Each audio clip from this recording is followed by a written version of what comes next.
What's going on, folks? Today, I'm going to talk about a story that is getting national attention, which is Brad Parscale, former campaign manager of Donald Trump, and the CSO, the Chief Strategy Officer at Salem Media, is a registered foreign agent of Israel. And I think if it were a registered foreign agent of another country or just like any other story, it would have been the biggest story for a while. But because it's Israel, and as we've always talked about here, a lot of our media and government seems to have a huge affinity with them, to say the least.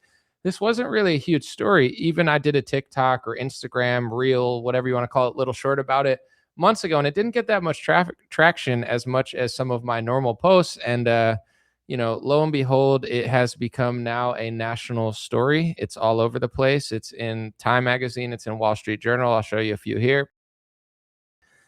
Here's Time Magazine. They said Trump's ex campaign manager is running an Israeli influence operation targeting the MAGA base. That's a huge piece out there. Wall Street Journal, which is more conservative leaning, obviously, Time people consider liberal.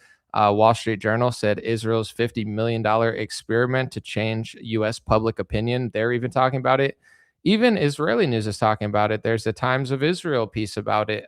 So I just wanted to talk about it, show you guys the new video I made explaining it, and just really go through this stuff because it's one thing to register as a foreign agent of another country. People do that all the time. I would never do that. I feel like that's like a weird thing to do as an American. It's like the way I'm going to make money in America is to be a foreign agent of another country. It's like why don't you just like move somewhere else then? Like, you're not really an American in my opinion if you're registering as a foreign agent for any country and doing the bidding for them. But that's a whole nother topic, let alone having them be the chief strategy officer at one of the biggest media conglomerates in politics.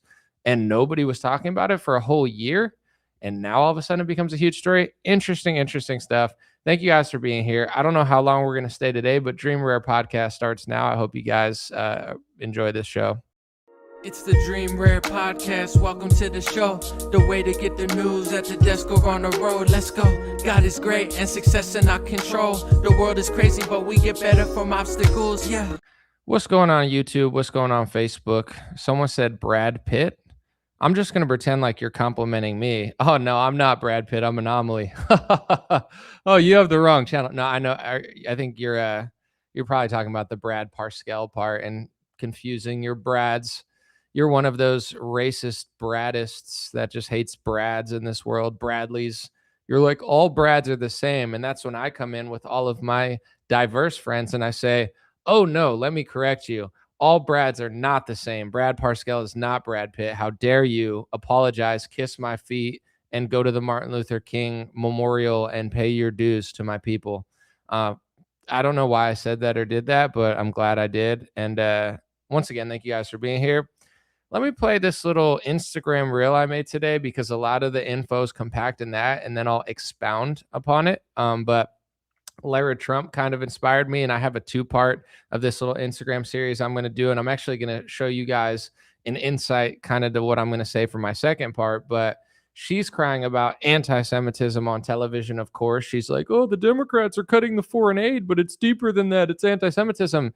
And she's a stakeholder in Salem Media, where Brad Parscale is a chief strategy officer, also a registered foreign agent of Israel. So there's a lot of very bizarre stuff going on, but part of the last 5 or 10 years in politics is destroying the Overton window. And it's not just this topic, by the way. It's like there's so much going on in the world, something that would have like taken down Richard Nixon, like Watergate. Oh, Watergate. If you compare Watergate to what Biden and Trump did, whether it's during lockdowns, COVID vaccines, like just printing money, some of the corruption that they're doing within their family, et cetera, it's like nothing compared to Watergate, or Watergate's nothing compared to that. But because we have like this news cycle of social media and now everybody's so corrupt that it's become the status quo, it's like none of this even matters. But here's the little clip I did. Hopefully you guys enjoy. And then I'm going to just kind of go on top of that. The scary part of all of this is that the argument you're hearing right now out of D.C. is, oh, we don't want to give financial aid in the same way to Israel. But what's happened is this sentiment is spreading like a virus, and it's not just about financial aid. Marcus, to your point, it's about anti-Semitism. And we've seen so much of this take hold and take root in our country in really frightening ways. So now Lara Trump is trying to shill for foreign aid by crying anti-Semitism. Classic. We've heard this millions of times. But here's what's even more diabolical than that. Last year, Salem Media Group announced a landmark deal with Don Jr. and Lara Trump, where she not only entered a huge strategic agreement with them, but she also became a significant stakeholder in Salem Media. You'll see national news stories about Brad Parscale, Trump's former campaign manager, in the news all week. They're finally covering what I covered months ago, which is he's now a registered foreign agent for Israel, literally a foreign agent, trying to influence the American public on behalf of the government of Israel to the tunes of tens of millions of dollars. But are you ready? He is the chief strategy officer at Salem Media. Salem Media has a registered foreign agent of Israel as their chief strategy officer. Lara Trump owns a stake in the company and cries anti-Semitism on television in order to shill for foreign aid for Israel. Part of the foreign agent contract for Brad said integration of narrative messaging into Salem Media properties and aligned distribution channels. Could you imagine if I was a registered foreign agent of Saudi Arabia and I was on television saying, oh, all this anti-Islamophobia, we need to give more money to the Kingdom of Saudi Arabia, everybody's just Islamophobic. Feels like it would be the biggest story in conservative media. I mean, to be fair, Wall Street Journal is covering this, but for some reason, doing this with Israel is just status quo with America. I mean, even Nancy Pelosi says if the capital of the US crumbles to the ground, we'll still be funneling money to Israel. I have said to people when they ask me if this capital crumbled to the ground, the one thing that would remain is our commitment to our aid, and I don't even call it aid, our cooperation with Israel. That's fundamental. I mean, of course that's weird, but don't worry, she's on stage with pro-Israel Chuck Schumer and an Israeli-American billionaire donor, so cool it with the anti-Semitism. We don't want to upset the parrots on Fox News. Let me know what you think in the comment section. Part 2 coming, and why is a foreign agent the strategy officer of one of the biggest conservative media companies? And are they using the term anti-Semitism as a shield to try to slander and smear any honest American who wants their government and media to serve America, not a foreign nation? Appreciate y'all. Yeah, so someone said in the comments, like, at least he registered. No, part of me is like, okay, I respect him for registering as a foreign agent since he is a foreign agent. I think there's a lot of people in media and politics who basically are foreign agents, but they just lie and never register and take a lot of money. So on one hand, I do respect Brad for registering, but it's just the crazy thought of like, okay, he's running this massive multi-million-dollar Israeli campaign to push whatever Israel wants into America, and he's doing it as a foreign agent. But then it's like he's not being shunned or even questioned really by conservative media. It took them a long time. He's the chief, I'm going to show you again. He's the chief strategy officer at Salem Media. And if you guys don't know, Salem Media is one of the biggest media companies you've never heard of because they're into distribution. They do all sorts of stuff. I don't know for sure, and I don't want to misspeak, but I believe, I mean, let me just look it up. I think they're a multi-billion-dollar company, but Salem Media, let me see if it says revenue in 2022 was $267 million. They have over 1,000 employees, and they are the distributor of a lot of your favorite shows in conservative media. So they're a massive, massive media conglomerate that does way more than you'd even recognize. And it's like, okay, he's a foreign agent. He's registering with Israel, doing Israeli propaganda. Obviously, I disagree with that, but that's one thing.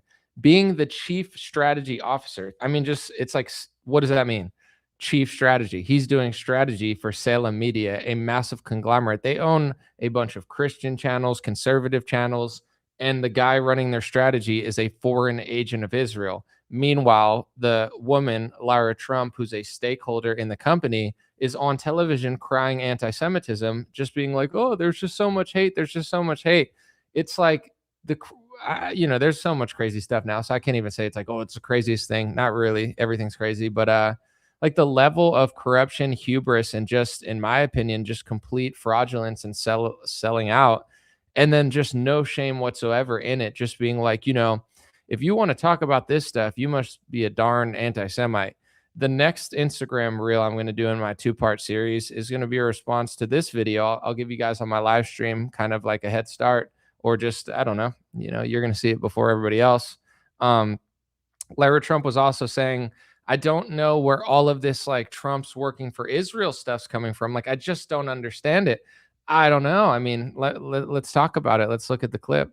There have been a lot of these at one time very influential people who were huge Trump supporters, who were very strong in terms of their support for, the conservative movement, MAGA, all of it, who seem to have started peddling very crazy ideas out there, like that Donald Trump is a puppet of, Israel, and that he's only doing the things he's doing to benefit Israel and Netanyahu. It's crazy stuff. I can promise everyone out there is only one goal in mind at the end of the day for this president. Okay, Lara, you are now a stakeholder. She not only has a massive partnership with Salem Media to promote herself and her podcast and everything. There's like a huge deal she signed. You got to look, I guess, the exact details. I could probably read them. Let me just, I like to be as accurate and factual as possible. So let me just bring up the exact details. So they announced a landmark deal with Lara. Salem has entered into a strategic agreement with Lara Trump to collaborate on business growth in the digital podcast space, advertiser partnerships, and content innovation. As part of this relationship, Ms. Trump has also become a significant stakeholder in Salem Media. So she's not only a massive partner for her own podcast and advertising stuff, she is a stakeholder in the company. The CSO of the company is a registered foreign agent of Israel. If I run my own business, I'm the CEO, I'm the only employee. So like I have a business, it's me.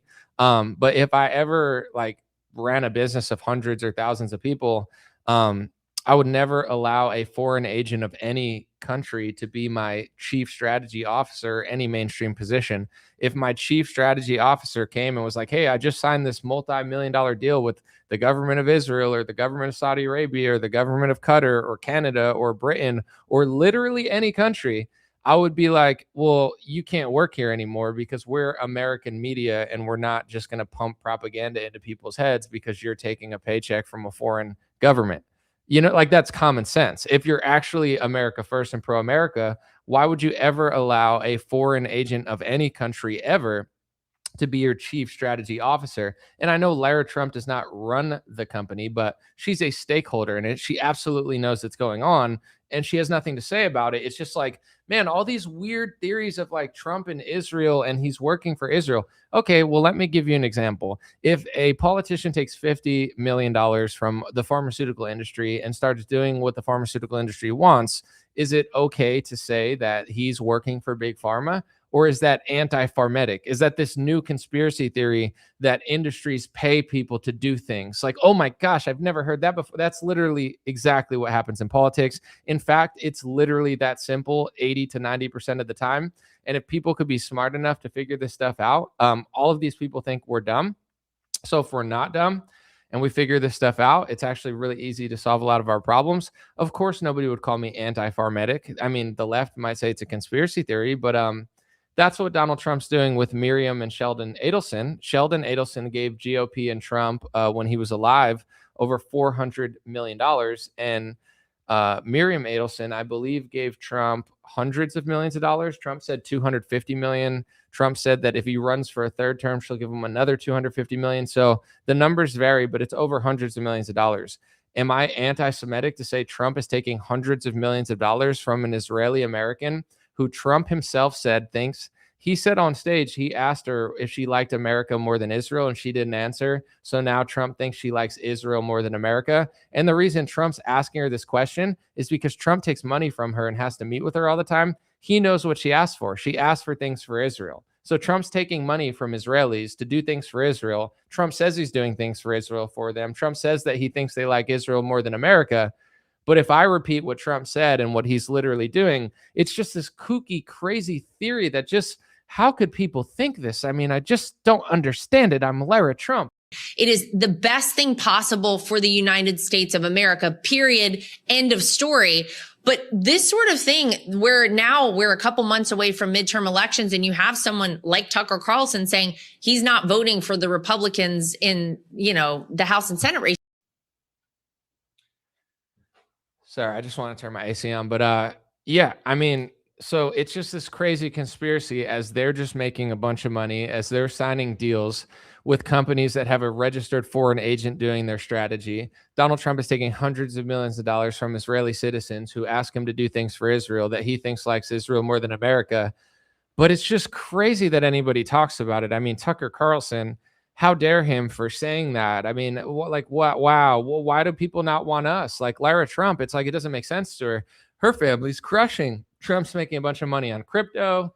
You know, Eric and Don Jr. are sitting on the boards of every company. They're doing this, they're doing that. One of them's doing, or both of them are doing some sort of drone deal. There's some Kazakhstani mine deals. They're on the board, or I think Don is on the board of one of the or two of the gambling prediction market companies that is now making it legal to bet on war, and you could bet on anything all the time. It's like a 24/7, just like gambling on everything in life. It's like, is the wall on my paint gonna chip? I mean, obviously that's an exaggeration, but like, why would people not want to vote for us? We're doing so well. It's like the delusion, the hubris, and just the stupidity that they're playing is crazy. And I probably won't stay super long today, but I did want to do this in a longer form video. And one of the things that I've always done with my platform in general, like obviously there's times where I have a huge opinion and a perspective that's just like my instinct and I can't really prove it. But for the most part, I've always tried to show people the facts, and I've always tried to just like get people to figure it out on their own. Because at the end of the day, like whether you agree or disagree with me on certain issues, it doesn't matter. Like my opinion doesn't matter. Your opinion doesn't matter.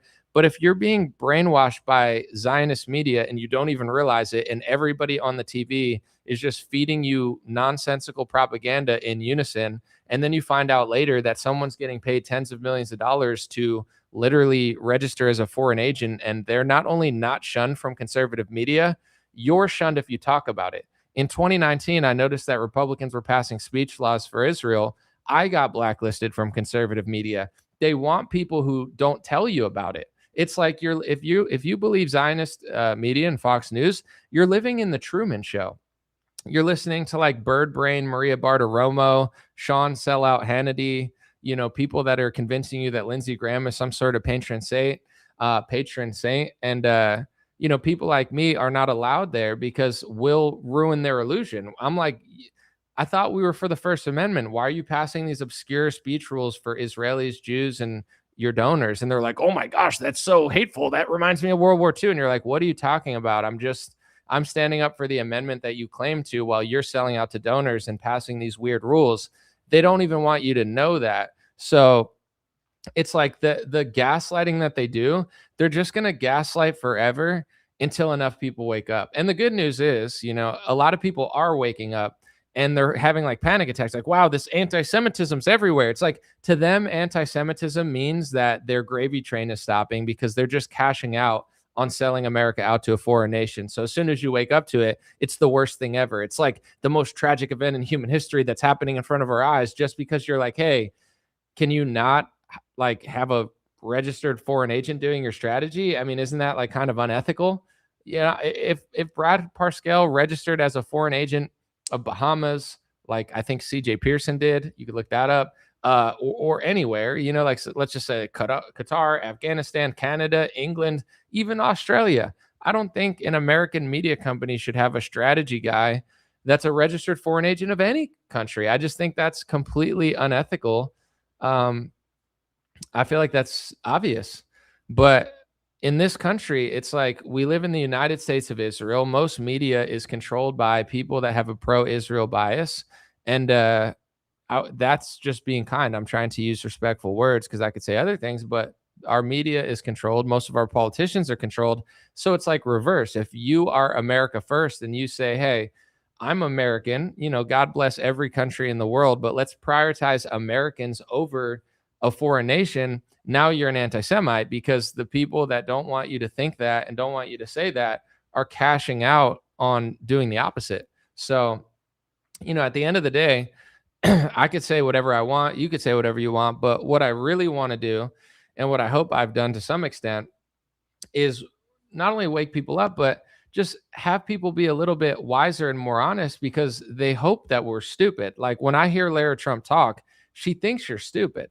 I'm not stupid. Most of my audience is not stupid. Like when I posted on Instagram, most people in the comment sections don't seem stupid, but people, no offense, people who believe Fox News are stupid. They're literally listening to Zionist bird brains all day. Just feed them Israeli slap propaganda all day in loop. So they have hundreds of thousands of hours in their brain of just like, it's like a bird eating the food and then spitting the food into their baby's mouth. And they're like, I'm educated. I know so much. I listened to 6 hours of news today. How could I be wrong? I'm so smart. I listened to Sean Hannity. Then I listened to Jesse Waterways. Then I listened to Maria Bertiromo, Bird Brain Bertiromo. Then I listened to Lara Trump scream anti-Semitism. And then I listened to 15 people like Lindsey Graham tell me we need to blow up Iran to make our country better. And then you have Marco Rubio today saying that, what did he say?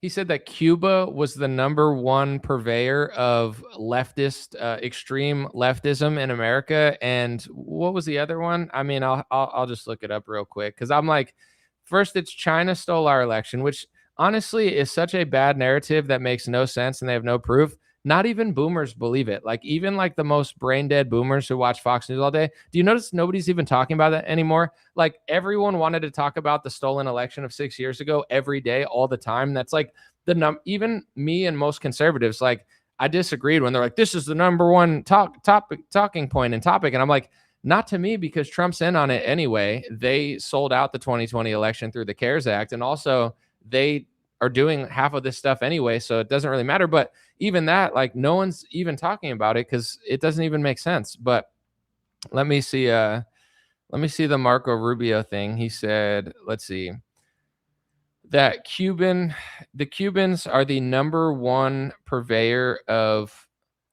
radical leftism and third worldism in the country. Okay. But if I said this or anyone said this, I'm going to play Dennis Prager saying it. Dennis Prager, he doesn't seem to, I mean, maybe he does think that now. Maybe he's like, it's been Cuba all along. But when he was having an honest conversation about secular Jewish people and how they control most left-wing things in this country, he said this. Once again, I didn't say this. Dennis Prager, wow, this is the most anti-Semitic thing I've ever heard, Dennis Prager. Oy vey. I'm so sad you said this, Dennis. But here's him saying it, not me. Every ism except Nazism was founded and or led disproportionately by Jews. You name it. Marxism, humanism, socialism, environmentalism, feminism, Jews. Wasn't me, but she caught me on the counter. Wasn't me, saw me talk Dennis Prager. Wasn't me, don't be anti-Semite. Dennis Prager, don't say things about them. Dennis Prager, even though I know you're one. Dennis Prager, you always fly everyone to Tel Aviv. Dennis Prager, that's all you really do. Dennis Prager, don't make fun of the, can't say the word. All right, listen. Where were we? Oh yeah.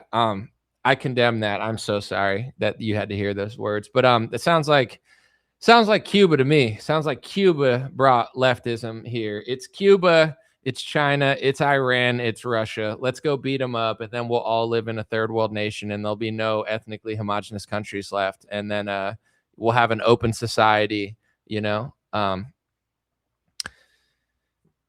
Wasn't me. Saw me talk to Dennis Prager. Wasn't me. Had to tell him to calm down. Wasn't me. I would never say something like that. Obviously, I think that because it's true, but I would never say it. I have a clip of him saying it. I don't have to say it. So I just... Every ism except Nazism was founded and or led disproportionately by Jews. You name it. Marxism, humanism, socialism, environmentalism, feminism, Jews. I would never say that, but I think it. But I would never say that. But I believe that it's true. But I don't need to say it because Dennis said it for me. And Richard Nixon used to talk about this stuff too. Everybody knows it. But apparently It's just a huge conspiracy theory. Meanwhile, a registered foreign agent of Israel is the chief strategy officer of one of the biggest media companies, and no one says a word. They just smear the people who talk about it. So you guys never know. Interesting. Let me explain something about what is called the Jewish lobby in this country. Their belief is that being for Israel first means that does not mean you're putting America second, because they think it goes together. An American president, however, has to approach it in a different way, in my opinion. Usually what is best for America is also best for Israel and vice versa. But on occasions, for example, an American president must make a decision that does not, in effect, give the Israelis a blank check. Not giving them a blank check? I've heard enough. Watergate him right now. Watergate scandal. Record him. Get all the dirt on him and get him out of here. I've heard enough anti-Semitism for one day. Get him out of office. Darn it. Listen to what he said to Billy Graham on the Nixon tapes. Billy Graham would never publicly say what he said privately to Richard Nixon, but he knew it. Everyone knows it. It's Cuba. That's what he said, right? He said Cuba's running pornography and Cuba's going to bring this country to its knees. Is that what Billy Graham said? Did he say Cuba or did he say someone else? Let me think. I don't honestly, I don't remember, but if you want to figure it out, just Google Billy Graham, most famous evangelical of the last 100 years in America, Richard Nixon tapes, and you can see what he said. I can't remember if he said Cubans or not. Maybe he said did he say the Chinese were running pornography and running America into the ground? I don't remember. I think that's back when Christians used to like actually speak the truth before they got completely like neutered and spayed, like they were like Bob Barker's dog or something. But anyway, let's see. There's a great clip of Barry Goldwater talking about it as well. Shout out to Barry. You know you're wealthy when even your water's gold. You know what I'm saying? You go to normal people, you're like, what do you shower in? They're like, just water, just tap water. Goldwater. Barry Goldwater. Nice to meet you. That's why. Anyway, it's a rough crowd here. Rough crowd.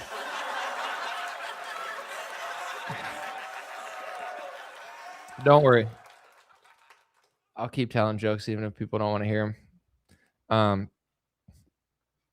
Let's read some comments. All right, that's pretty much my show. I'm going to keep this one under 40 minutes, I think. So let's make it a good 10 minutes if we want. Someone saw a meme today where it was a couple flag draped coffins and the caption read, "They died so that Pornhub may live." Kind of hit hard. I mean, if you love America and appreciate America, it's okay to be honest about what's going on. Like I've always said this, even when I was younger and I couldn't piece it together, but especially now, it's like if you really support our veterans and you really support our troops and you really support our nation and our military, you have to be honest about what we're doing. If you're just going to send people all over the world to do things against our own interests, it's still nice to respect people who have fallen. Like I don't disrespect any soldier, but to constantly lie about it and lie these people into more war, how does that make you a patriot? So it's like if you look at everything they want to do, they're like, Iran's not feminist enough. Iran's not gay enough. Iran's not this enough. No, really what Iran is doing is they're a successful nation that's been around for a long time. They're a huge empire that's survived many moons in humanity, and they won't completely bend over for Israel. And that's what you have to do in this world. You have to completely bend over for Israel. So it's like, you know, every complaint that a conservative has about Iran is some sort of stupid Zionist liberal talking point that they've been brainwashed into. And they're like, I'm the biggest conservative. That's why I want to bring more homos to Iran. Yeah, that's what you want to do. Can you believe they don't have, that's what, rest in peace, Charlie Kirk, and God bless Charlie Kirk. But, you know, before Charlie, and who knows what he would have done, but like back when he was definitely shilling super hard, that was always his like talking point, was like, they're not gay enough. Tel Aviv has these huge pride parades and not Palestine. And it's like, now you love pride parades. You complain about pride parades in America because they're pushing towards really bad, sick stuff, because the slippery slope is like moving further and further towards, you know, complete opposite of your Bible. but you think as a Christian, you're inspired by the Lord to bring more sodomy to like Afghanistan and Palestine and Iran. It's never made sense. Like Zionists just brainwash and confuse conservatives, and they like conservatives haven't even thought about a lot of their talking points recently. It's like, but you know, they're doing feminism and they don't have enough, like the women don't have this and that. It's like that's what you're being told on your Zio box, like you think that. But if conservatives win in America, the same people on television will tell you, like, wow, Trump's arrest, like it's Guantanamo Bay at the border. He's like arresting little children and putting people in concentration camps.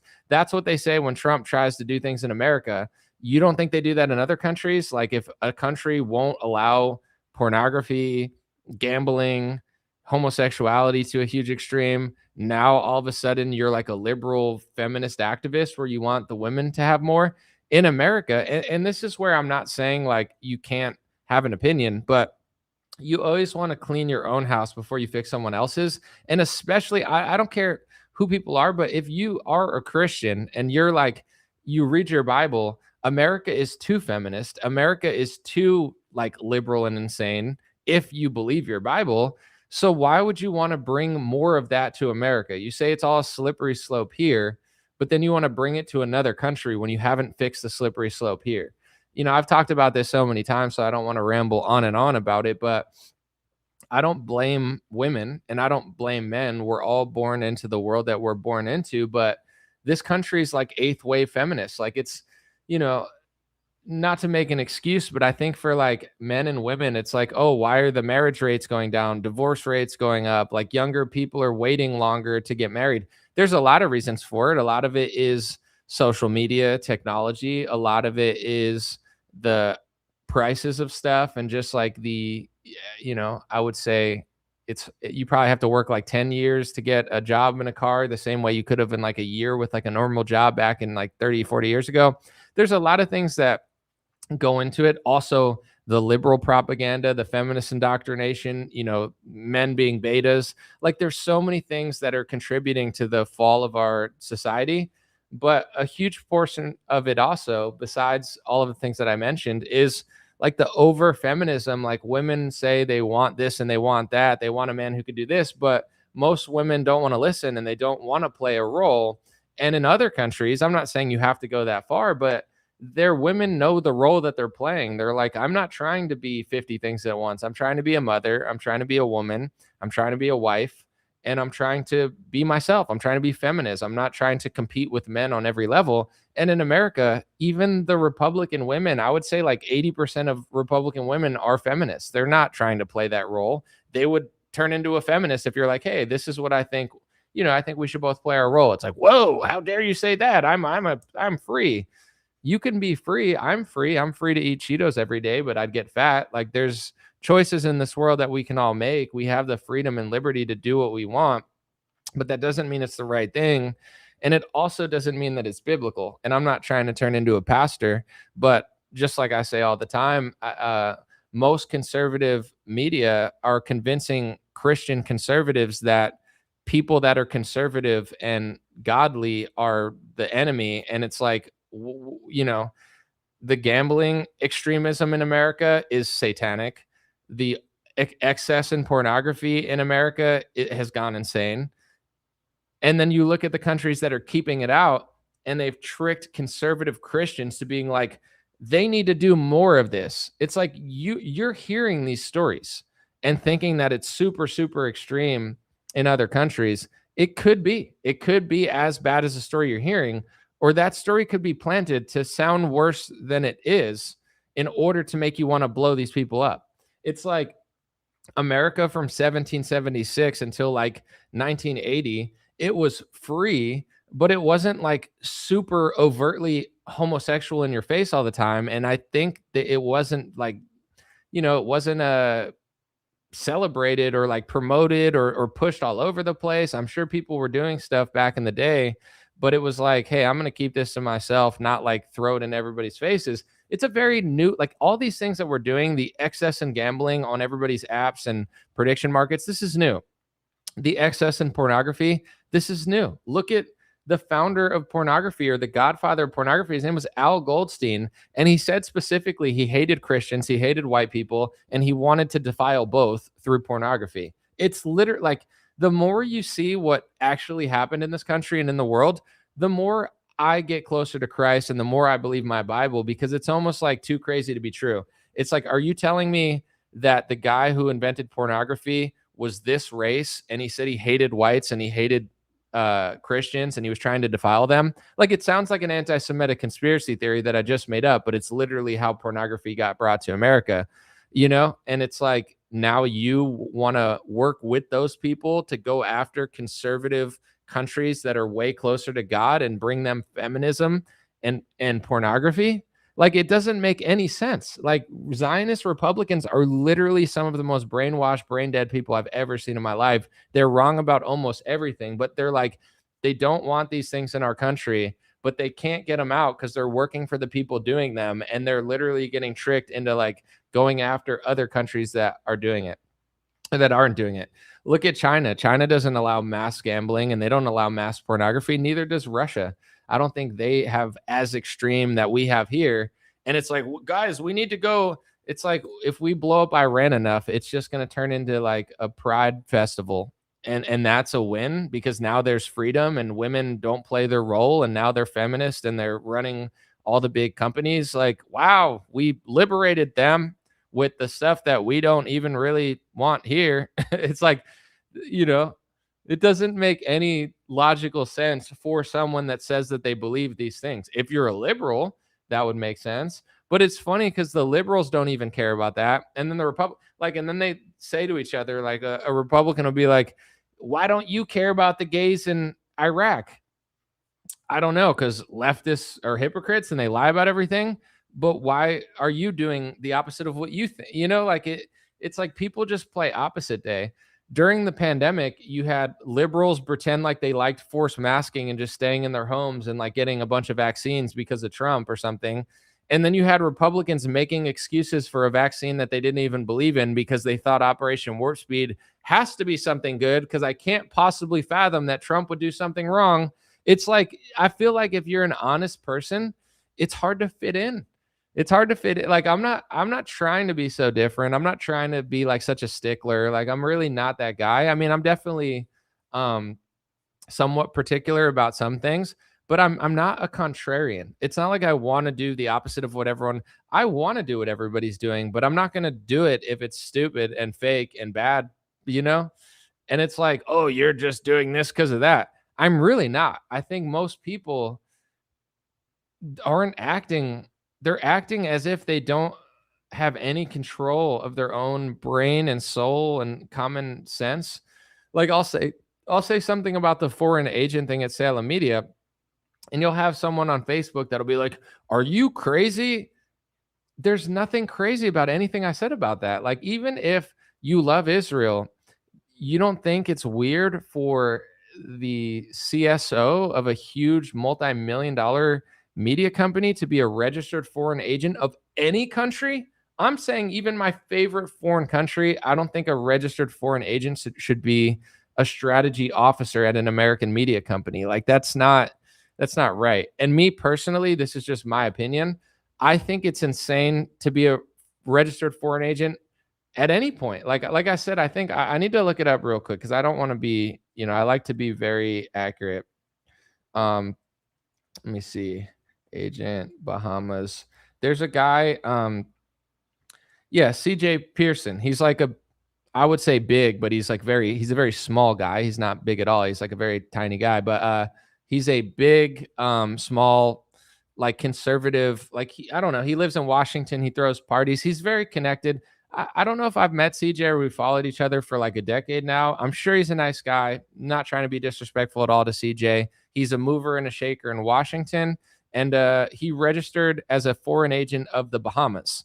Obviously, that's not as like polarizing as Israel or Qatar or, that. But it's like, if you're claiming to be this American guy, right? You're in Washington, America, America, America. You're all about America. Why are you a foreign agent? Like, why not serve your country? I'll tell you why. Money. Everybody wants money so bad they'll do anything. You'll see an athlete who makes hundreds of millions of dollars, but it's not enough. He needs $1 billion.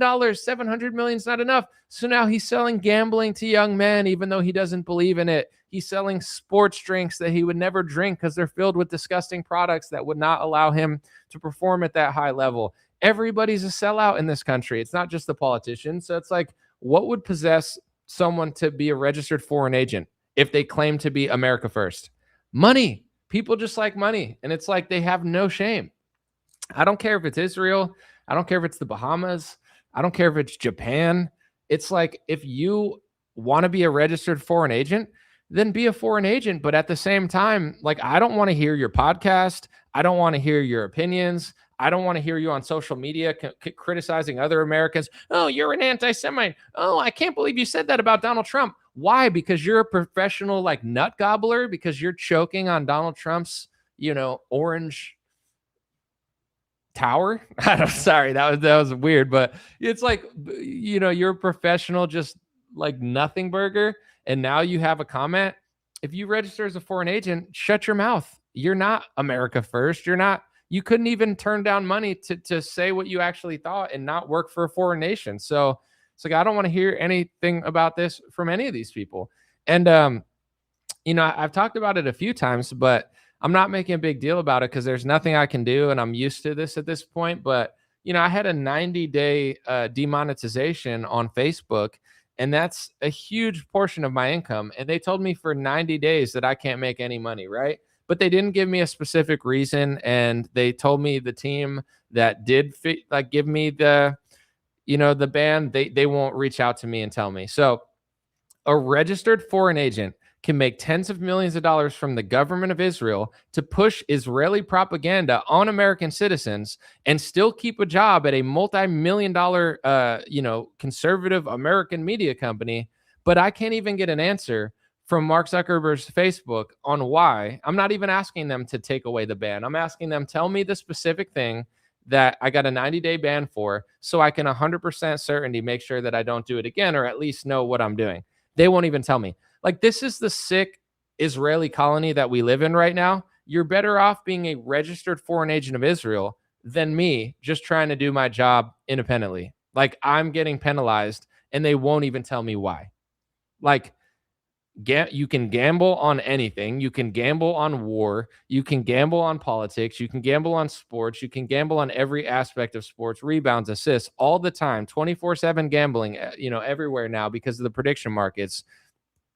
Widespread pornography everywhere, widespread homosexuality everywhere. You have an entire month celebrating sodomy, and you can be a registered foreign agent of a company or of a country and keep a job at a successful company, and nobody even seems to question it as far as in the conservative media.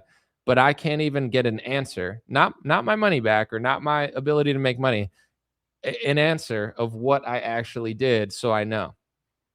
And this is just status quo in America. Every customer service is like a complete scam for the most part. It's like they'll run you in circles hoping you get stressed out so you don't, get your money back. They'll send you to some random poor person in the Philippines that you get mad at, even though they're not even working for this tech company. They're like, they are, but it's like they can't even do anything. And it's like, to me, just morally, you got people in America that are not Asian. I mean, some are, but I'm just saying, like, you have them. They don't want to deal with your problems. They're creating problems with you purposely. They don't want to deal with it. So they send you in an AI loop for 5 hours. They piss you off purposely. And then they send you to some chick in the Philippines. So you scream at them and get mad. Like, that's just evil. You know what I'm saying? Like, they don't have real customer service. They send you to robots.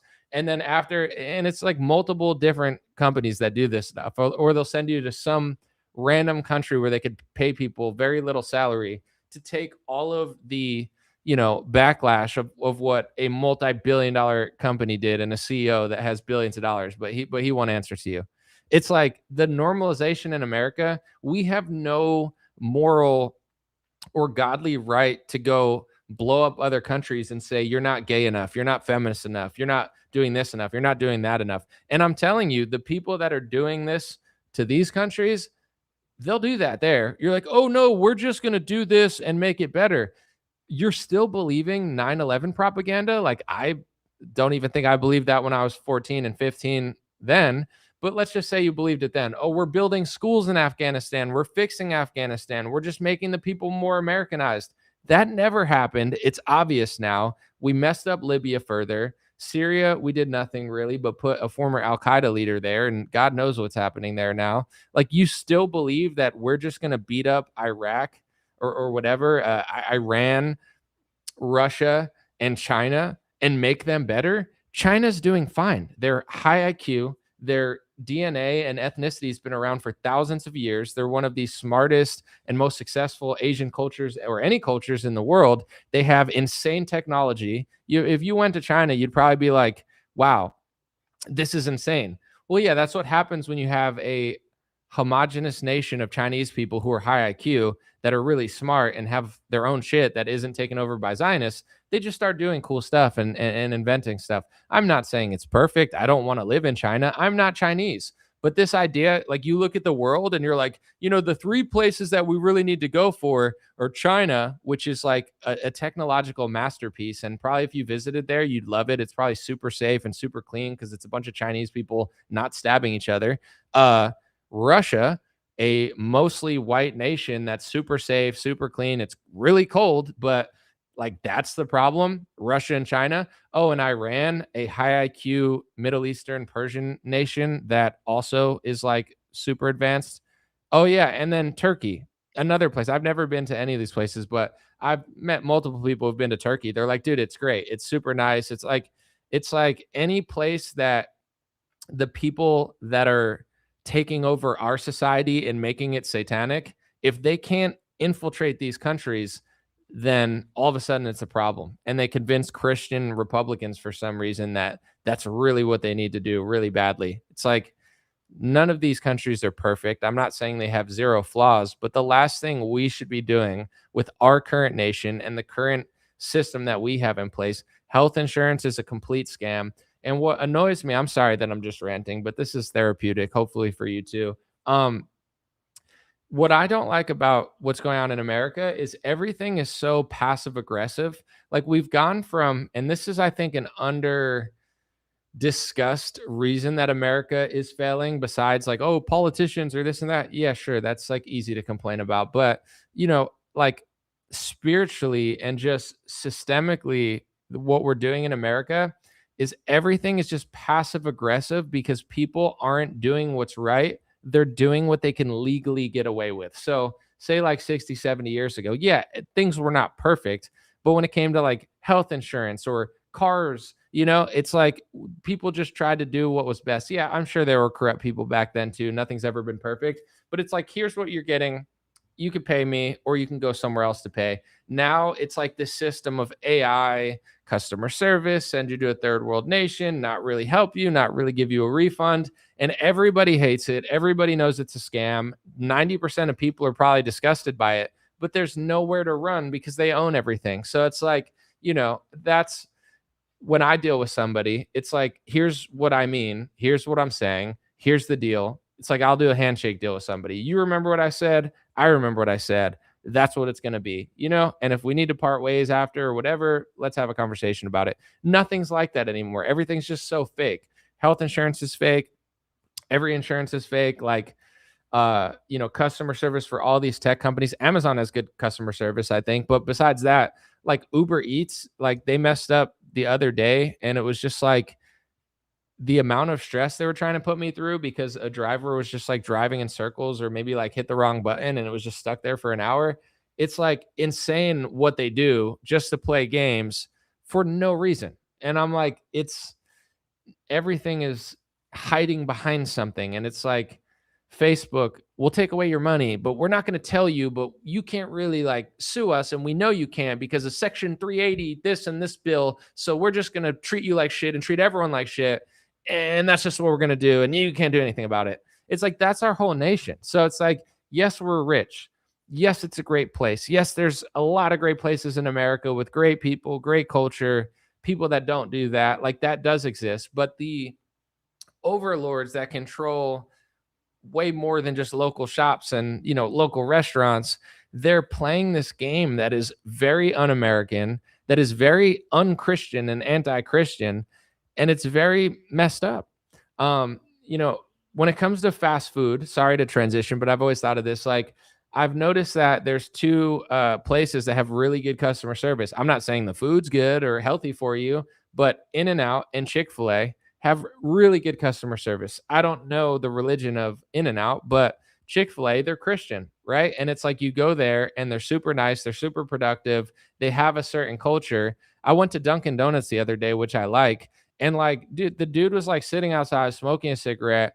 He went inside to talk to me. I don't care if he smokes a cigarette, by the way, but he's like, he's pissed off. He's like angry. And it's like, I'm never going to go there again because it's just terrible customer service. But, you know, having good customer service, treating people well, that is American and that is Christian. And a lot of people still do it.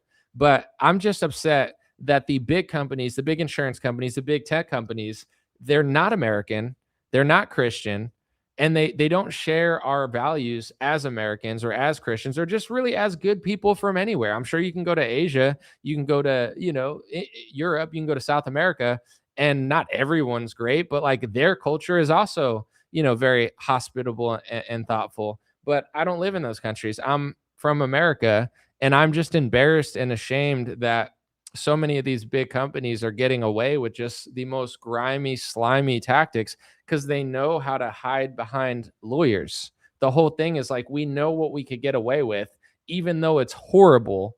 But here's another thing, too.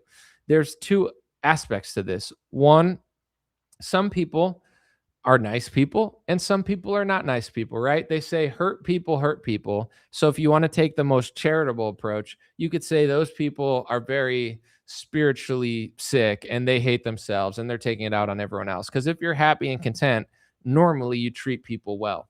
But unfortunately, in this world, there's also many games being played as well. And I've come to the conclusion, although this is not the case for everyone, because there's people of every race, every religion, every kind that just straight up suck. And then there's people of every race and religion that are awesome. So I don't think this is exclusive to one or the other, but I do think that a lot of things in America are run by people who don't like us. I don't think they like us religiously. I don't think they like us ethnically. And it's not just a minor, in some cases, it's a minor disagreement where it's like, oh, we just have a different way of thinking about things. So this is how we think about things. In some cases, that's true. But in other cases, it's purposeful. Like I said, if you want to know what some people are thinking, not all. I'm not saying all. There's a lot of people of this mindset and ethnicity that are great people. But if you want to know what some of the people that are running the stuff that doesn't go with your morals or values, go to Al Goldstein, the godfather of pornography's Wikipedia, and read his quote about what he thinks of WASPs, white people, and Christians. Like, it's not like he was doing pornography and being like, oh, I'm just going to capitalize off this and make a lot of money. And it's just totally random. I'm just really greedy for money. That's some people. Absolutely. No, he was like, I'm doing this to defile Christians and to defile white people. I don't like you. I am your God. Your God is not real. Like, that's what fueled him spiritually, was his disgust and hatred for Christians and white people. He wanted to defile you, and he was very successful. This is the reality of the world. Some people, it's just money. Some people, it's just corruption. Some people, they hate themselves, so then they hate on you. There's a spiritual and sometimes financial reason for things, but in others, it's what I said. And the Al Goldstein mentality, it's not exclusive to him. There's a lot of people who hate us. They hate our race. They hate our culture. They hate our country, and they view it as a multi-thousand-year-old battle that they're having with Rome and Europeans and Christians. They hate Christ. You like Christ, they hate Christ. You like the original followers of Christ, they view them as the original anti-Semites. It's not only is it not the same ideology, because you can be like, oh, I see Buddhism and Christianity and Islam and Judaism. Like, yeah, there's things that are similar about every religion, and there's love and there's peace. But then there's stuff, it's called the antithesis, the opposite, the complete opposite of what you believe. But you don't know that. A lot of people are listening to news of people that have the antithesis. They hate Jesus Christ. They think the original anti-Semites were his original followers, and they're brainwashing Christians to invert their reality, to think that everything that they're saying is true. We need to bomb this country. We need to start this war. You know, the real problem is Tucker Carlson because he's talking about this stuff. It's inversion. It's literally antithesis media twisting your brain into a pretzel so you don't realize what's going on. It's not everyone doing this, but the number's not 0. The number's not 1. The number's not even 10, you know? And the reason that I know this and can say this confidently is not because I ever just thought this. This is not something I would just wake up and think, because I don't think this way. I don't think of other people this way. I don't think of any culture or any continent or any country this way. But some people do. And because I've spent 10 years, unfortunately or fortunately, like over analyzing things and researching and reading, you see enough, you start to notice patterns. You know, it's like, I'll just give you an example. If you just started noticing, like, oh, this CEO's Indian, you listen to him speak and what he thinks, and this guy's Indian and that guy's Indian, and you notice all these Indian CEOs and all these Indian people are doing things in the interest of India because they care about India more than you, and then you start listening to them more and more, and you start to see that they have a deep resentment for white people and Christians. It doesn't make you anti-Indian to notice that pattern. So if that would be true with Indian, and that would be true with Muslim, and that would be true with African, and that would be true with Caucasian, and that would be true with Christian, why would that not be true with another race and a religion? Because everybody's been conditioned to view that race and religion as the ultimate victim, so they can never have any accountability or any honest scrutiny like you would have with even your own race and your own religion and the flaws in your own communities. It's so obvious to so many people, and to some it's not. But over time, what I'm saying now has become more and more popular because it's true. The truth is a pillar that doesn't move. The game's being played by different sides, different religions, different people that claim that they're this and that, and phonies. They come and go. And, what's real doesn't change because if it's real. For example, during COVID, if I say early on, I think exercise is important, I don't think we should sit in our homes, and I don't know that I'm going to get 15 booster shots, you could say whatever you want about me. You could write articles calling me a conspiracy theorist. You could take my money away. You can close my account down. You could delete my TikTok. You could do all of those things. I hope that people don't, but a lot of those things did happen to me. But then 5 years later, the public goes from 10% agreeing with me to like 80% of the public agreeing with me. Why is that? Because if what I was saying was true, it's not going anywhere. You can punish me. You could take stuff away. In 2019, I was talking about a lot of this Israel influence stuff before any of these people were, and it wasn't popular. There was no money to be made. I lost a lot of things. But now it seems like most of the culture agrees with me. It's not random. It's what I was saying was always true. So that's the interesting part about all this stuff, is if you're patient enough, then people do figure it out. I do just think that the over 60 crowd on average, I have a lot of great people over 50, over 60. I don't care what age you are. I would say that boomers have been disproportionately helpful to my growth. I think older people pay attention to news more than people my own age or younger. And I'm grateful to the boomer generation for embracing me and being super nice. And I think every generation has flaws, but if you could game the boomers, they're very kind and very thoughtful when you're on the same page as them. But sometimes they could be like one-trick ponies, where if you deviate from Trump, if you deviate from what they're hearing from Fox News, they can like spiral on you because they're not like their understanding is like right there. It is what it is, but everyone else seems to understand that. Not literally everyone, but just if you look at like statistics, statistically, every other age bracket is like massively more awake to that reality. And I would even say this, that someone's like spamming the same thing in the comments. Bro, can you not do that so I could see other comments, or do you just want to do that? I guess maybe you're just having like a debate with someone. That's fine. Um, I would say that even people that agree with some of the things that I say about, like, the Israel influence, and I'm not just trying to pat myself on the back, but I do think that this is true. The way I just explained it over the last 20, 30 minutes, I don't think that there's very many people. There's definitely some, but I don't think that there's very many people that understand it to that extent. To them, it's just like, oh, lobbying's bad. They're paying money and we want to put America first. Absolutely. There's nothing wrong with that. That's true. But the understanding of why people are doing it. Some people do it for money. Some people, I think Trump likes money. I think Trump likes power. I don't think Trump is an ideologue. I don't think he practices Judaism or Christianity or Islam, or he's a secret. I really don't think that Trump is that person. If you listen to Trump talk enough, you realize that he loves himself. Um, he loves his friends. I think he loves his family.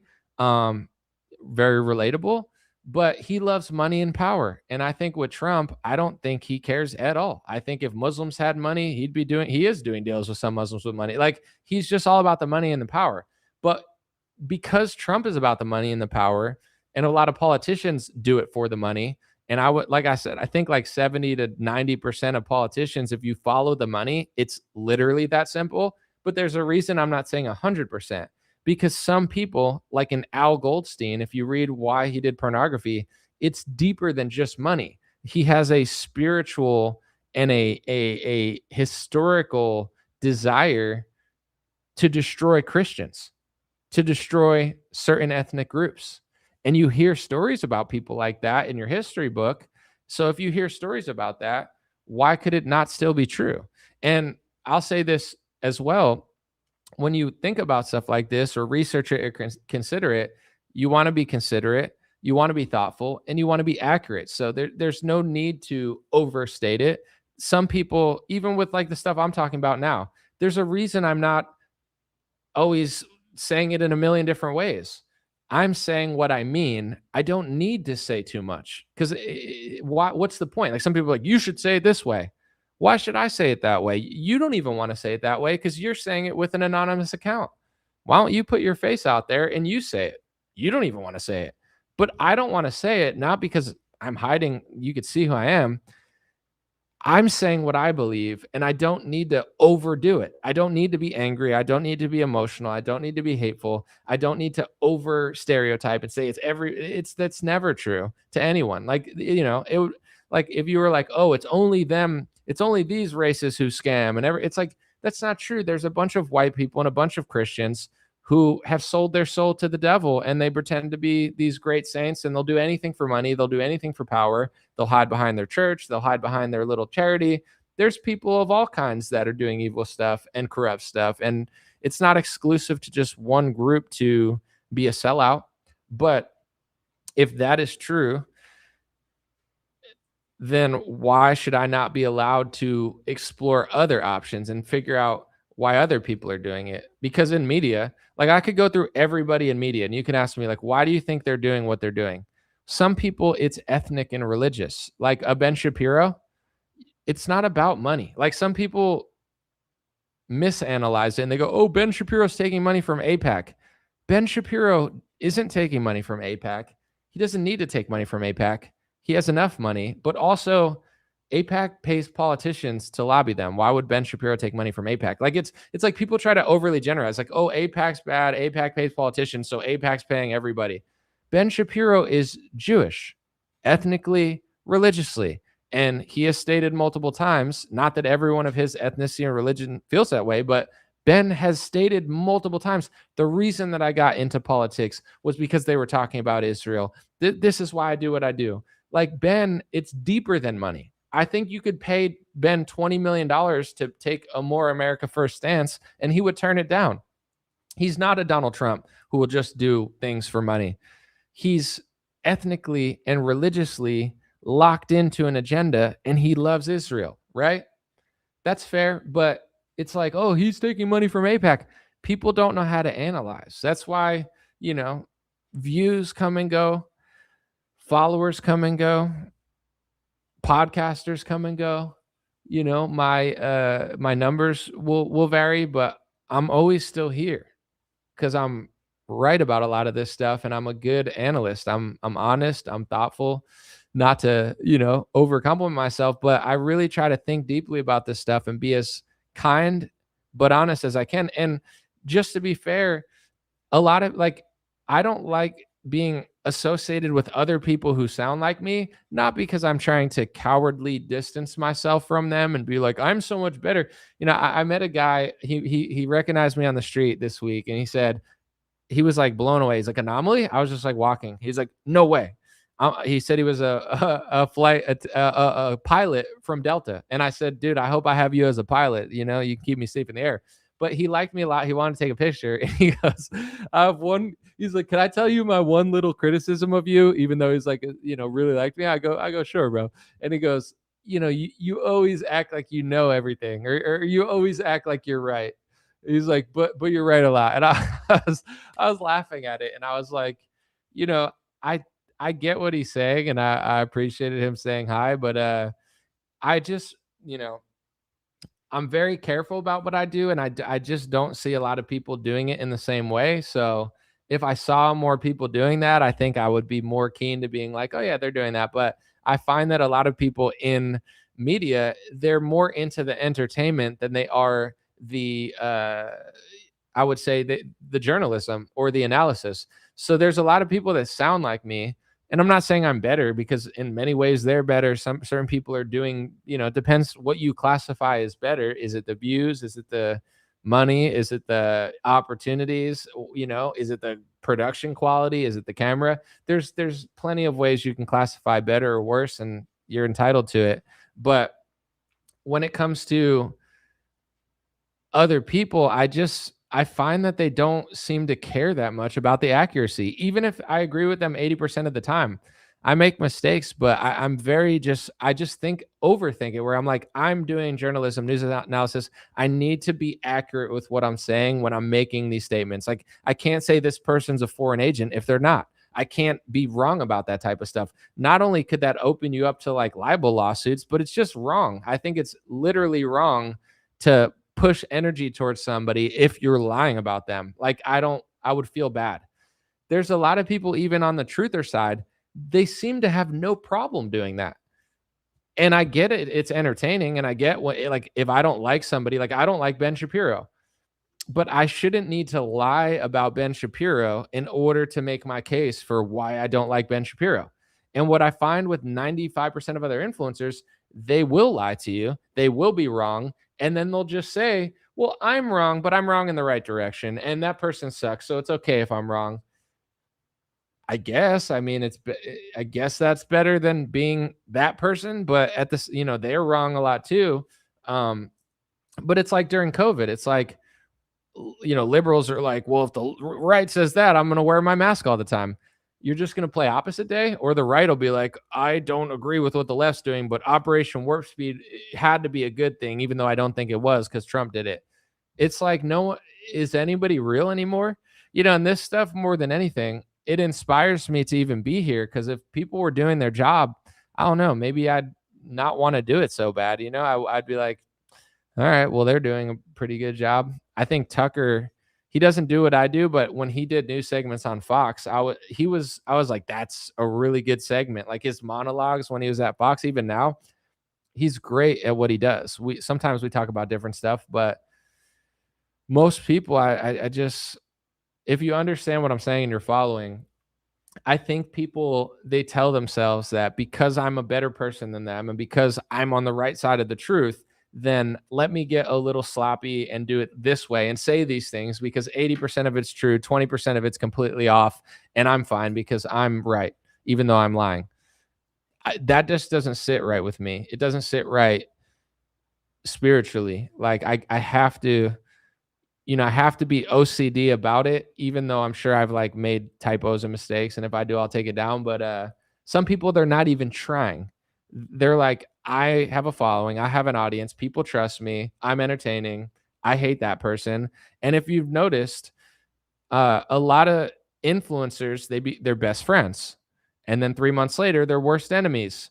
And when they're friends, they're making a lot of money together. And when they're enemies, they're making a lot of money being mad at each other. Um, I don't like the drama of that, but also I have to ask the question, like, were they ever friends? What does a friend mean to somebody? Like, to me, like, I know what a friend means to me. Like, what it probably means something to you.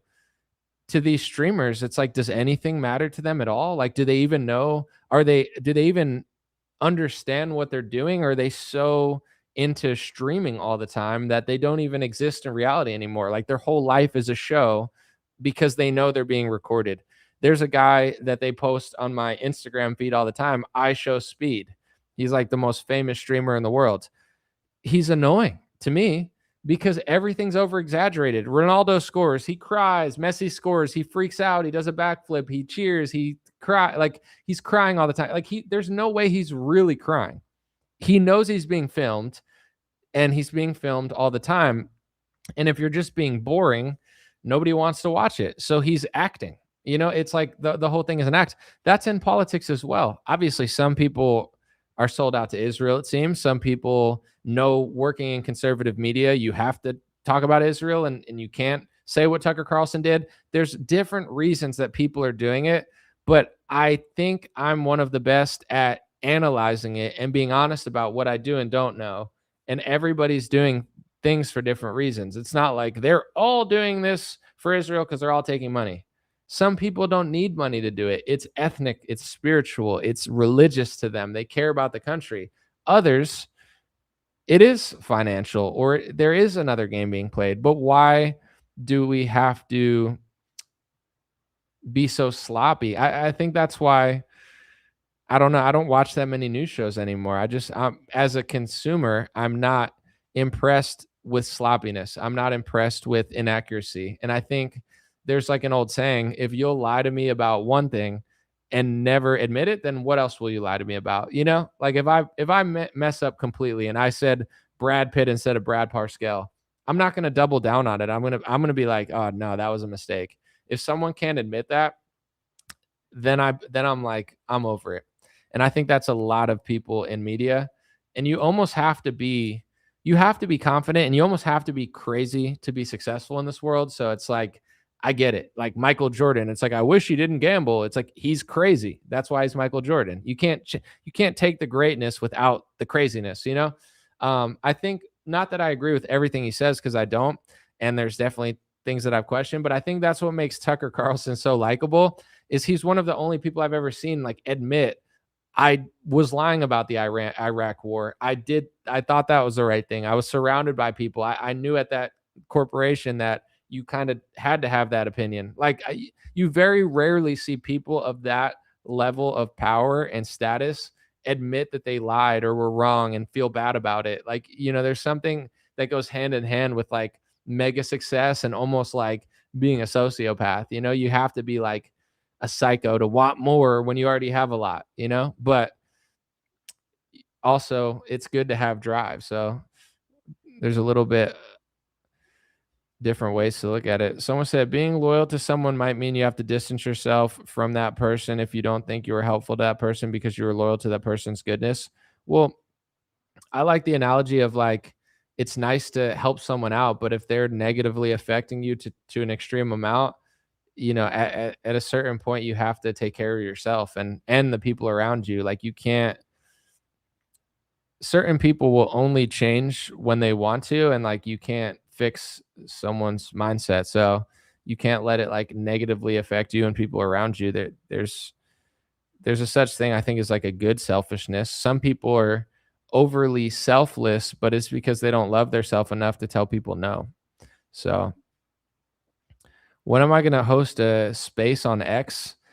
I don't know. I feel like I talk enough. I do videos all the time. I do live streams. The X thing just never really appealed to me. Like, maybe if the right situation comes up, but I guess at this point in my life, I'm trying to streamline what I'm doing and do a better job. I'm not trying to like do an X space, but if the right person invited me to an X space, I could talk and I don't have to put my camera on. So it's even easier. So I don't know.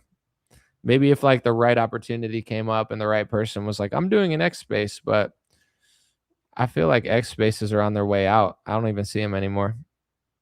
Maybe I'm wrong though. Um, Someone said you can also shut up. Are you talking to me or someone else? Either way. I think there's someone having like a long, detailed argument with someone else on my YouTube, and I hope you guys are having fun with that. And I don't know, I have like it's a lot of messages there. Someone said, I voted for Trump and I'm so disappointed in this lack of transparency, him trying to blow off the Epstein files and starting wars. I've realized how greedy our politicians don't work for our country. I think the only way to think Trump's doing a good job is just to be a fan of him. And I think that's really all he has left because, you know, during the election, it's like, okay, Biden sucks, the border's open, his administration's terrible, and there's always this like possibility with Trump. Like, what if he hires better people? You know, what if RFK does a lot? So I if people didn't vote, I completely get it. If people did vote, I get it. But at this point, you know, in my view, it's hard to like think how in the world could you possibly think Trump is doing a good job? Like he doesn't even talk about anything that matters ever. His entire personality is the Iran war and the reflecting pool. And it's because one, he's like a builder, egotistical builder. He just likes like aesthetics. So that's like really important to him. Like it's actually insane that we're here. Imagine Richard Nixon every time he went on like television, he just talked about like some vanity pet project he was building. Like no American would ever want or settle for this ever, but we're so dumbed down now that that's like the status quo. It's like either brain dead Biden, who's like weekend at Bernie's, or Donald Trump talking about a reflecting pool. But all he does is talk about the Iran war. He ran on I don't need new war. I'm going to end the war in Ukraine. I'm going to stop the war in Iran from happening so we can focus on America. And that's a message that resonates with people because it's like we have so many problems here. We don't have time and money and resources to be the world police anymore. We have too many problems here that are not getting fixed. That was his campaign message. I'm not saying you had to trust it or believe it, but that's what he said. So now they're acting like they don't understand. Look at his True Social. There's nothing about healthcare. There's nothing about build. Like nothing matters. There's no. I can name 50 things that I care about, and most people I know care about. He doesn't talk about any of them. It's like he's so surrounded by people who just tell him that what he's doing is good. I don't think he's likable. I don't think he's relatable anymore. He used to be on Twitter 20 times a day talking about everything. Now he doesn't talk about anything. And he's trying to somehow monetize his True Social and like let you see his posts earlier. Like he's such a corrupt, slimy, grimy nothing burger. He's doing nothing. He's saying nothing. Nothing he says matters. He said gas prices were going to go down because he's better. They're going up again. He said he wasn't going to start the war. He started the war. RFK was promising because I think he does actually care, but Trump is such a piece of garbage that RFK is like getting strong armed at the HHS by a bunch of like Trump plants, and RFK can't even do anything. So it's like Trump's green lighting pesticides, forever chemicals. Like Trump is like basically like a swamp. If you've ever played Pokemon, there was a Pokemon named Muck. I want to get a picture of it, but Muck was basically just like a pile of sludge. He was just like a fat pile of sludge. Look up a picture of Muck, M-U-K. Trump is like Muck. He's the ultimate swamp creature. He's just like bathing in filth and nothing matters to him except for making more money. So it's like if he can make more money with crypto or gambling or forever pesticides or chemicals, it's like open season for Trump, and RFK can't even seem to do anything about it. So like, can anyone that still thinks Trump is good, like what has he done? We get it. He's not Joe Biden. If you're trying to convince someone else, there might be another way to do it. But for me, I voted for Donald Trump. I know he was going to close the border. I understand that Biden provided almost nothing for America. So now that we've got past he's better than Biden, and that's even probably debatable at this point, what is he doing? Like, what is there? Like, you like higher gas prices? You like the war he said he wasn't going to start? You like his little crypto schemes and Jared Kushner running rampant over everything, even though nobody invited him or voted for him, rather? Like, you like glyphosate a lot. You really like forever chemicals being green lighted by the EPA. You really like the reflecting pool. Like, the UFC event was awesome. That was great. But that doesn't really matter. Like, I just like the UFC. Besides that, I can't think of anything he's done that's literally worth anything. Like a few bills where it's like women need to stay out of the men's sports. Yeah, we get it, bro. Like, can anyone tell me anything that he's done, like, at all? Is he even trying? Does he even care? He's all like, his whole personality is the Iran war because he's stuck in one of the biggest quagmires in modern history. If you want to listen to what Trump is stuck in and you want to honor Charlie Kirk, listen to what Charlie Kirk said about the Iran war before he was assassinated. He predicted all of it. It's easy to predict because it's obvious. It's like, if you listen to a clip of JD Vance, I think I have it loaded still. Listen to what JD says they want to do. It's everything that was done. Hold on. To have, sort of the terrorist infrastructure. Not that one. Hold on a second. And so our policy right now, what we're trying to accomplish is get the straits open, ensure the free flow of oil and gas. Obviously, we want to keep the Iranians from having a nuclear weapons program, and using the tools of diplomacy and military power to accomplish that. So their policy goals right now are to open the Strait of Hormuz. It was open before the war. Free flow of oil was happening before, and then stop them from having a nuclear weapon. We were told that that was done before, and Trump said it was fake news to say that it wasn't done from Operation Midnight Hammer. That was the whole point of Operation Midnight Hammer. So either Operation Midnight Hammer didn't work, which Trump will never admit, or it did work, and that was already done too. So it's like their policy goal is to go back to what it was before they did anything. That's their entire goal. They're getting service members killed. Gas prices are going up.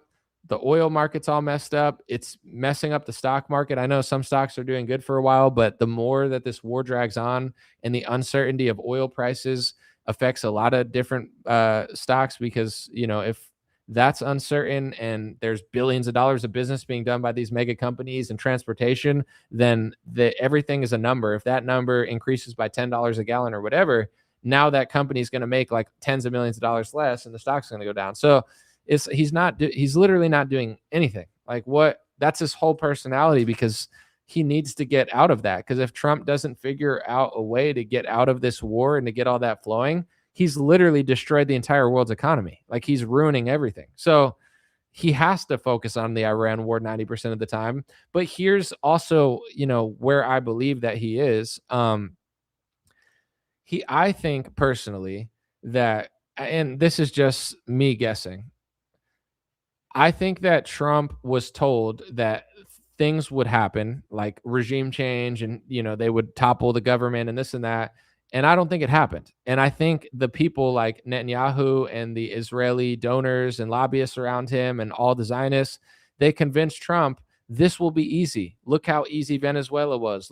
And I'm not saying this as an excuse for Trump. I'm just trying to say what I think he's dealing with now. He thought it was going to be easy like Venezuela. He thought it was going to be easy like some other things that he's done. He thought it was going to be quick and easy like Operation Midnight Hammer.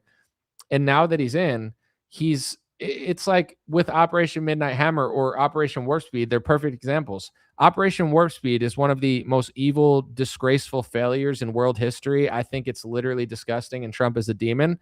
But he can't say that. So now Trump is a vaccine salesman. I think I saved the world. I think I saved 100 million lives. And Trump supporters are so brain dead that they now can't admit Trump did something wrong. So they have to like 5-dimensional chess it in their head and be like, maybe he did this to do that. Or maybe you just have your throat so far on Trump's dingling that you just can't admit that he's did something wrong. Have you ever thought of that? It's like, hypothetical in my head. Hypothetical. Your throat on Trump's tower. Trump Tower in the back of your throat. That's what's really going on. You're just like addicted to Trump. It's like he's Batman in your head, and you can't admit he ever did anything you don't want. It's literally like a mental illness at this point. You need to like seek therapy. But besides that, you move to the Iran stuff. It's like Trump's never going to admit Operation Midnight Hammer was wrong. So now either he took away the nukes or he took away the nukes this time. Like his story doesn't add up. So now he got tricked into the war. He didn't accomplish anything he wanted to accomplish. He's gotten, a bunch of servicemen killed. He's killed a bunch of Iranians. They blew up school children, apparently, with a double tap that was a mistake somehow.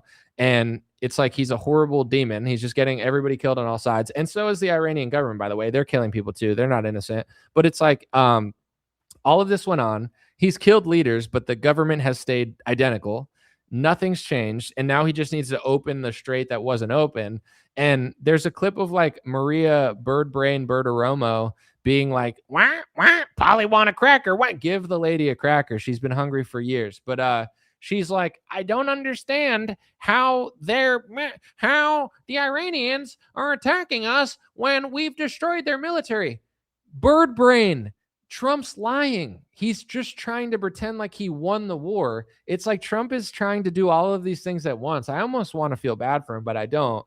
It's like he's got the Israelis and the Zionists and the donors trying to keep him at this war. So he wants to pull out and he wants to do a peace deal, but they won't. They don't want to let him. And I think he's taken so much money and he's way too compromised to ever say no to them. He took way too much money, hundreds of millions of dollars. He's screwed. But anyway, it's like, how do I pretend like I won the war to make a peace deal? Well, I can't say I lost the war and I can't say it's a draw. So I have to say I won the war. So how did you win? Like nothing good's happening.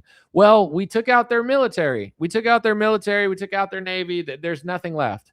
Okay, if there's nothing left, then how are they still killing our soldiers?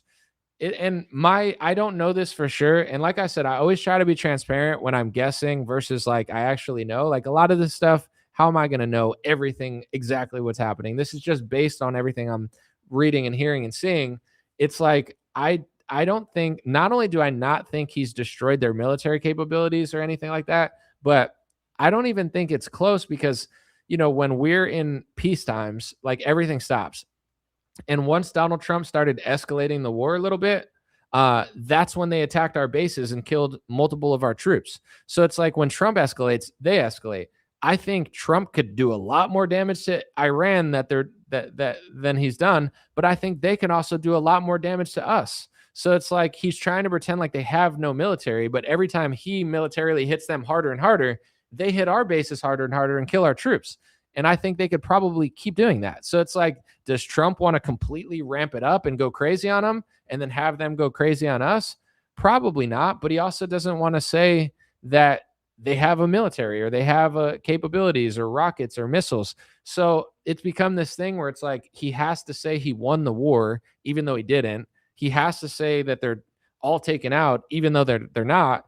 That's the only way that he could ever possibly create a peace deal and be like, I won. It's over. I'm a hero. I blew up all their stuff. They have no nukes. They have nothing. Okay, now the peace deal. But then his Israeli Zionist handlers are like, no. They still have military capability. They still could possibly build a nuke sometimes. It's not as difficult as you think it is. And also, we want you to completely regime change them. The same regime is still there. So it's like he's in the middle of the Zionists and the Israelis who, to be fair, are actually being more honest about this, where they're like, you didn't even do anything. Like you went like 20% of the way. We want you to go 100% of the way. I don't want to do that, but they're not going to let Trump off the hook and be like, oh yeah, you're a hero, sign a peace deal, just leave us alone. They know Iran still has capabilities. They know Trump didn't really do anything. They know he didn't do regime change. So Israelis and the Israeli government and the Israelis that are Trump's handlers at this point, basically, they're not at all satisfied with anything that he's done. Like, yeah, thank you. It's been cool. We appreciate you. We're glad it's you, not Biden or whatever. But you think you're just going to create peace now?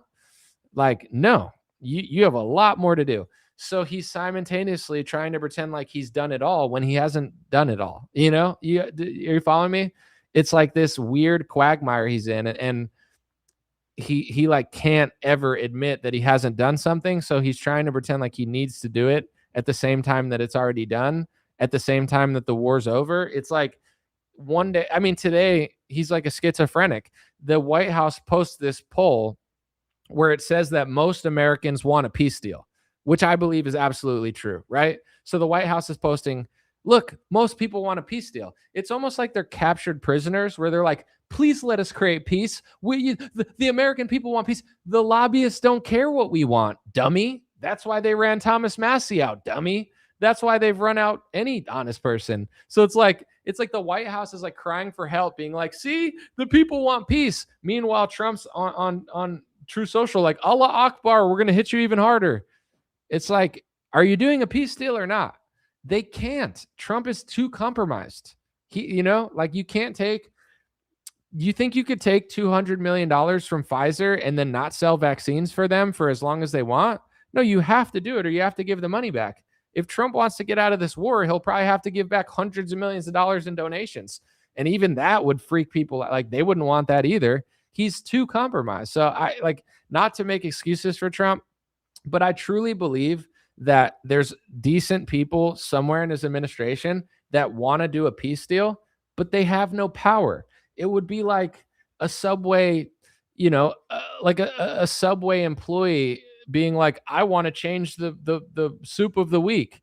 It's not up to you. You're a Subway employee. You know what I'm saying? The CEO gets to decide that. Trump is not the CEO. He gets to cosplay as the CEO for as long as he's a puppet. If he stops being a puppet, they'll find a new CEO very quickly. So I don't think Trump wants to continue this stuff. He just doesn't have a choice. So it's like his administration and like people like Alex Brusewicz, who's being pretty honest. He's like calling out the Israeli influence, and he's like noticing that all these like Israel firsters are attacking Trump and his peace deal, which is true. And I appreciate Alex for doing that. Thank you, Alex. We'll take what we could get out here, the American people. But none of this matters if Trump can't do it. We know what Mark Levin thinks. We know what the Israel firsters think. We know what the America firsters think. We know what people who watch Fox, like we all know what everyone thinks at this point. The question is, can Trump actually do the peace deal? Yes, they're going to get mad at him. Yes, we should call it out. But is he going to do it? Can he do it? I think he wants to. I definitely think JD wants to. I just think they don't care. And they're two different type of people. Trump, he's so engulfed by money and he's taken too much that he has no choice and he doesn't care that much. JD, very similar. It's like, do I think JD wouldn't have started this war if he had the choice? I do. However, JD Vance is not the type of guy to start a podcast and say what he really thinks. JD Vance is an insider. He slithers like a snake and he does whatever he has to do to get where he wants. He's changed his name like 3 times. I'm this, I'm that. My name's this. My name. Oh, JD Vance. That sounds good. That's who I am now. I'm this guy. Wow. Trump, never Trump. Wow. Trump's so great. I think JD Vance, somewhere deep down inside that slithery skin of his, I think he's a cool guy. I think I'd like him. I think I'd have a great podcast with him. But he is only allowed to be there because he plays ball. And I loved what he said on the Joe Rogan podcast because it was so true. He said, I'm not a podcaster. My job is to support the president, which I've told people this for a year now. I'm like, JD Vance is the vice president. Your job is not to question Trump. If you want to question Trump, you got to do something else or even join a different branch if you want to have a discussion with Trump. The vice president is literally a mini-me Trump. JD Vance knew what he was getting into. JD Vance is doing it perfectly. He's not going to ruin his opportunity to disagree with Trump. Deep down inside, I think he does. But it doesn't matter that he does because JD Vance will probably do whatever they need him to do to get to that spot. So that's the difference. Like, it's not to make an excuse for Trump or JD, but I think some people will be like, they don't care at all, or they do. And that's fair because that's closer to the truth. But it's like, I think Trump probably would want to get out of this at any point, but he can't. He's too owned. And JD would have never started it, but it doesn't matter because if JD's got his way, he wouldn't be there. So it's like all these hypotheticals of what he would do. It's like JD Vance would also probably shut his mouth to become president and do whatever they wanted for 4 years and then write a book about how he wishes he didn't. Like it doesn't matter that he has opinions that he can't say if he's not saying them. There's a lot of people that think things that they won't say in order to get positions. We usually call that a sellout, In politics, that's the game they have to play. At least JD Vance is like somewhat honest about it. He's like, yeah, no, I can't really say what I think. I just got to support whatever Trump does. Literally, like I actually appreciate that because it's not like he's not an activist. He's not a policy challenger. He's literally mini-me Trump. Like you remember Dr. Evil? And then they had the mini-me Dr. Evil and Austin Powers. JD Vance gets to be the midget Dr. Powers. They're Dr. Evil, not the big one. And maybe one day if he plays his cards well enough, he can be the big one. And maybe he'll have like a little bit more of an opinion. But, these are all like woulda, coulda, shoulda situations. Someone said Donnie's gonna drop the nuke if the war doesn't go his way. I mean, I don't think so, but I don't know. It's he got us in a massive, massive pickle, even bigger. And I think also the whole like Cuba thing, it's all of these wars are related. The oil, the countries working together, like the whole China election thing. He's trying to put pressure on China because China is a big player that doesn't play with America and probably aids some of these countries that we don't like. So you could tell though that China has a lot of power because you could tell how much Trump respects them. Even though he talks all this crap about them, he'll be like Xi Jinping, Xi Jinping. Like China is very intelligent with how they've not allowed like Western powers in. So I think Trump like wants people to like turn against them, but like not, it's not like, wow, we're going to start a war with China. Like they know better than that, but it's like, wow, China did this. Okay. So what are you going to do about it? Are you going to stop bringing 600,000 Chinese students into student universities? No. Are you going to stop them from buying our farmland? No. Are you going to like punish Xi Jinping when you see him? No, Trump will probably be like, sir, yes, sir. It's like, so what's the point of your press conference? Nobody cares. Even MAGA doesn't care anymore. It's like, even they're like, yeah, I don't think it's China and Cuba. They're like, I think it's Democrats. And they're like, Trump's like, yeah, it's China and Cuba and Iran and Russia. It's a Russia collusion. Okay. I said it wasn't, but it was. I realized that my handlers are the same people that Zelensky is. So now I just have to act like Zelensky. It's quite the tragedy, isn't it, folks? It's quite Shakespearean if you really think about it. I said I was going to stop the war and I started the war. I said I wasn't going to start the war and I started the war. I said I was going to fight Zelensky, but I realized we have the same handlers because it's literally the same tribe that controls both. So now we are very friendly. Well,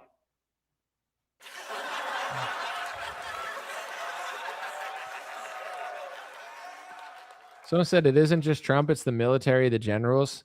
Yeah, but you can change that if you wanted to. But when you're working with a certain agenda, you take out the military people that don't agree with you. Like there were a few people that got fired and they were probably like, hey, Trump, I've been doing this job for 40 years. This is a terrible idea. It's going to get our troops killed and it's going to destroy our country. And Trump's like, I don't care.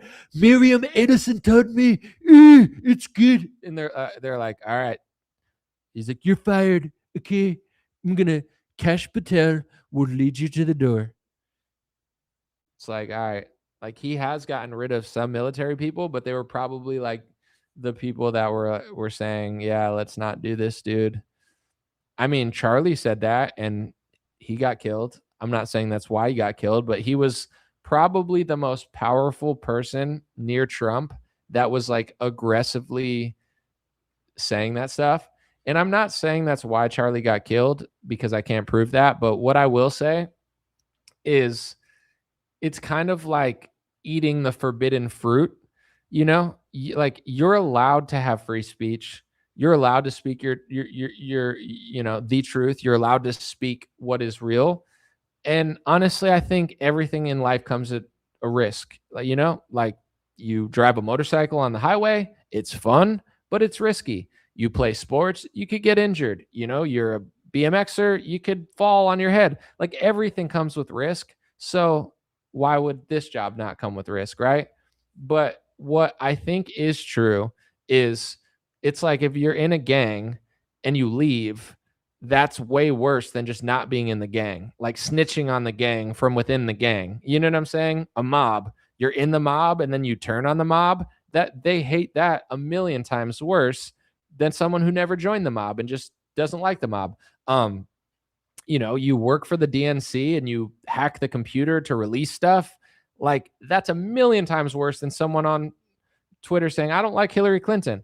So like Charlie, this is, I think the tragedy of Charlie Kirk is like, for a long portion of his career, I didn't like him because I feel like he was a total stooge and a sellout, but he got power, he got money, he got older. I think, I had a lot of grace with Charlie because he was younger. So I was always like, yeah, I don't like what he's doing, but he's in his 20s. Like, let's let the kid grow up and see who he is in his 30s. In my 20s, I was retarded. So I was like, yeah, I don't agree with it, but he's doing a lot for that young of age. And as he started getting older and more powerful, Charlie started pushing back more. And you don't see that like ever.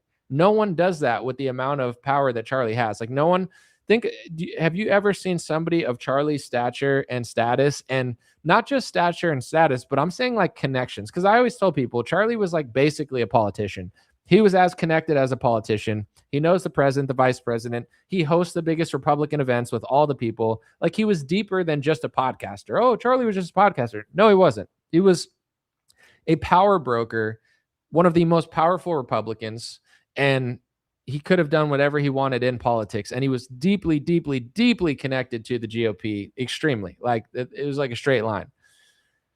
When have you heard someone like that was as powerful as Charlie say, I think they're ethnically cleansing people in Gaza? I don't want to say it. I hate to say it, but that is like literally what they're doing. When do you hear people like Charlie Kirk say, the thing about October 7th that's weird is how did they let this happen for 3 hours? And I think Charlie said on PBD's podcast, he thought it might have been a stand down order or something. Like, no one at Charlie's level can say that, because Charlie, it's like he's already bitten the forbidden apple. Like, they've already, essentially been like, if you want to be here, you have to be fake. If you want to be this rich, this successful, make this much money, you have to play this game. And Charlie tried to leverage his power as much as he could and please both sides and be like, you know what? I'll take the money, but I want to be myself, or I don't need your money anymore. And the people that were feeding Charlie the forbidden apple for most of his career started getting super, super pissed off at him. Like, I made you. I created you. You are a lab creation. I'm not saying he was, but they're like, we gave you all this stuff. We gave you the money. We gave you the platform, the company. Yeah, you did it on your own, sort of, but not really. You had donors the entire way. And now that you've used us to elevate to this, now you want to say this about Israel. Now you want to do this.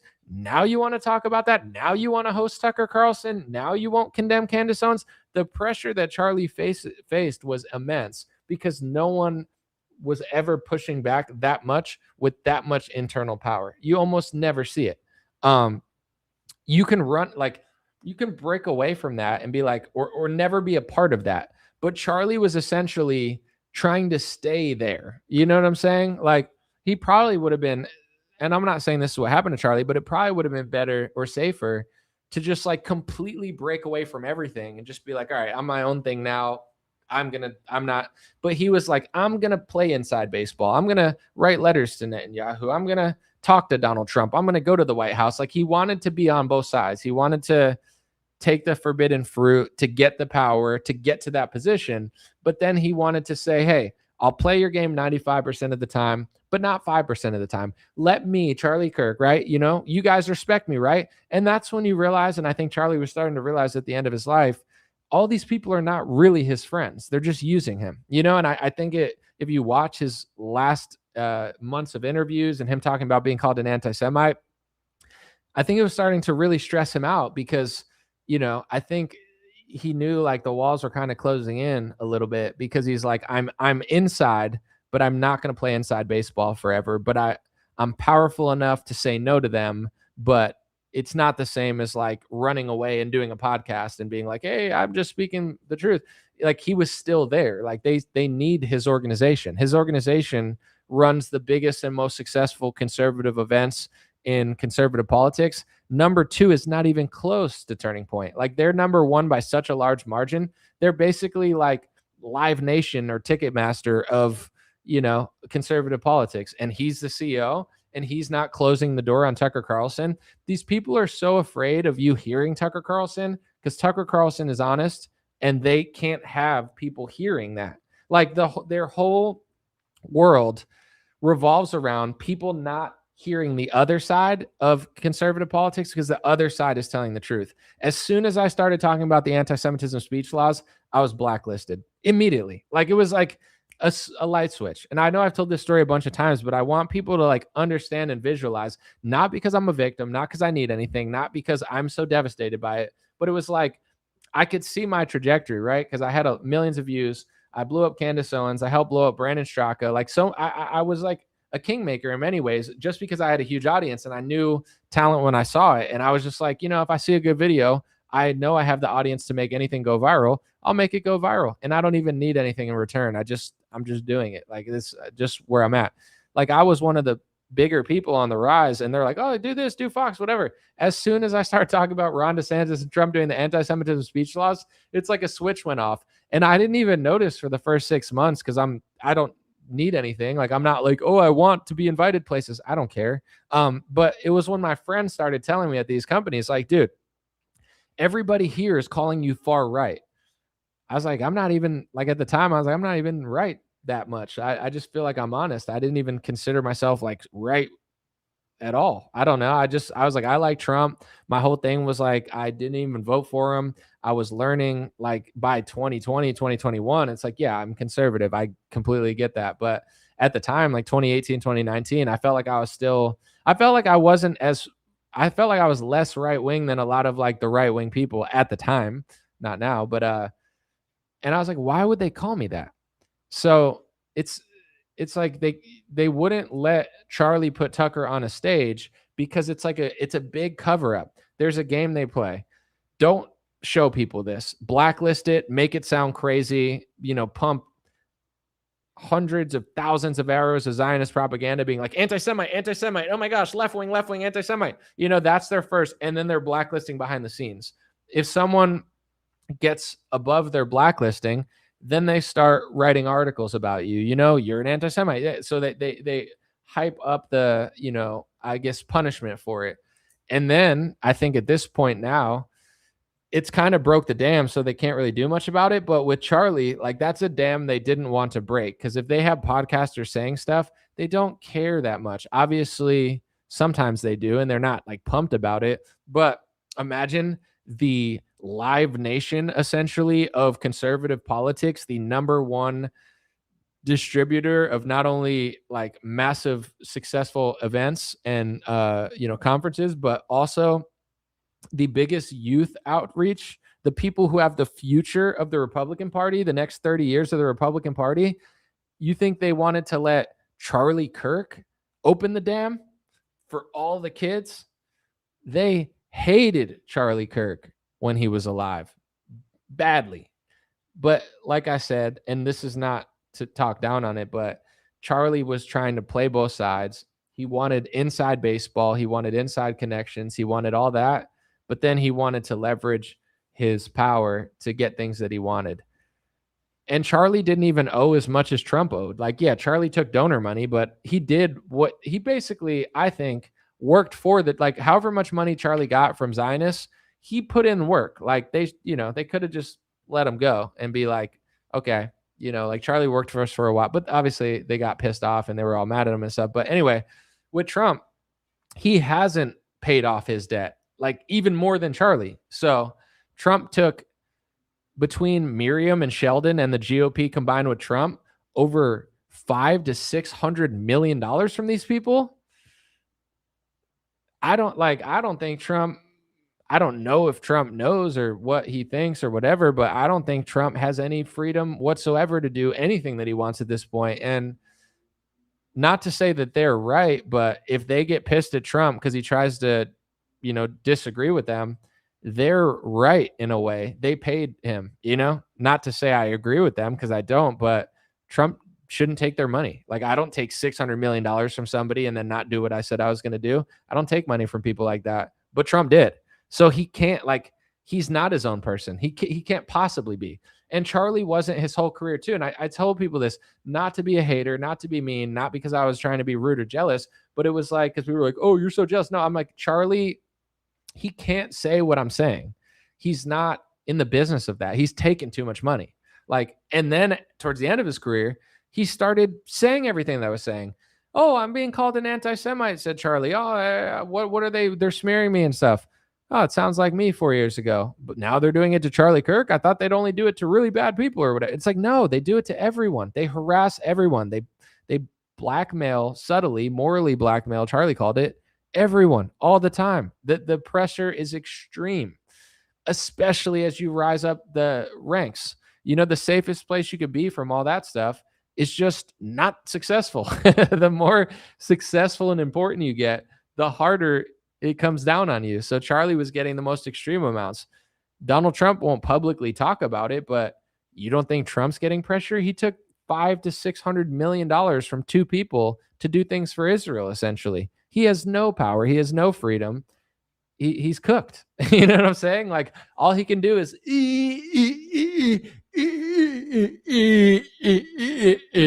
and they're like, can I do crypto deals? Sure. Can my kids be on drone companies so we blow things up and make money? Sure. Can we do Kazakhstani mine deals? Whatever. He can do stuff. He can enrich himself, but he can't run the country. Like, he's already given that up. He's taken way too much money. And it's like, there's probably people that when I talked about how much money Trump took like 2 years ago or 3 or 4 years ago, they're like, I don't want to hear it. I hate what you're saying. And then 4 years later, they're like, oh, I agree with everything that you said. Now I see it. You could see it in the future if you just follow how much money he's taking. You know, like, it's not like you didn't have to lie to yourself for 4 years about it. Someone says, see you in Valhalla, Charlie. For sure. Rest in peace, Charlie. I mean, he was going to be a good politician. I think they knew that. I think they knew that he was going to, like, if Charlie got into a position of power, I don't think he would have been like perfect, because he definitely likes to play both sides. But I think they know, especially on these people. And I know like Candace has shown like text messages and stuff. Here's what I'll say to anybody, especially in politics, and especially people that are like a Charlie Kirk. Like, Charlie was like top of the pyramid, right? I'm not telling people to be paranoid. I'm not telling people that they can't say anything in private or whatever. But what I will say is, if you're Charlie Kirk and you think publicly you're going to be like, oh, I like Ben Shapiro and I agree with all the Israelis or whatever, and then privately you're going to say all this stuff, they know what you're saying. You know, I'm not asking people to be paranoid. Everybody makes mistakes. Everybody's flawed. I'm not saying it's right. I don't think it's right at all. I think every American should have privacy. But I just think, like, was Charlie that naive that he was saying things publicly and he was in a bunch of these like group chats and stuff, and nobody in the group chat was snitching on him, or no, like word wasn't getting out? I don't know. I feel like maybe he just didn't think like that. He was like, oh no, I'm gonna like save face with the public and the donors, and then I'm gonna like text my real friends what I really think. They know that. Somehow they know that. They know that because you're doing it in a group chat and they have somebody in the group chat that's literally just reading it, or you're probably powerful enough where if you think you're going to turn on them in private, they'll figure that shit out, I'm sure. But it's not to justify it. It's just the reality of the world we're living in. Someone said Trump is probably afraid ever since they shot his earlobe off. Well, that's a whole nother thing too, where it's like, let's just say that is real. I don't know what's real anymore, but let's just say that really happened. A lot of people seem to not think so, which I completely understand because everything about it's weird. But there was no I guess they had some investigation, but like they didn't care. It's like everyone was like, Secret Service is incompetent. You had Corey Compatore's wife saying that she thinks that it was the government who did it.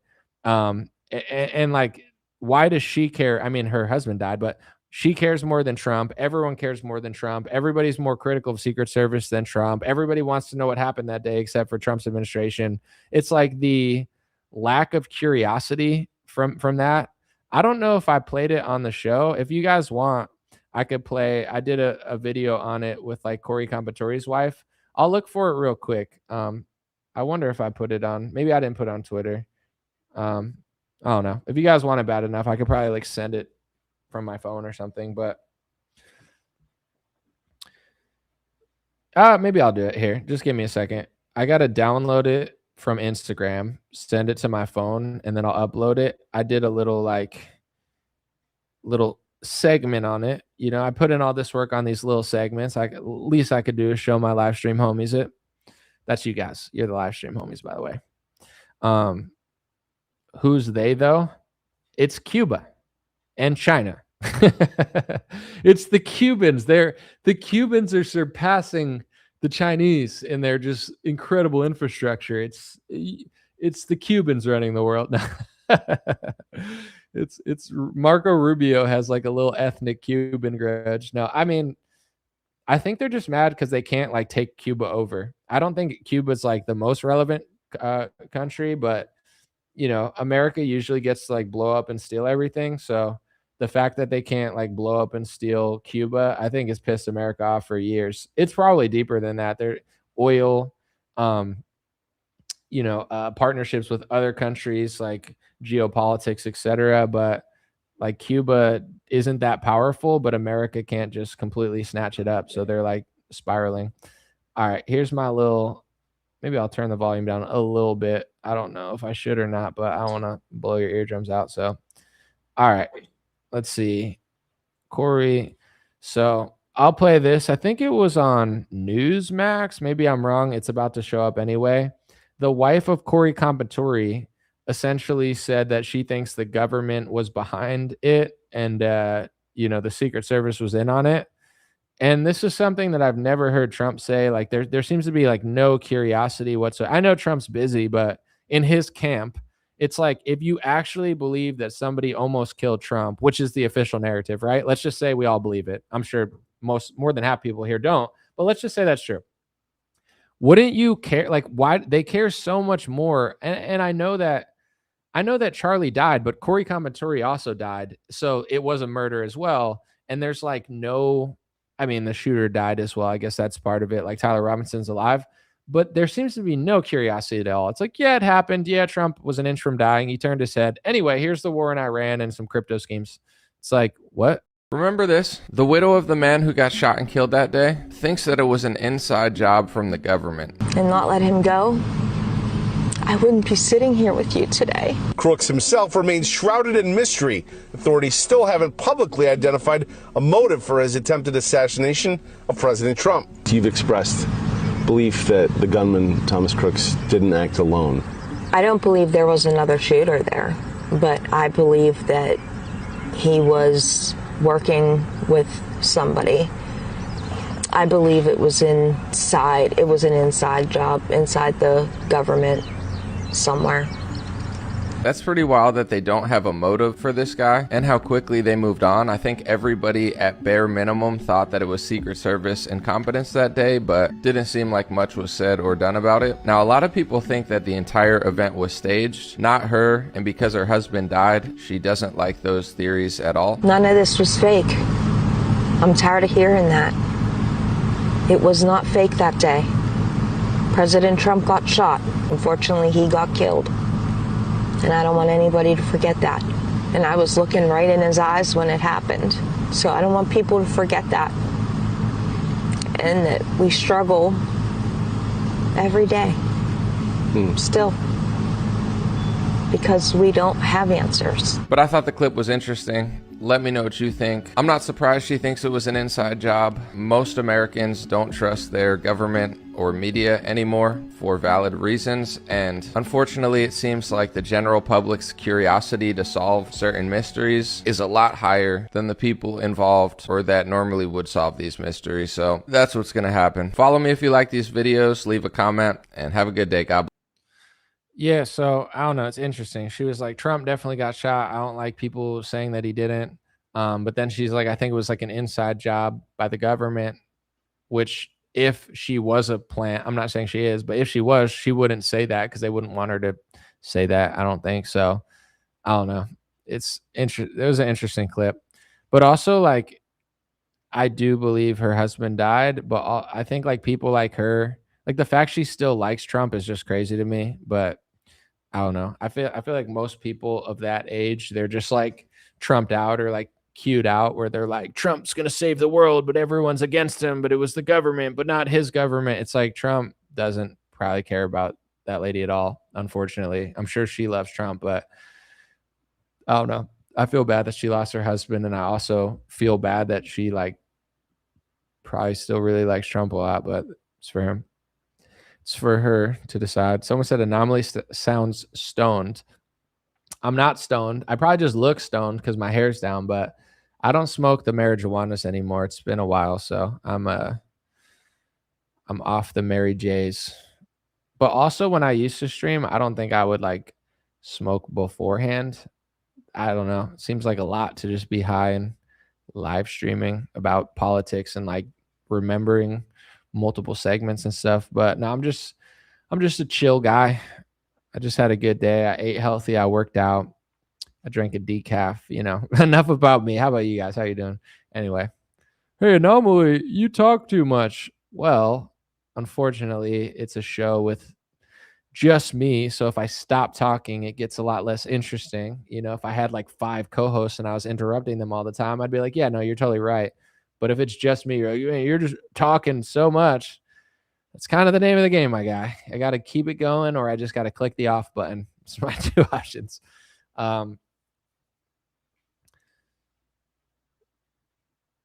Let's see. I'm doing great. Good to hear. Good to hear, my guy. Appreciate you, by the way.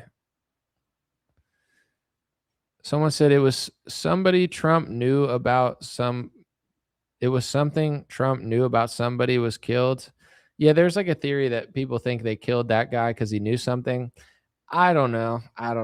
I guess I don't really have a strong opinion about that whole thing. Like it seemed weird to me. Something doesn't seem right about it. So I'm just personally not offended by any theory. Like there's some people though, they're like, how dare you have that theory? It's like, whoa, okay. Like if your husband got shot and killed, then yeah, you can feel that way. But just some random person being like, it was definitely Tyler Robinson. How dare you question it? It just comes across really weird.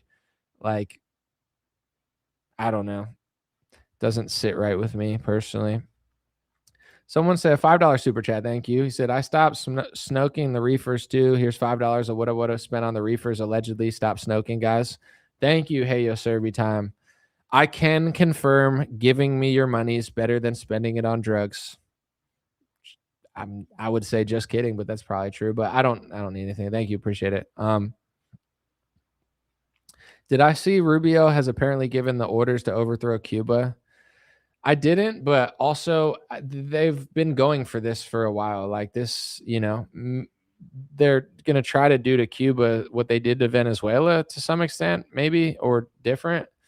Like that's always been in the cards. And maybe they can get away with it in Cuba. Maybe they won't. But I think in Iran, they're just completely, I wouldn't say overmatched, but it's just bigger and harder to do that. Like Venezuela, it was shockingly easy for them to do that. I don't know. It's not going to happen in Iran, but maybe they could do that in Cuba. Thoughts why the Butler shooter was in a BlackRock commercial? I remember one of them was. Let me look it up. Was the Butler shooter on a BlackRock commercial? Yes, Thomas Crooks, the gunman. Yeah, I saw that commercial. I was just making sure. I mean, I guess someone could say it's a total coincidence, just so happens that he's in a BlackRock commercial. I mean, obviously that could be possible, but I don't trust anything about that. Like the only narrative that makes no sense to me is like the official narrative. It's like it's this lone wolf shooter that just so happened to be in a BlackRock commercial, that just so happened to get up on the roof, that just so happened to get past Secret Service, that just so happened to shoot his ear, that just so happened to get killed. It's like, yeah, it's possible. But I don't think I'm buying it. And if, in my opinion, that were real, they would have went way harder at that. It's the same thing with the 2020 election. Like they wait 6 years and then just say it was like China because they took voter rolls from like everyone could get the information that they got for the most part. It's just they think we're stupid, You got to come up with better narratives to trick like certain people nowadays. So it's like Cuba is pushing leftism into America. They just want to overthrow Cuba. So now they're convincing like Cuba's not the number one cause of leftism in America. Like that's obviously not true. They're probably not even top 5. Maybe at a certain point in history, they were top 5 or top 10 with the communism. But at this point, like It's just it's the propaganda is embarrassing. I'm offended. I'm very offended now, but probably one of the most offensive things by the Trump administration, besides like hiring Pete Hegseth and people like that, is the propaganda. Like I think they've given up on people with over like an 100 IQ that are not completely egotistical and self-centered, and they're just aiming for like caveman level retard shit now. It's like trust the plan, patriots. It's not Soros anymore, and it's not the left, and it's not all these mega donors and all this. It's Cuba's the number one pusher of leftism, and it's like they literally think we're stupid. At least respect me enough, Trump administration, to give me some good old fashioned patriotic propaganda. The propaganda in World War II was phenomenal. 10 out of 10 Oscar winning propaganda coming out of World War II. The propaganda after 9/11, phenomenal. Another 10 out of 10 Morgan Freeman like performance from the propaganda. Everyone believed it except for like less than 5% of the population. Phenomenal. People got mad at the Dixie Chicks. They're like, Dixie Chicks don't love America because they don't want to go to war. And then every boomer that got mad at the Dixie Chicks, now they agree with the Dixie Chicks, but now the Dixie Chicks hate themselves because they have Dixie in their name and now they're liberal and the lead singer got really fat.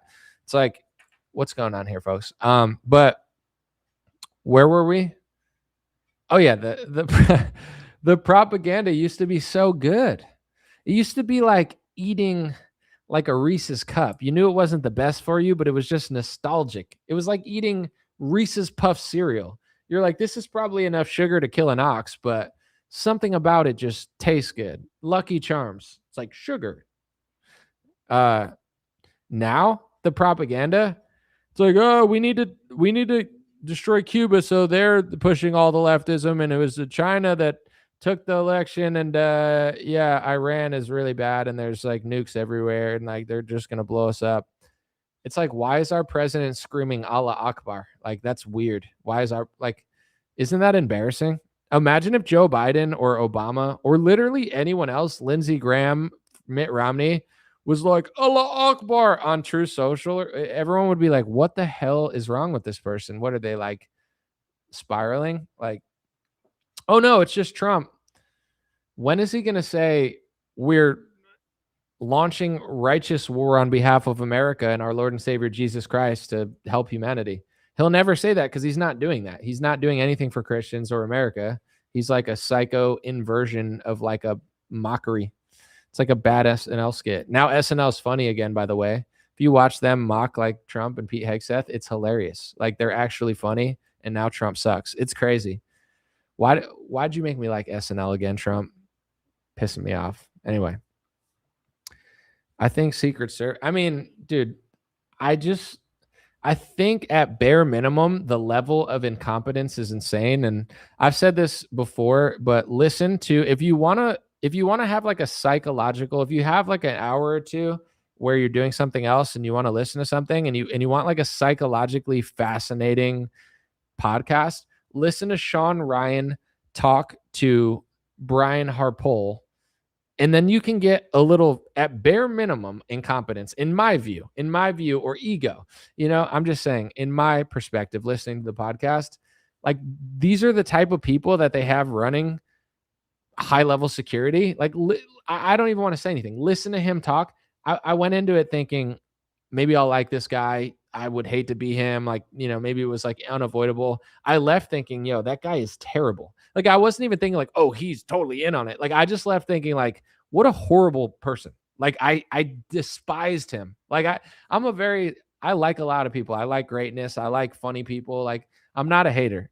I did not like him at all. Like, I actually, he was one of the least likable people that I've heard on a podcast in the last like 5 years. Like, I was like, this guy is a terrible person that I personally wouldn't like. Maybe he's a nice guy or something, but you get what I'm saying? That's who they had doing that.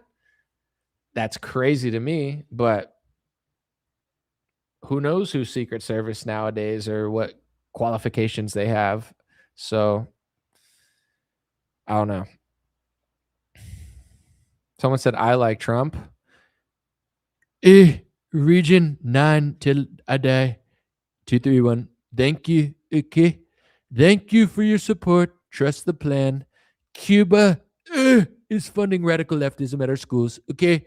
We need to beat up Cuba, and then China, and then Russia, and then Iran, and then the world will be filled with pornography and gambling. I meant freedom and liberty and Christianity, okay? Because there's just too much feminism. You go to Russia, it's disgusting. Women like their lives. They just love being mothers and women, and they're not trying to compete with men. It's crazy. In Iran, the women, they won't even put their titties out and try to be a CEO. Can you believe that? That's crazy. Why would they do that? Okay, they're covering themselves. They don't like the homosexuality. They wouldn't let Rick Grinnell and Scott Bessent run things. Can you believe that?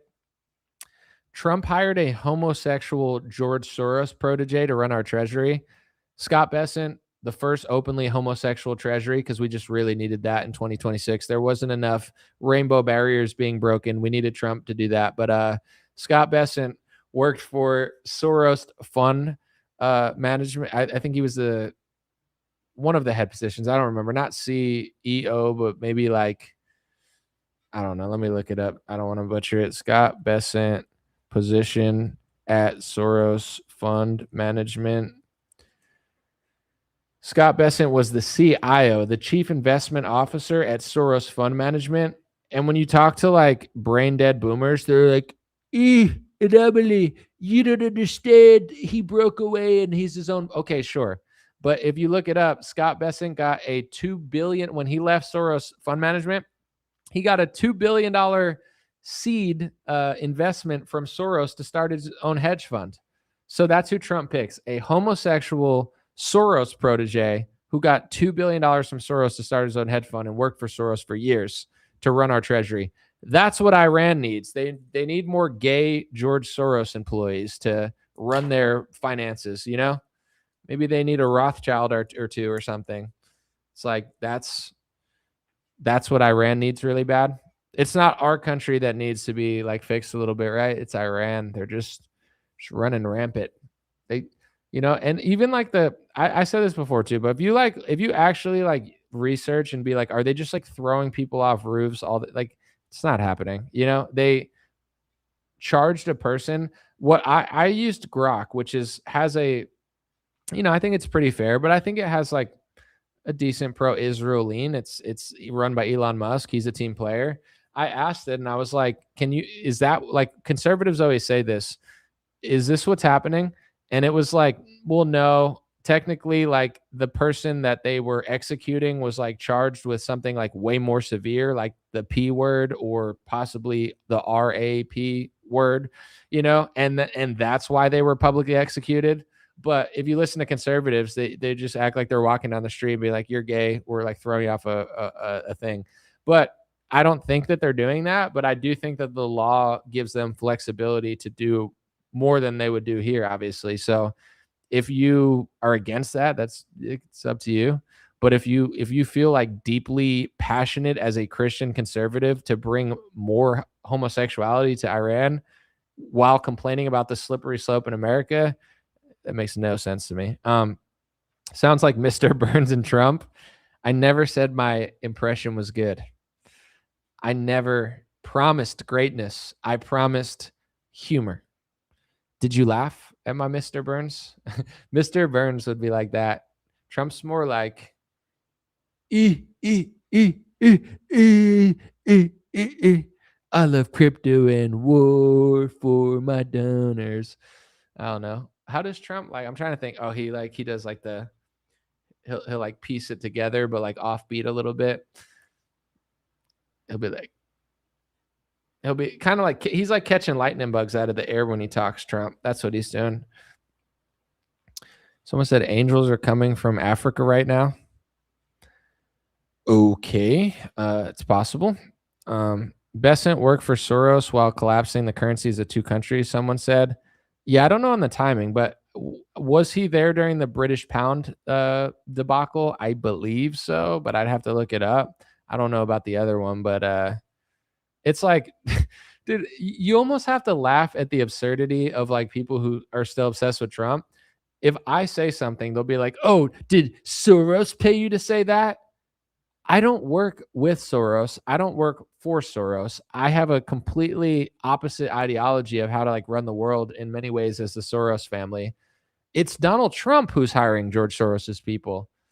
It's Vivek who's tweeting out op-eds being like, "Well said, George Soros. President Xi's the most dangerous enemy of the open societies." It's like all the people that Zionist media makes you worship, they have a deeper connection to the Soros family than I like. It's like Republican Fox News watchers, they don't realize how dumb they are.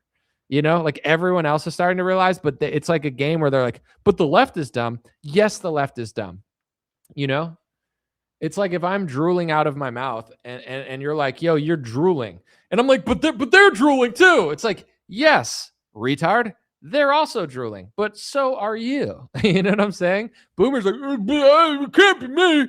I'm listening to Bird Brain Maria Bertiromo. I ran more good. Probably want a cracker." I looked up Maria Bertiromo on Wikipedia because I was just curious. And she married the son of a Jewish billionaire named Steinberg and then had a rabbi initiate their wedding or whatever. It's like, okay, you're allowed to do that. I don't care. But of course, it's like, wow, what a coincidence. Who would have known that this Italian Catholic or whatever married a billionaire Jewish son and had a rabbi officiate their? It's like, wow, man, that totally shocked me. I never would have suspected that. Let's start a war. She's like, "Donald Trump, I can't believe." I'll find the clip. She's like, "I can't believe that they hit us with weapons that they don't even have." They have weapons, dummy. You just lie all the time and you believe Trump's lies and government propaganda. So when the government propaganda doesn't come true, you're like, I'm trying to fathom why Polly did. It's like, give her a cracker. I notice a lot of like mainstream crackers are like GMO crackers, and I'm like, why do you guys need to genetically modify a cracker? That's crazy to me. But anyway, all right, let's try to do this. And then I'm gonna like end the live stream. The natural light is disappearing, and so is my will to entertain you guys. So I had a great day today. Hopefully many great days to come. But yeah, I don't know. I was in the mood today. Hopefully I'll be in the mood a lot more. It's just hard to do everything at once. Like when I'm live streaming, I can't do shorts. But when I'm doing shorts, I can't live stream. What a lame debacle. All right, here's Maria Birdbrain Bertiromo. She's like, "How did they hit our base if they don't have a military? I don't understand." I don't know why she sounds like Seinfeld, but I never claimed to be the best. I don't understand how it's possible that Iran has the capabilities to fight this way and continue to try to lash out at Gulf countries and U.S. military bases, because the U.S. has obliterated Iran's military, and the president continues to reiterate that. I don't understand. We got rid of their military. How is a non-existent military hitting us if we took them out? I mean, the president said so himself. If he says so, it must be true. Hey, dingbat. It's probably not true. He's lying. You're lying. Mystery solved. And I don't want to make light of servicemen and servicewomen dying because it's really sad. It's really sick. And they shouldn't have to die. They're now dying because they're stuck in these foreign nations that you make them go to so they can fight wars on behalf of a foreign nation and oil that we had before the war even started. Like, like these people are just gross. It's like, and then Pete Hegseth, he's like a drunk. Pete Hegseth is like they're having a tryout to see like who can be like the drunk loser, like fake, shitty like military general who's like an embarrassment. And he shows up and 50 people like him show up. And like the director's like, "Hey, you're definitely good for this character, but like you're not top 30." Like, and he's like, it's not an act. This is just who I am. So, hey bro, how is it legal to just install Lindsey Graham's sister? It's a good question. I don't know. I mean, I would just ask AI. Obviously, AI is not like always right, but I think it does like it could scan the legalities of how politics actually works. If you word it right, say, is it legal? Do you want me to do it for you? Is that what this live stream is? Just me doing other people's work? I'll do it, you know? I'll do it for a shekel or two. No, all right. I'm just gonna ask real quick, Grok. Is it legal or constitutional for Lindsey Graham's sister to take his Senate position? I'm sure Lindsey Graham's sister probably loves war as much as Lindsey Graham did. All right.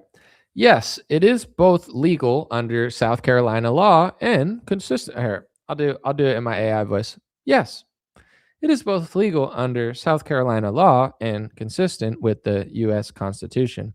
The 17th Amendment to the U.S. Constitution governs Senate vacancies.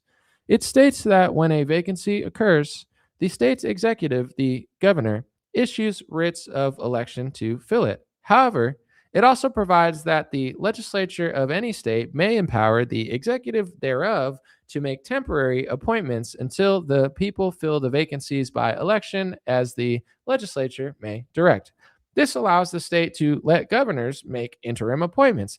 There are no constitutional restrictions prohibiting a governor from appointing a relative, such as a sibling, to the Senate vacancy. Qualifications for senators are limited to age 30 plus, U.S. citizenship 9+ years, and state residency.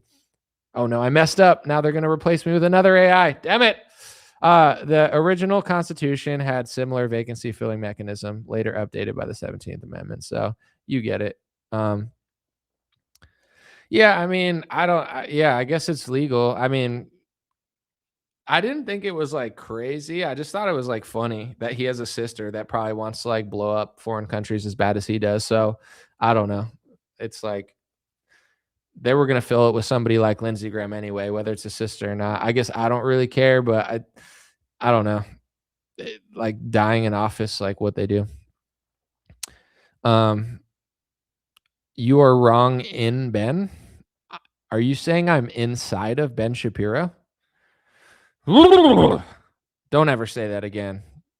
Never make that typo again. Apologize to me, lady. No, I'm just kidding. But anyway, someone said that's South Carolina, but what about Israel? Dude, there's a clip of John Federshorts, or what's his name, like Shrek Ogerman or something, talking to Maria Birdbrain, and they were just like, ready here. I'll do my impression of it, then I'll download it and play you for guys.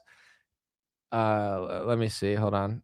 All right, I'm gonna download it first, upload it, then I'll give you my impression. You got Shrek Feder Ogre talking to Maria Bertaromo. Her last name Bertaromo. It's BIRD-O-Romo, like Tony Romo. Bertaromo. That's what I call her. I'm good with nicknames. That's why, like, you don't want to get a nickname battle with me because I'm top tier. Like Prime Trump is the only one who could beat me. He's not in his prime anymore, but he could definitely like ruin my life with One True Social. He'll be like, "Ugh," and then every boomer in the world will be like, I hate you. All right. Here's my reenactment of it. Maria Bertaromo, she goes, "Wah, wah. Can you believe that Democrats..." Wait, hold on. I got to do it around this because my thing's, "Wah, wah. Polly want a cracker? Wah. Give her a cracker. Give her a cracker. She's on air. Welcome, John Fetterman. We appreciate you.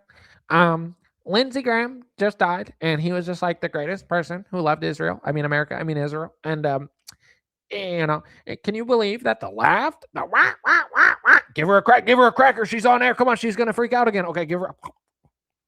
Can you believe? Can you believe that the left? The left doesn't like Lindsey Graham. John Ogerman, is Israel. I like Lindsey Graham cracker, cause we bond Barry Bond baseball. Oh, baseball. Not baseball, John. Get back on script. We're not talking. Israel. Yeah, Israel. That's right. John, he Lindsay, Lindsay, girl name, girl. No, Lindsey Graham was a guy. I know. Okay, me, John, Lindsay, guy, man, no woman. We love Israel together. That's a really interesting thing. Let's do this for 15 hours straight so we can destroy the brains of 70-year-olds. All right, here's the clip. Tell me if it was accurate. This is a great point. And, I've seen you with Lindsey Graham. I've seen you with other Republicans trying to work together. You are a Democrat, and yet you are not afraid to reach across the aisle. And yet your colleagues are attacking even the legacy of the former South Carolina Senator, Lindsey Graham. Yeah. I'm proud to call Senator Graham as a friend. We bonded over our love and devotion to Israel. Senator, he was working on important work. Now, great, there's this picture. Yeah, he was a great American. It doesn't mean that he was just a Republican. That doesn't change that he's a great American. He goes, oh, look, great. His picture came on the street. Oh, look, picture on the screen. That's good. There he is. Oh my gosh, dude. How do people do this stuff? Oh my gosh. It's too good. I mean, it's like, oh, wow. Oh, screen. Whoa. He's right there. Oh, that's not really him. Oh, I thought he was back. Unreal. Someone said that's funny listening from Cambodia. That's what's up. Shout out to my African brothers. Anomaly is popular in Africa. Maybe, allegedly. Oh, wait, that's in Asia. I was thinking of something else. Okay, I'm popular in Asia too. I'm sorry for misgendering you. I transgendered you. I said you were Africa. I don't know. I got to look on a map now. Cambodia. Is it at? That's just disgraceful of me. I'm so sorry. It's next to Thailand. Embarrassing. Well, I guess I'm never going to be able to run for president now. They're going to bring that up. He doesn't even know where Cambodia is. Sounded black to me. I'm not going to lie. Sounded like, Marcus Camby, Cambodia. I got a little confused, but, how come nobody talks about you guys anymore? Like, Thailand's kind of popping, Japan, people remember Vietnam. Not enough people show you guys love.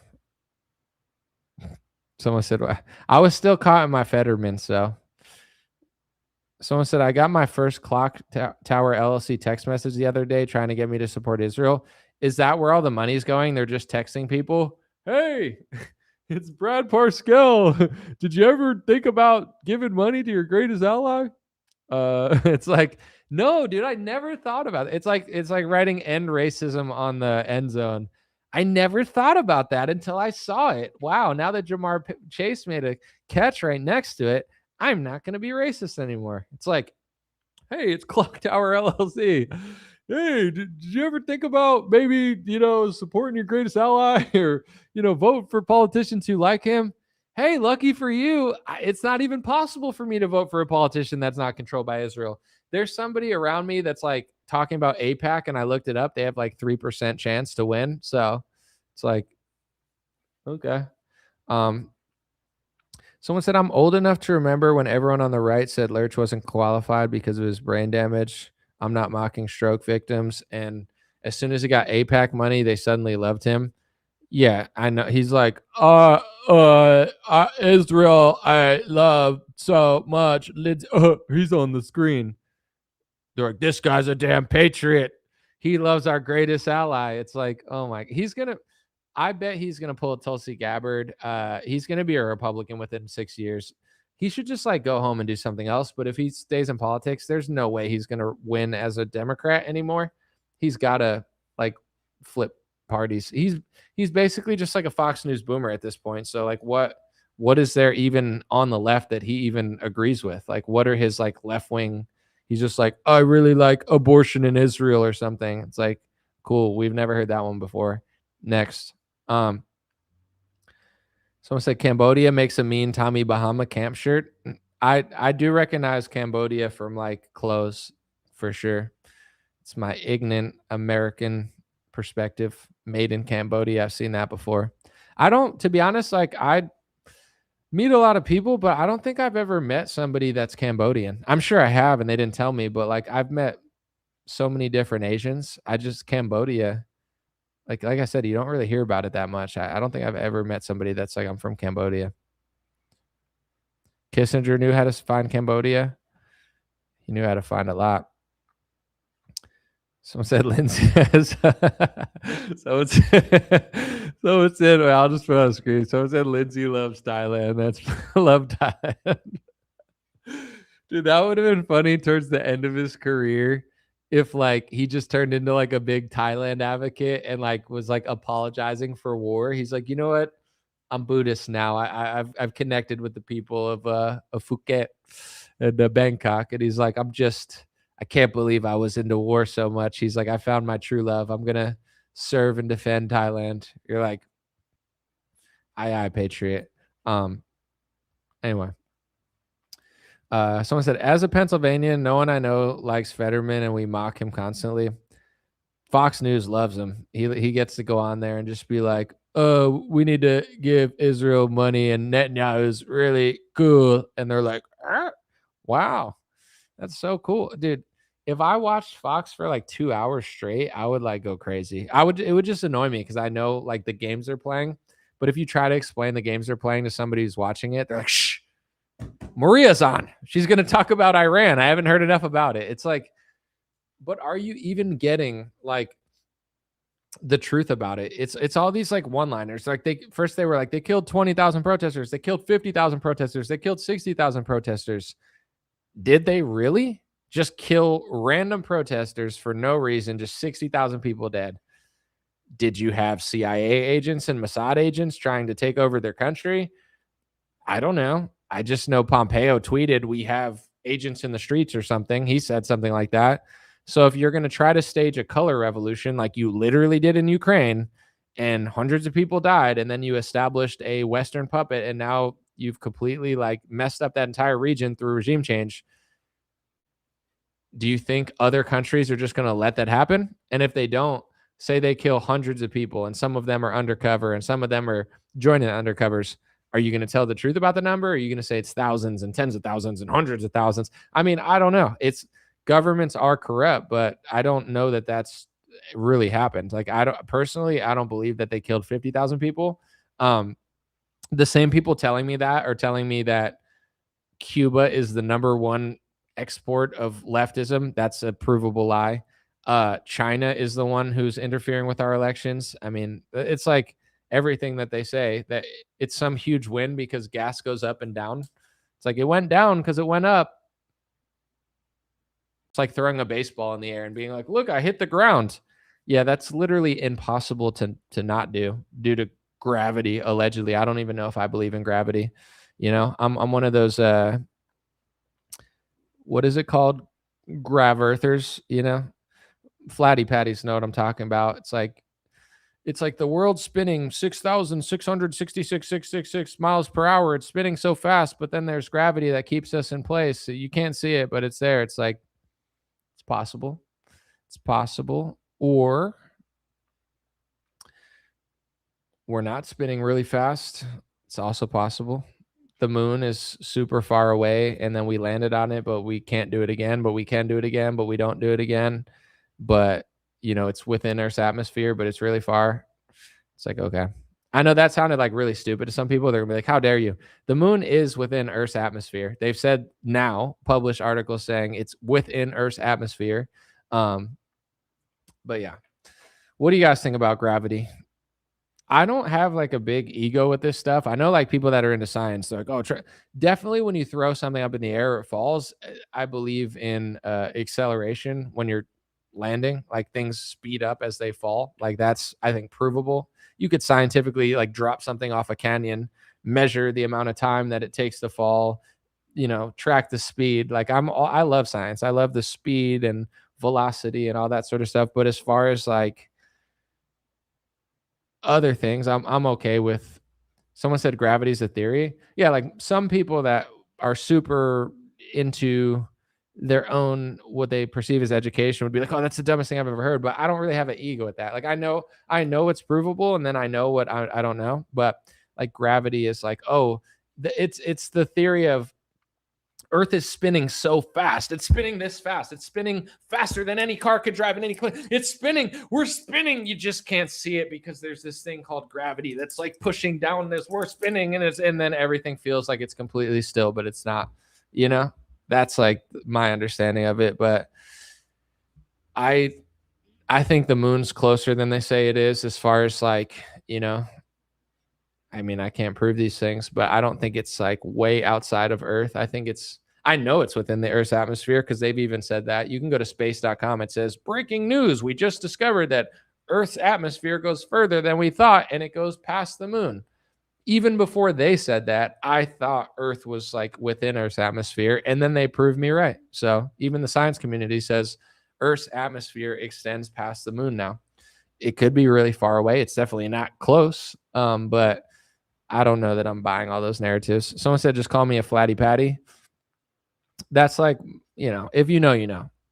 We call them flatty patties, flat earthers. I don't like flat earthers. It's derogatory. It's anti-flatmedic. It's an anti-flatophobe. I'm so tired of these anti-flatophobes, like flattening the flatulence of the flat earthers. So I came up with a new term called flatty patties in order to, it's just like yo, what's up?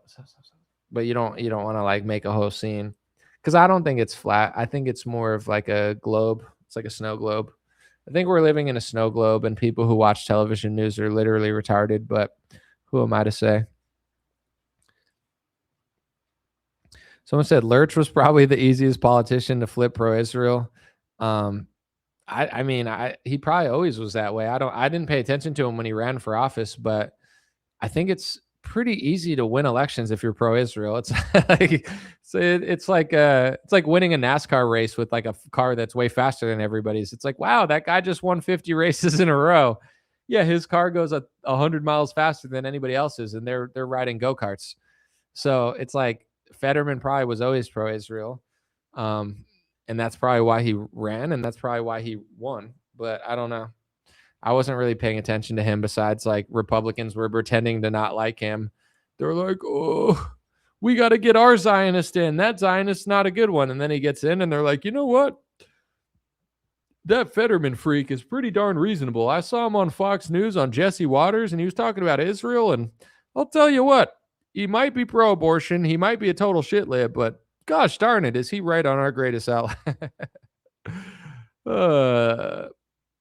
Someone said, my boomer parents watch Fox News most of the day. They're completely brainwashed. They went from hating John Fetterman to loving the guy. Dude, he literally just goes on Fox and talks about Israel. He's just like, he loves Bibi Netanyahu. He's just like, it's like Bibi Netanyahu is like Aaron Judge, and he's like a Yankees fan. He's just like locked in. He's like, ooh, I got my Bibi selfie, It's like meeting Justin Bieber. Justin Bieber. Justin Bieber. Baby, baby, baby. He sings baby when he's like, dude, Fetterman's like on the plane to Tel Aviv. Everybody's got yarmulkes, and he's just like, baby, baby, baby. He's just listening to Justin Bieber in his headphones, just like, wait. He's like envisioning in his head. He's like, dude, once I get this Bieber selfie in Tel Aviv, dude, my social media is going to go crazy. Then I'm going to take that to Fox News, and the boomers are going to love it. Like, it's like Coachella. It's like APAC Coachella going to Tel Aviv, just waiting for that BB selfie. BB, BB, BB, oh, same BB, BB, BB, oh. Dude, I'd hang out with John Fetterman.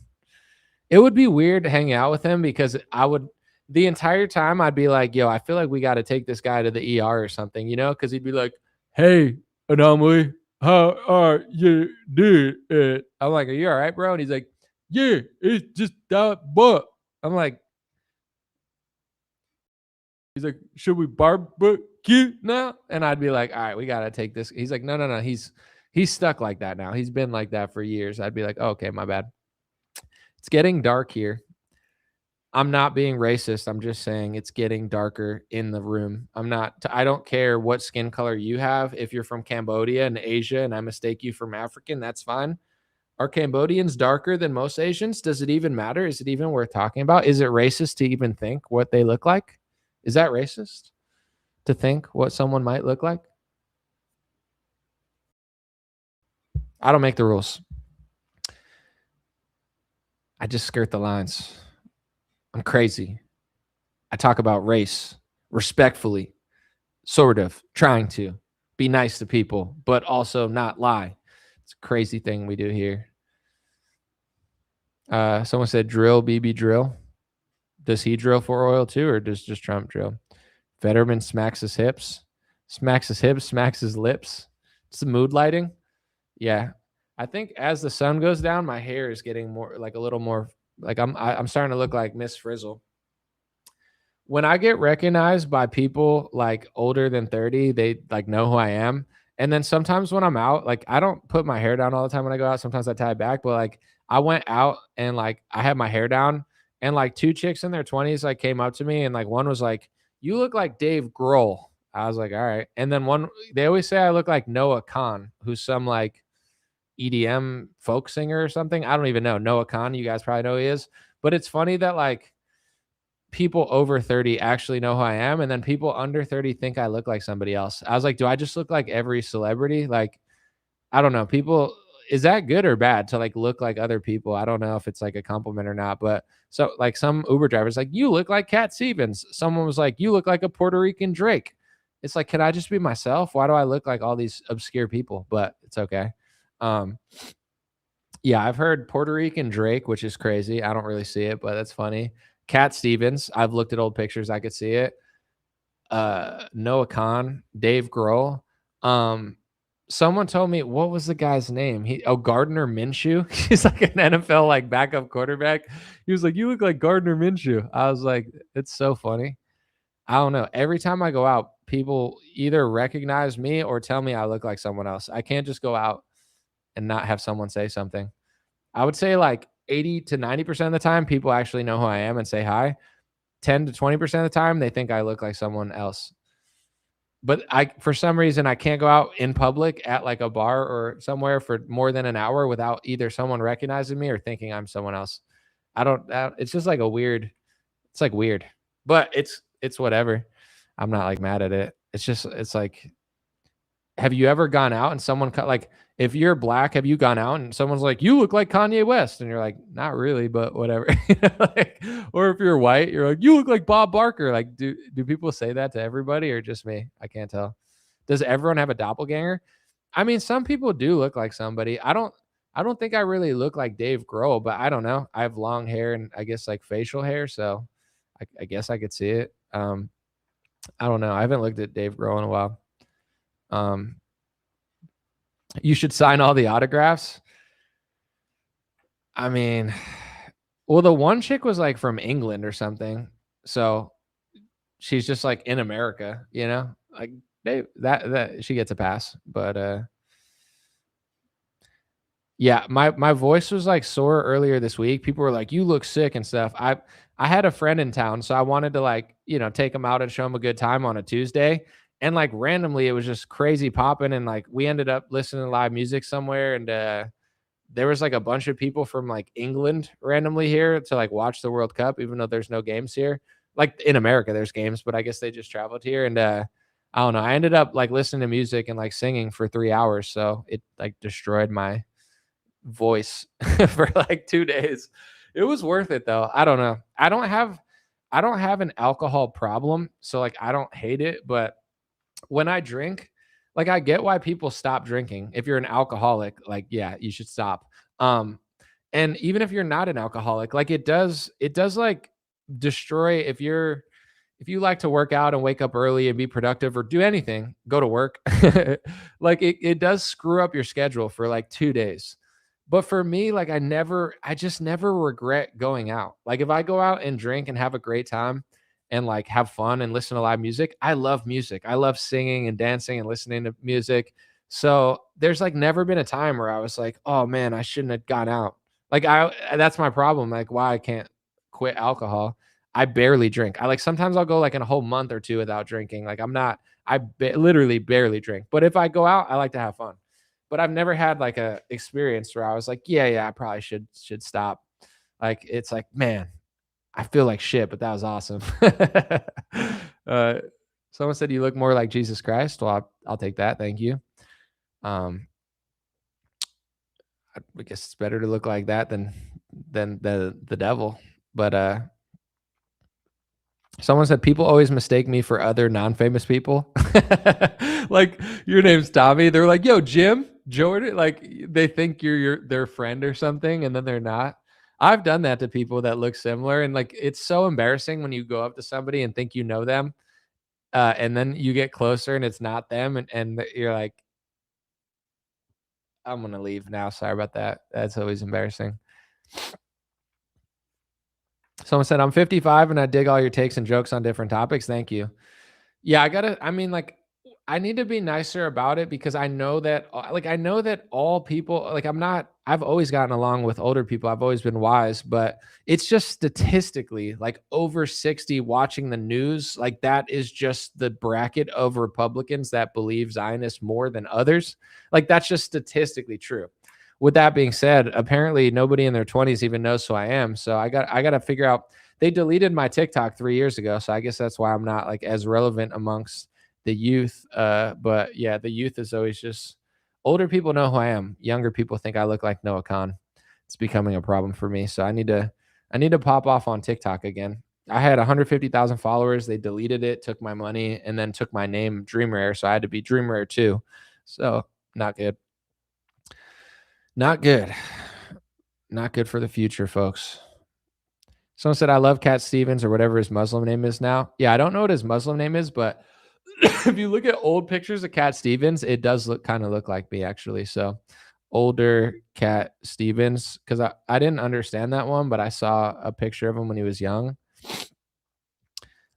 Yeah, he's got a book called Cat on the Road to Find Out. Oh, Yusuf or whatever. It does. Here, I'm going to bring it up. It does kind of look like me. Like this, that might be one of the more accurate ones I've heard. So hold on. I'm going to get this picture of Cat Stevens, aka Yusuf. But when an Uber driver said that, I started like searching for pictures and I was like, oh, okay, I for sure see this one. He kind of looks like Cat Stevens looks like my brother. I should make more music because he was good at it. So maybe it's in our DNA because we're brothers, me and Cat Stevens. All right. Here's Cat Stevens when he was young. Tell me that doesn't kind of look like me low key. Like honestly, if I saw a picture of that, I would be like, that looks like me or my dad low key. I mean, I would say very similar. That's way better than like Noah Khan. I don't even think I look like Noah Khan at all. He just has longer hair. Dave Grohl's kind of a reach, but Cat Stevens, that's like, if I walked up to you at a bar and was like, yo, this is my brother, Cat or Yusuf, you'd be like, no, are you twins? Right? That's kind of crazy. What do you guys think? I don't know if today I look like that, but his hair's a little curlier too. I wonder if I should like do the point like that. You know what I'm saying? I'm not like creative with my facial hair. Maybe I should get more creative, but should I like point it? Should I do the point? Ladies, is that like fire? If I came out with a point on my chin, is that going to get me more women? Or rather, the right woman is probably more important than a lot of them. I need the right one to like my pointy Cat Stevens beard. Someone said yes, wild similarity. I agree. Like I think he looks a lot like me. It's crazy. Cat Stevens converted to Islam, is also known as Yusuf, is still alive. Yeah. I know. He just like in his older years, we just don't look similar.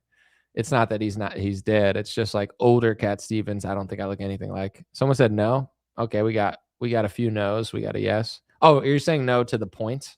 Don't do the point. I got you. I feel like this is as like creative as I could get. I'm not the guy to like overdo it. I don't know. And like make an insignia on my like beard or something. I don't know. I just trim it. Hope all the likes and emojis help your channel. I hope so too. I mean, it can't hurt, I don't think. So thank you, Eddie. I appreciate it. I'll take all the emojis I could get in this economy, dude. I'll even take a poop emoji. Obviously, I wouldn't want that, but you know, maybe one day it'll be worth money. You could put it in a closet. Hope it don't stank, and sell it to the kids in 20 years as nostalgia. This is exciting for me. Me looking like Cat Stevens or just me in general? Either way, I'm glad to excite you. That's what I'm trying to have an exciting show. I could like turn this light on. Hold on. I'm gonna play a little clip. I'll turn a light on. If we're gonna do it, we'll do it right. Let's listen to John Ogerfeder talk to Birdbrain about Israel real quick, and then This is a great point. And, I've seen you with Lindsey Graham. I've seen you with other Republicans trying to work together. You are a Democrat, and yet you are not afraid to reach across the aisle. And yet your colleagues are attacking even the legacy of the former South Carolina Senator, Lindsey Graham. Yeah. I'm proud to call Senator Graham as a friend. We bonded over our love and devotion to Israel. Senator, he was working on important work. Now, great. There's this picture. Yeah, he was. there's this picture. I think this is a little better, but I don't like all the light in my eyes. So, all right, we'll read a few more, and I'm gonna take off. It was just getting so dark. I think it was like too dark, but this is probably good. Someone said I like the pointy mustache. Those are always nice. Well, if Cat Stevens did it, you look like Zlatan do a bicycle kick. Have you seen me play soccer? I could play. I'll get a soccer clip on the thing, but that was my sport. I wish I was as good as Zlatan though. That would have been helpful, but hold on. I'm going to get my soccer video or football video. You can't call it soccer if you're cool. Let me find, I think I just replied to Owen Schroyer. He's always like talking about playing sports. So I've challenged Owen Schroyer to like a sports competition. We're trying to set it up and figure out how to do it. He's down, but I want to basically have like a Billy Madison type decathlon with Owen Schroyer and just play a bunch of sports and see who's better. He seems athletic and he seems about it, but I like Owen. Owen's a good guy. But you'll see the levels to it if you guys see it. Cause like Owen's like, oh, look, I'm playing soccer. I'm playing basketball. And I'm on another level. So if we do the sports competition, it'll be fun to just show the world like there's that level of athlete, and then there's anomaly level. So Owen, that's my it's my bare minimum trash talk to Owen, trying to get this going. But he's down. We just got to figure out how to like set up sports and play. I don't know how we would do that, but we're gonna try to do like 6 different things, film it, and then have a little competition. But I have cool music behind this. I can't play it because it'll copyright strike me, unfortunately. But I'm gonna play a little clip real quick of me playing soccer. Hold on. Let's see if it uploads. Let me see. Hold on one second.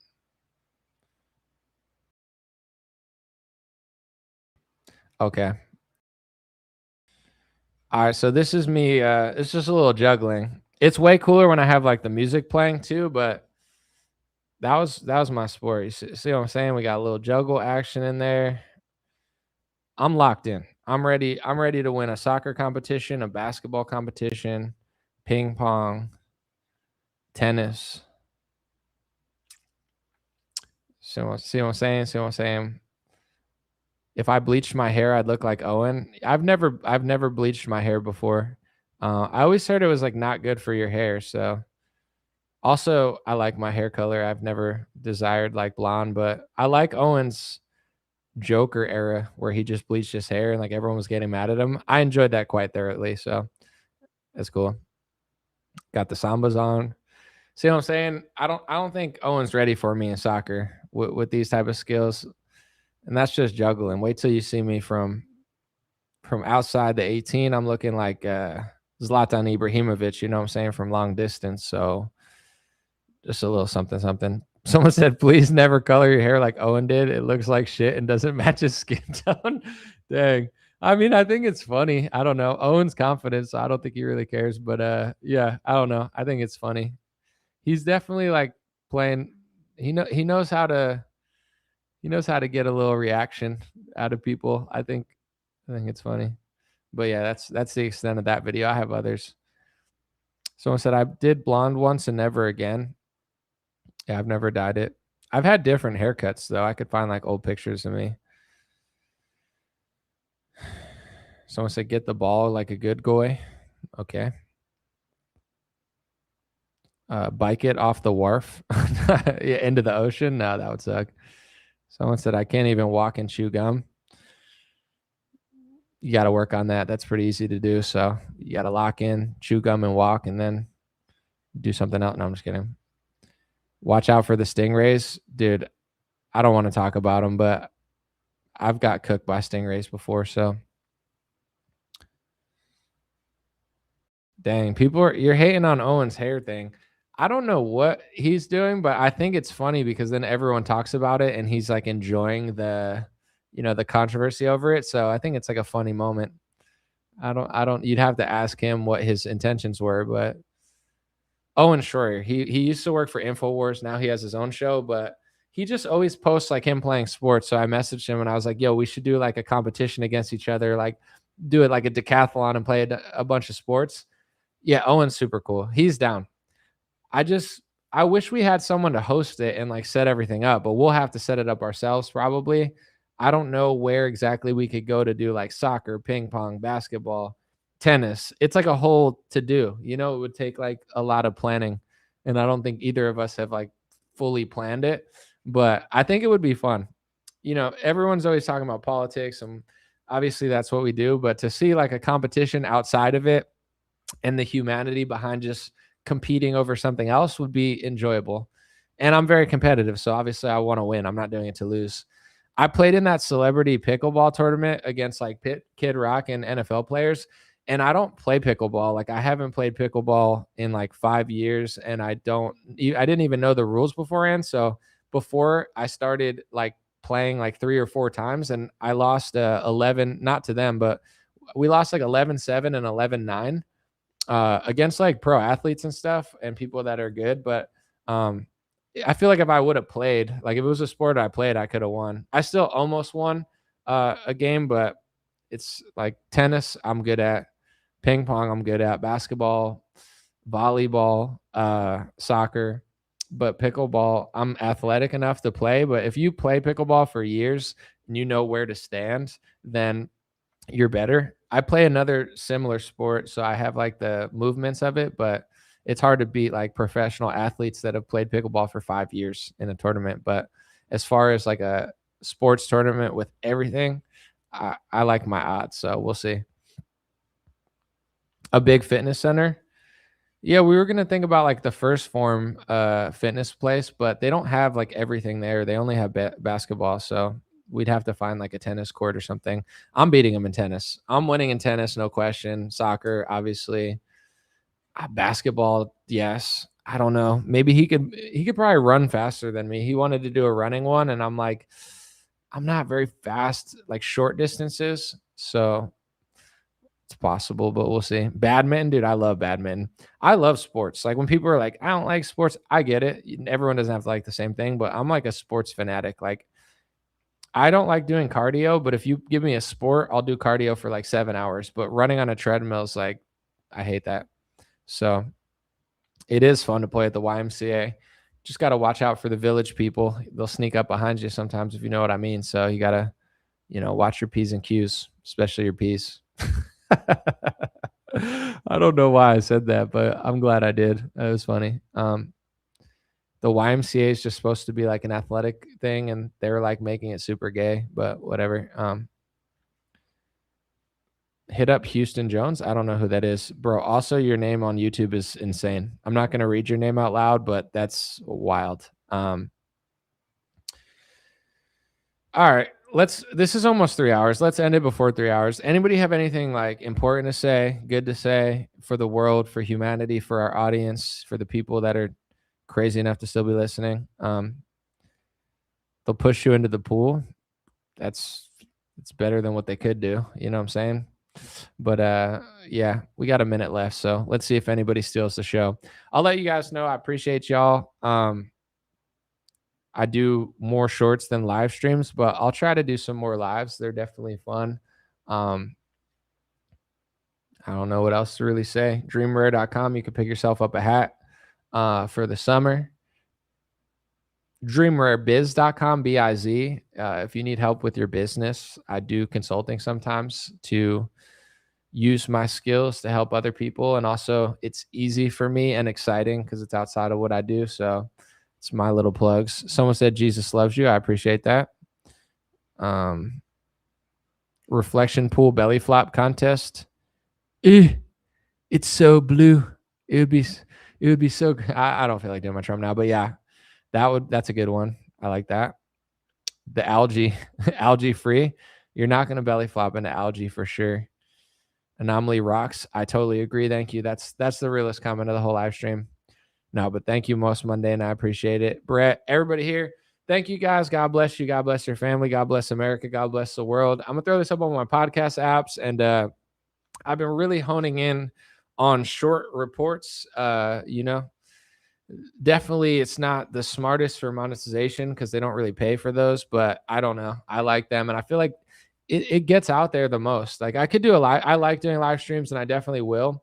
But if I do a live stream, for the most part, it's a blast. I enjoy it, but it's kind of like capped to our audience because I don't know the real statistics right now. Like I don't know the exact number, but TikToks, Reels, Facebook Shorts, YouTube Shorts, they're dominating. Like I think they've gone from like 10% of the video market to like 20% to 30% to I would guess it's way over 50% now. And even on YouTube, me personally, I used to not watch shorts at all. Like last year, I was like anti YouTube short. I was like, get this out of my face. I only want to watch long form.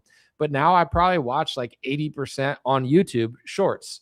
So, like I wish I had time to do everything. And I'm trying to figure out how to do it. But I've been spending more time on the shorts because I feel like they'll reach like hundreds of thousands of people, get the message out there. There'll be like thousands of comments.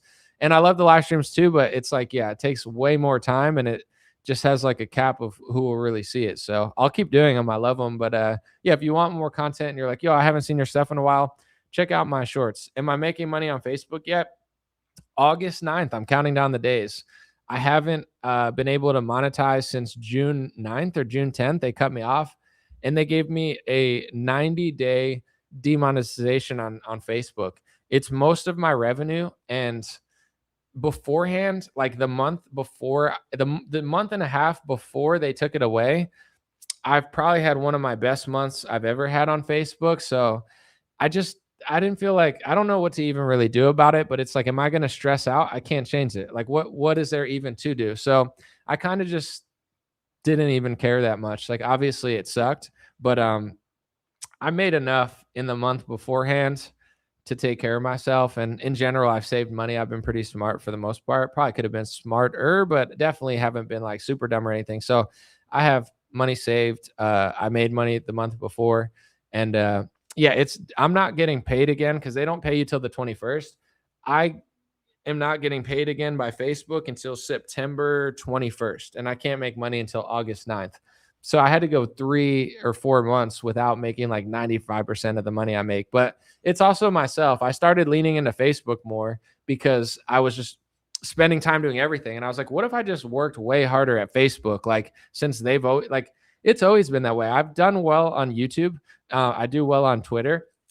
But since like 2018, 2019, Facebook's always been the biggest part of my business because I have like 1.5 million people there and I reach like hundreds of millions of people a month. So it's always been, even when my YouTube was like doing bigger numbers, like it was never as big as Facebook. And I never focused on YouTube because even when I used to get millions of views every day on Facebook, I made the videos for Facebook and then I just put them on YouTube knowing it didn't look right. Like I would make square videos that would get like millions of views on Facebook, and I knew it was never going to like blow up on YouTube because it's like a square and it's supposed to be a rectangle, but I just didn't care because I was like, I've always done this independently and I'm trying to build a better team. I'm definitely like inching closer to it, but I was like, I don't have unlimited time to make 7 different of the same videos. So I was like, if it's making me money and getting millions of views on Facebook, I don't even care if it only gets 5,000 views on YouTube because it like whatever, it doesn't matter to me. So I never really focused on YouTube. It was always Facebook. Despite that, let me look on YouTube real quick. Even though I've never obviously I've tried on YouTube, but it's always been like Facebook first and then YouTube when I can. I have 39 million views on YouTube, which is fantastic. And Facebook, I probably have 1 billion. But it does suck that they did that. And I think I know why they did that. And I don't think it's really fair. But at the same time, I don't, as long as I could start making money again on August 9th and doing it how I was doing it, it'll be fine. Because like I did so well the month and two prior. Obviously, I don't like that they took it away. It's obnoxious and annoying, and they should tell me why they did it. And also, they should like give me a heads up if I'm doing something they consider wrong. But if I can do what I was doing the month before they took it away for the next year, I'll be fine for the rest of my life probably. So I don't know that that's going to happen because every time I make like life-changing money, they always take it away from me. But I don't like as much as I should get annoyed, I don't even care anymore. I consider it like exciting. I don't know. It's like if I did so well that I didn't have to do anything anymore, maybe I wouldn't. Not that I would completely stop, but it's like I need motivation. I feel like I've always been looked over. I've always been like, it's my character arc. Like I need to be slept on. I need to be underrated. I need to be like treated wrong in order to like fuel my, passion a little bit. So, you know, they won't tell me why I did it, so I can't give you a reason of why they took it away for 90 days. But my best guess, based on all the research I've done and trying to get them to answer me, is because they said I was posting unoriginal content because I was posting a bunch of tweets and screenshots of True Socials. And what they want you to do is post a tweet, but then make it into your own graphic, put your own logo, and give it a caption. So it's like what I'm going to be doing is almost the same thing I was doing, but just making it my own. To me, it doesn't matter. Like I didn't even understand why people were doing that, but they were probably doing it to not get dinged by Facebook. So they were like, you can't make money off of screenshots of politicians' tweets, but you can make money off of a screenshot of a politician tweet put in a square with your logo over it with like a Trump said this. You're allowed to do that. You're just not allowed to share the raw screenshot, which I didn't know. I was doing it because I was like, okay, this is not copyrighted. It's public domain. I was thinking to myself, like, I don't want to use pictures that I don't own. There's so many accounts that are making like a lot of money using like Getty images. And I like back in the day, Getty images could hit you up and say, you owe us $6,000 for using our image. Now everybody just uses copyrighted images all the time. So the reason I was doing screenshots was it felt like I wasn't going to get in trouble with like lawsuits. But the reality is, and I'm not going to do this, but you're almost better off using images that you don't own on picture posts that you're basically just trying to pretend like are yours when it's really like you're just basically saying the same thing you would have said anyway. Like I'm like, oh, I just want to show you the True Social. Like, here's what Trump said. Here's what Randy Fine said. Here's what Massey said. This is what they said. I don't even want to get involved. And I'm just saying, like, what do you think? This way it's completely accurate. But what they want me to do is take a piece of it, caption it, put my logo on it, and then give you like a little description of my own. And now most people are using AI because it's impossible to post that many times without using like an AI for description. Because they want you to be like, what's your opinion? Write a paragraph or two, make it original, even though it's not original anyway. So it's like they're almost like forcing me to work slower, to work dumber. And they want to push people into like using AI for captions more because they want more oomph, but nobody wants to sit there and type 3 paragraphs for every post every 5 minutes. So that's the long form of what happened. I think they won't tell me for sure, but I think that they're saying you have to make original content. But what original content means when you're posting 60 picture posts a day is me just rephrasing what I was already posting and just making it harder for you to even see what happened. So, I think I've figured it out. It is dumb, but at the same time, it was kind of like a weird loophole where like I never get into specifics, but just between me and you and everybody that's listening to this, because sometimes I'll meet people too and they're like, what do you do for work? I've done this and nothing but this for 7 or 8 years now. I think the last job I had, I worked at a print store as their social media manager in like 2018, maybe 2019, maybe 2017. I don't remember. But let's just say I've done this for 6 or 7 years. I've done it full time. I've made money. I've saved money. I've never had to like sell out to a sponsor that I didn't believe or do some sort of like gambling ad or whatever. I've always kept it in house. And like when I work by myself, you can eat the losses. Like if I had 5 employees and there were 3 or 4 months where I wasn't going to get paid in a year, that would destroy my business. Like if I was working with other people, this would devastate me. But because it's just me, it's like all year I've made money. And then if they take it away for 4 months, it sucks. It's not like I want that to happen, but is it going to bankrupt my business or is it going to like put me out of business? No, I could, you know, I hope they don't do it. I'd figure something else out, but I've been smart enough where it's like, okay, if I make a lot of money for these months and they take it away for 4 months, I'm not, it is what it is. I'll just get it when it comes back. But yeah, I'm trying to work with one or two other people and have more people working for me. But this is like why I'm able to be so flexible is because I work by myself. And the more people you work with, not only do you have to pay them, but yeah, if things go down like that, it becomes a little more devastating. So, you know, I'm hoping that this won't happen again, but it's happened at different times in my career for different reasons. And I would say nearly every time, if not every time, it was completely uncalled for. They could have just told me, or like, if they had real customer service, been like, hey, we want you to create your own picture posts and do kind of the same thing you're doing, but just slightly put your logo over it and put a caption. Sure, I would have done it the next day. It's not like I would have said no. I just didn't even know that was what they wanted. I thought the way I was doing it was smarter and better and more strategic. And I think it was, obviously I want to make money too. It's not like, oh, I'm a victim. It's like, yeah, I was making money.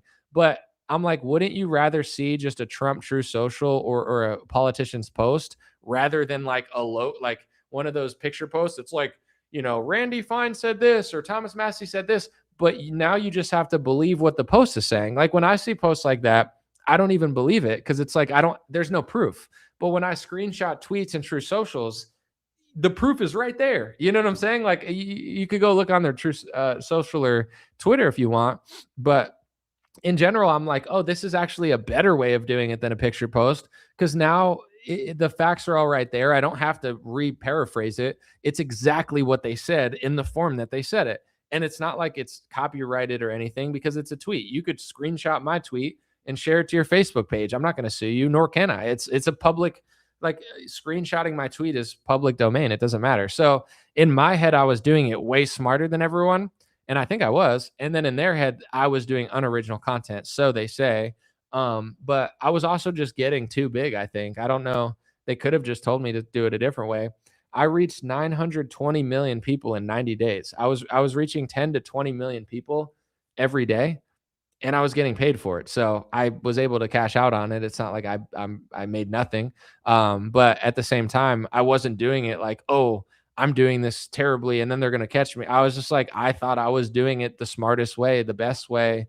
And like I said, it's like I could paraphrase something, literally make a mistake, and then use a copyrighted image, and Facebook's AI would scan that and be like, "Oh, Anomaly is doing original content." But if I screenshot a tweet of a politician, it's unoriginal.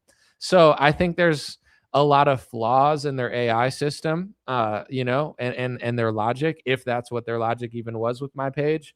But it is what it is. So I have to play within that system. What I will do though, if you follow my Facebook page, what I will do is like everything I'm doing, I'm super OCD. So if I post it in a picture post form, it's accurate. I guess there's like I posted something about the fire AQI the other day and the smoke, and it's always changing. So people were like, "Oh, the smoke's worse in this city now." So it's like stuff like that can change. It was still accurate what I said, but at the same time, it's like it's only going to be accurate for the exact second I posted, and then like an hour later, it's going to be different. But besides that, and in general, I'm very OCD. Like I do everything. I look at it. I make sure it's right. If I'm quoting a video, I listen to it. I type it. And then also afterwards, I run it through Grok to be like, is this accurate? Just to make sure if I missed anything or misspelled anything. So when you see me posting more on Facebook and stuff, just know that I'm like going to extreme detail to make sure that it's accurate. And I think that's what always gave me a competitive edge anyway. Two things on Facebook. One, I'm not an NPC, so a lot of people are just doing what everyone else is doing.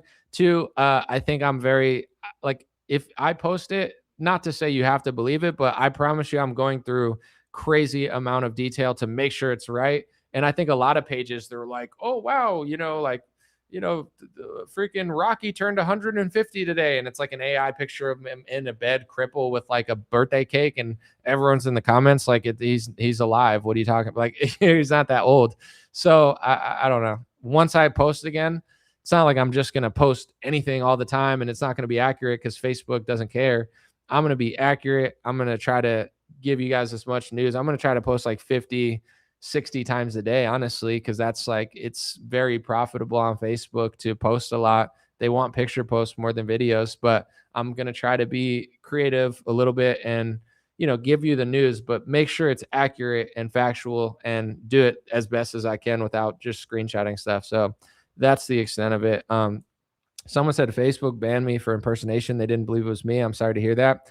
I don't want to stay too much longer, but I'm like disgusted by their customer service, not just for me, but you run this big business. We put all our stuff in it, all this data, pictures and stuff. And when you run into an issue, their customer service is absolutely abysmal. Like it's disgraceful. I mean, they should be able to communicate with people, tell me what I did, find out if you're impersonated or not. Like that should be very simple for them, but they're not doing a good job. I hope they do better soon, but I think they're just running everything through AI. So we'll find out.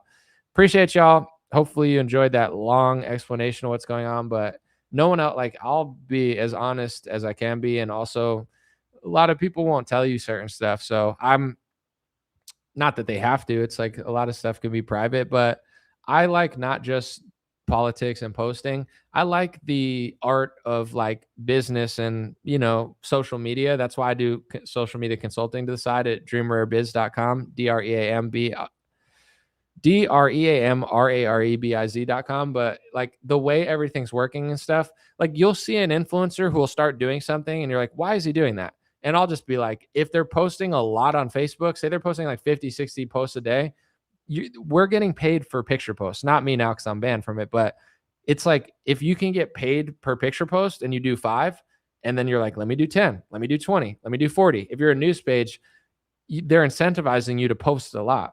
On Instagram, they don't pay for reels, they pay for picture posts. On Twitter, the more you post, the more you make. On YouTube, all the money's in the long form, not the short form. But the short form is what gets you more followers and people figuring it out because that's what everyone's watching nowadays more than the long form. So, I enjoy it. I probably overshare sometimes, but I like I like the art of social media and it's interesting to me. So I like to share some stuff and leave some gems for you guys because the more you know, the easier it is to figure out. And I'm sure a lot of you guys have figured it out too. But like if you see me posting like 60 times a day on Facebook, they're paying for it. It's not to say that I wouldn't post at all, but I promise you, like I wouldn't post 60 times a day if there was no incentive to do it financially. Like 60 is crazy. If if I had $1 billion and I didn't need to do anything for any, like I would still post, I would still make stuff, but I would put my all into like one thing, I kind of wish I could do that. Like, just work on one thing, put my all into it and maybe do that every day. I still kind of do that with the reels and stuff. Like reels are not profitable for me, but I like them. I think it's the best thing that I do and I put my all into it. But it's like, I'm just being honest. I would not be posting 60 picture posts a day on Facebook. Like once they demonetized me, I went from posting like 60 times a day to like 3 to 4 times a day, because it's not fun to just sit there and make picture posts all day. It's like, it's not the worst job in the world, but it's like, who wants to do that? You ask any human being, like, do you want to do this 80 times a day or do you want to do it 5 times a day and do something? Most people wouldn't tell you that though. They'd be like, oh no, I want to post 80 times a day. It's like, you definitely don't. Same with the people chopping clips on X and stuff. Do they want to chop the clips 100 clips a day and post 100 times a day on Twitter? They definitely want to because they're making money. If they weren't making money and probably like thousands of dollars doing that, they wouldn't be chopping up so many clips all the time. So I'm not blaming anybody. I'm not saying it makes them a bad person. I'm not saying I'm bad. It's just the reality of it. Like if that's what they're going to pay, like there's a reason that certain trends have changed on social media. Some of them are organic. Some of them are authentic.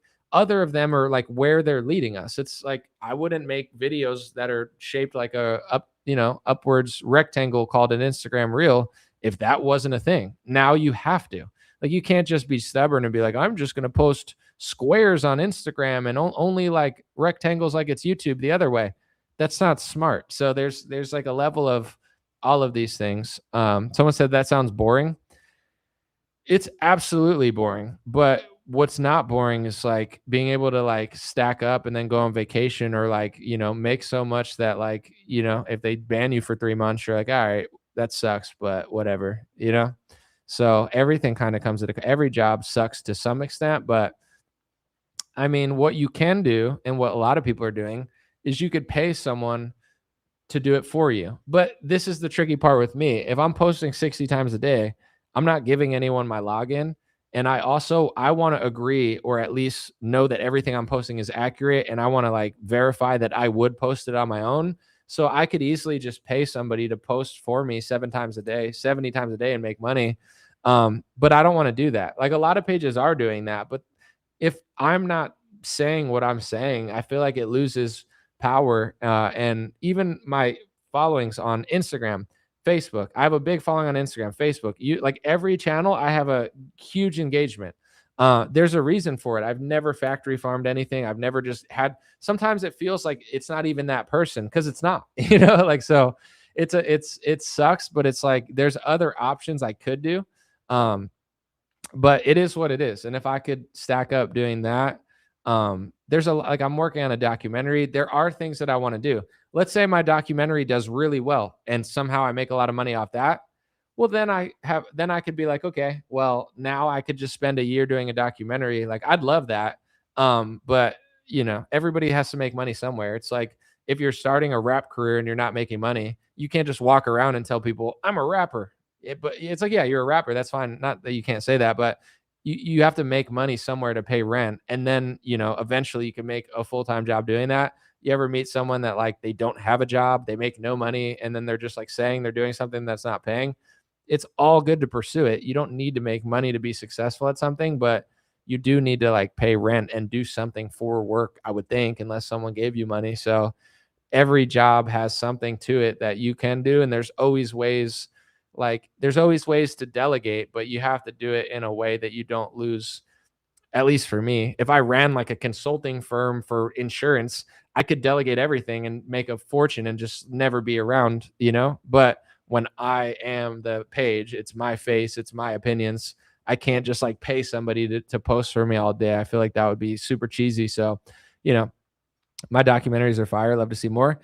I got a good one cooking. I mean, I don't know how long it's going to take, but I don't want to ruin what it's about, but as long as I feel good, like I feel great now. I was sick for a little bit, but a lot of people have been getting sick at weird times this year. I don't know if it's because antibiotics like cooked all the stuff and now it's like stronger, or it's like all the COVID and vax stuff, but it feels like weirder things are happening to people, like just like longer sicknesses, and like it's like three different things. But I was fine, but I don't know. Like if I feel great, I know I'm a very motivated person. I'm very passionate, and I'm excited to do stuff. So I just, as long as I feel good, then I feel like I'll be able to do music, documentaries, all that stuff.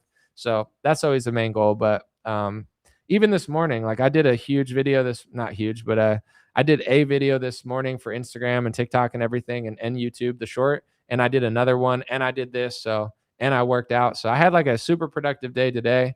And yeah, I'm always trying to balance being super productive and doing a lot, but not burning myself out. So I feel like that's always the struggle. It's like not doing too little, but not doing too much. Today was a great day though. Thank you guys for joining. Thanks for hanging out.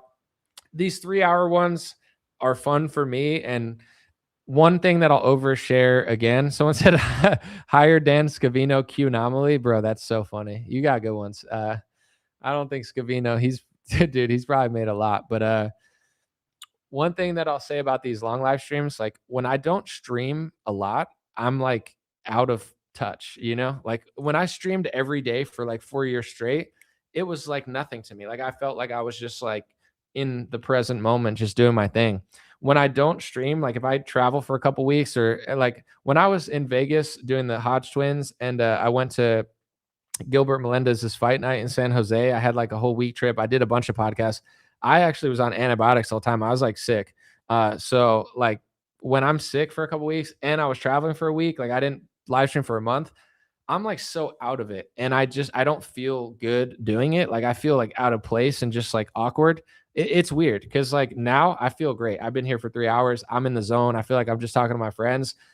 I needed to warm up. The long ones get me like into it. Now, if I live stream like all this week, I'll be fine. But when you stop doing it, it's weird. It's weird talking to the camera. It's weird talking to yourself, but you're really talking to hundreds of people. It's a strange thing. But like I was so used to it for so long. But when I take long breaks, I need to do a long one like this in order to like feel normal again. And I'm like, oh yeah, this is what I do. But after a month, it's like the light, you turn it on, like you know what I'm saying? I go live and I'm like, I forget, not that I forget how to do it, but I don't want to do this. You know, like I don't want to be live right now. I don't want to be talking to everybody, but I'm like, that's what I have. That's my job. I got to do that. So, you know, this one was great. We locked in. I'm back in my prime, and hopefully, hopefully I stay in my prime. You know, I can't fall off at this point. Someone said that's how I rediscovered you after forever. The Hodge twins. I appreciate it. They were cool, but I'm not gonna lie, like I felt terrible that day. Like I was like really when I was sick and I was on like antibiotics, like my muscles would twitch. And when I was talking to them, like my face started twitching and I had to like leave. Like it was like 2 minutes into the podcast, and I was like, hold on a second. I had to like walk off. They cut it out and like we just restarted, but I was like panicking. I was like, oh my gosh, I'm gonna blow this. Like I was excited to talk to the Hodge twins and I feel terrible. Like my body feels like super depleted and like, I feel like they just thought I was like making excuses, like I was nervous, but it was like, I was like, no way. Am I going to blow this opportunity and just like not be able to podcast? So it turned out great. And like, once we got started, I felt good. I listened to it back and I sounded fine. Like it was a good podcast, but if you only knew, it was my Jordan flu game. I felt so shitty during that podcast. And the whole time I was like, yo, this is going to be terrible. Like I knew it didn't go that bad, but if only people knew how bad I felt for like the first 20 minutes of that podcast and like getting through that and then feeling like normal towards the end and it was fun. It was like one of the worst or hardest things for me for some reason. So I'm glad you found me there. I'm glad it went well and it looked good. It was not the easiest. Then I talked to Jake the next day and that was way easier.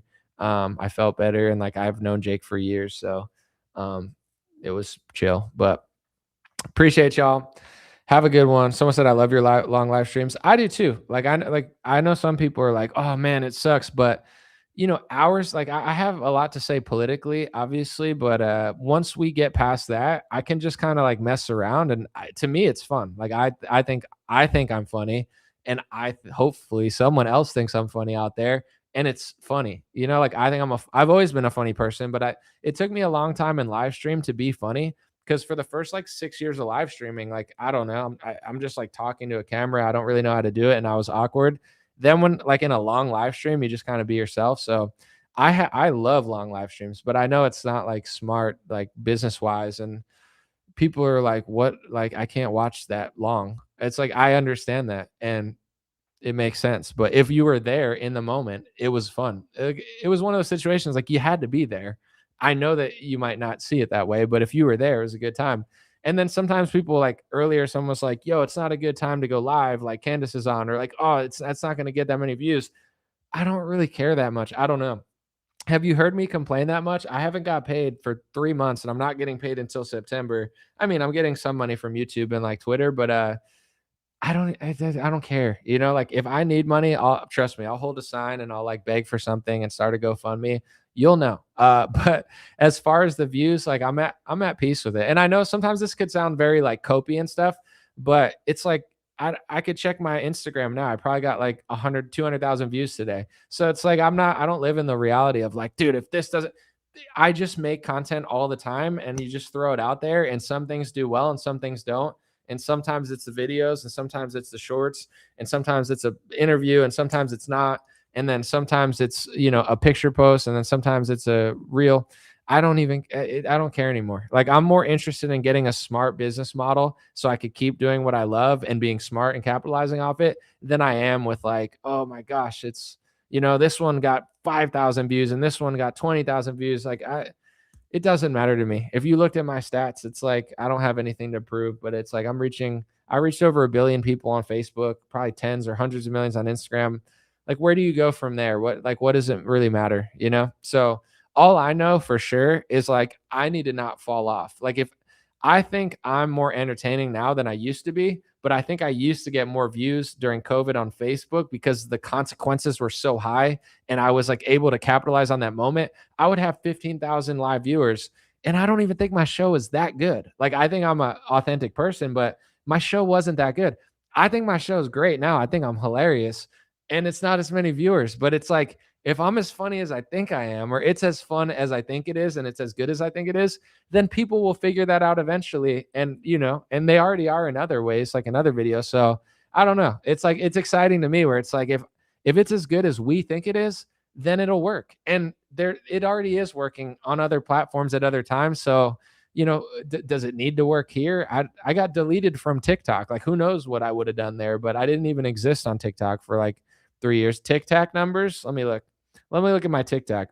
I think this video is actually like getting me followers. I mean, my new video on TikTok got 7,000 views, but that's like the most my videos have ever done in a day. Like, I'm not even saying this word, but I haven't been able to reach like anyone on TikTok. TikTok doesn't show any of my stuff. It's got 52,000 views on Instagram in 10 hours. So, it'll get to like 100K on Instagram, but I'm like excited for 7K on TikTok because since they brought me back after I got banned, I'll do a video, it'll get like 200 views, and I'm just like, damn it. I wish it didn't, but I think if you get 10,000 followers on TikTok, you can get monetized. I'm at like 7,000 something. I got from 0 to 7,000 in like a week, and I've been at that number on TikTok. So I've just like given up. I don't care about it. If it crosses that threshold, I'll get excited, but I went from 0 to 150,000. They deleted it, got it back. I went from 0 to 7,000 in a week.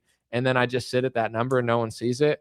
Like, what am I going to do about it? I don't even care. But what I was trying to say is, I need to just keep being good and great, because at the end of the day, like, you can't complain about results. But if what I'm doing isn't bad and it's good, and I don't fall off, then the results will match the reality at some point.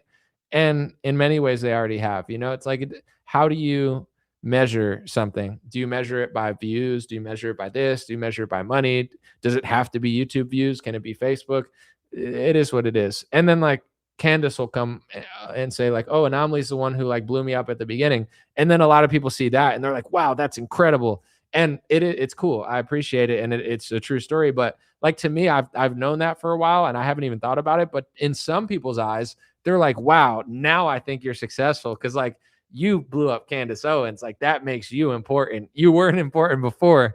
And it's like, hey, damn it, I know Candace is a superstar, but to some people, it's like somebody who is like, in the NBA, but they never like won a championship, and then they're like a 5-time championship coach, and people forgot they played.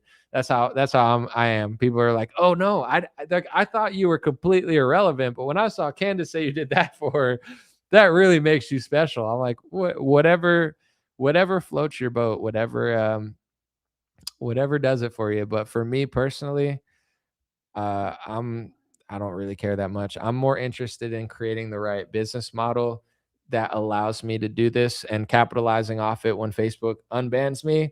So then I can buy a house one day, in this economy, and like not be in debt. So that's kind of my goal. It's like, I want to own property, and everything's expensive. So, it's not like I'll do anything for it, but I've already got the views, this and that.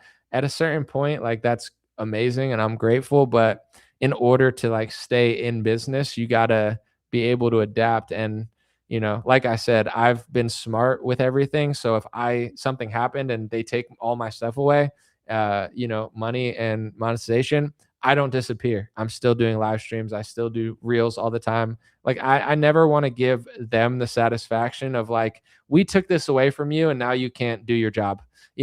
I'll decide when I don't want to do my job. I'm not letting someone else decide like that. I'm way too competitive for that. So like, when they take stuff away from me, I don't like it, because obviously I want to make more money, but part of me kind of does. Like, the sick part of me is like, enjoys it, because it's like someone telling me I can't do something. Like, "Oh, we don't want you to do this."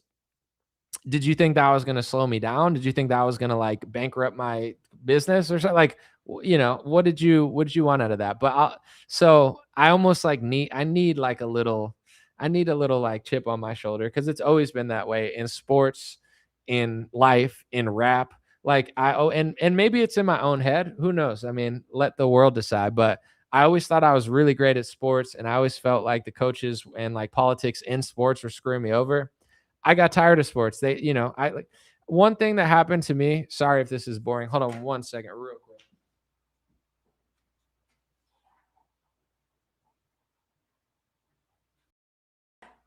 All right, sorry. I just want to close my blinds. But I was really good at basketball growing up, and I felt like my whole life I played with like the top, 10 people in my grade. I played competitive, traveled, all that.